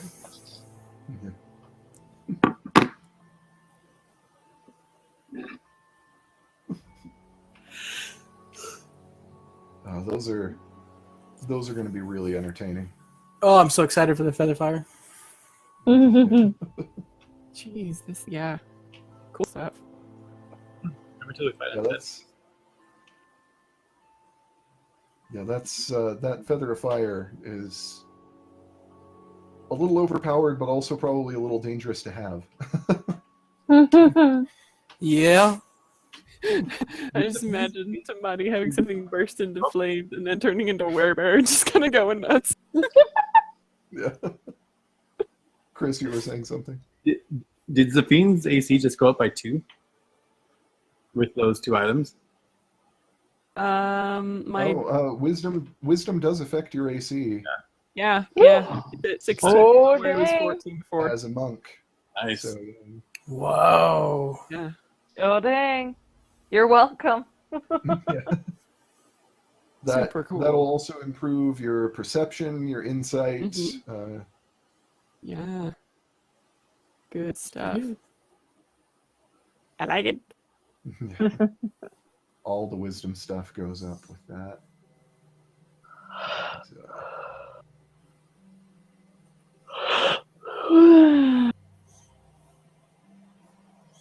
All right. Well, I say we call it for the night now that you've done a bunch of weird shopping at the Nutty Pixie. Excellent. We were just gonna kind of chill out for the day, right? For the next couple of days, it's kind of like Yeah. we're not doing a whole lot. Well, It gives you a chance to recoup from Zerachal's curse. yeah. Zafine gets a chance to be able to recoup from being dead and losing uncle. Yeah. Yep. I get You finally finally get to sleep. get to take a breath and process the fact that you died. 'Cause you haven't done that yet. I don't know what you're talking about.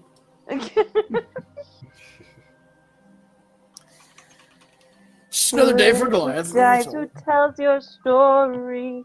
Hey, David. Yeah. So during the time, Jesse does want to stop at the wood carver guy. What? At the wood carver guy, Oh, yeah. and see if it's possible to get a attachment for the staff so it can be a staff or a spear. Oh, yeah. He'd be able to do that. Nice. Very nice. All right. Good night, Craig. Night, Good night, Craig. Craig.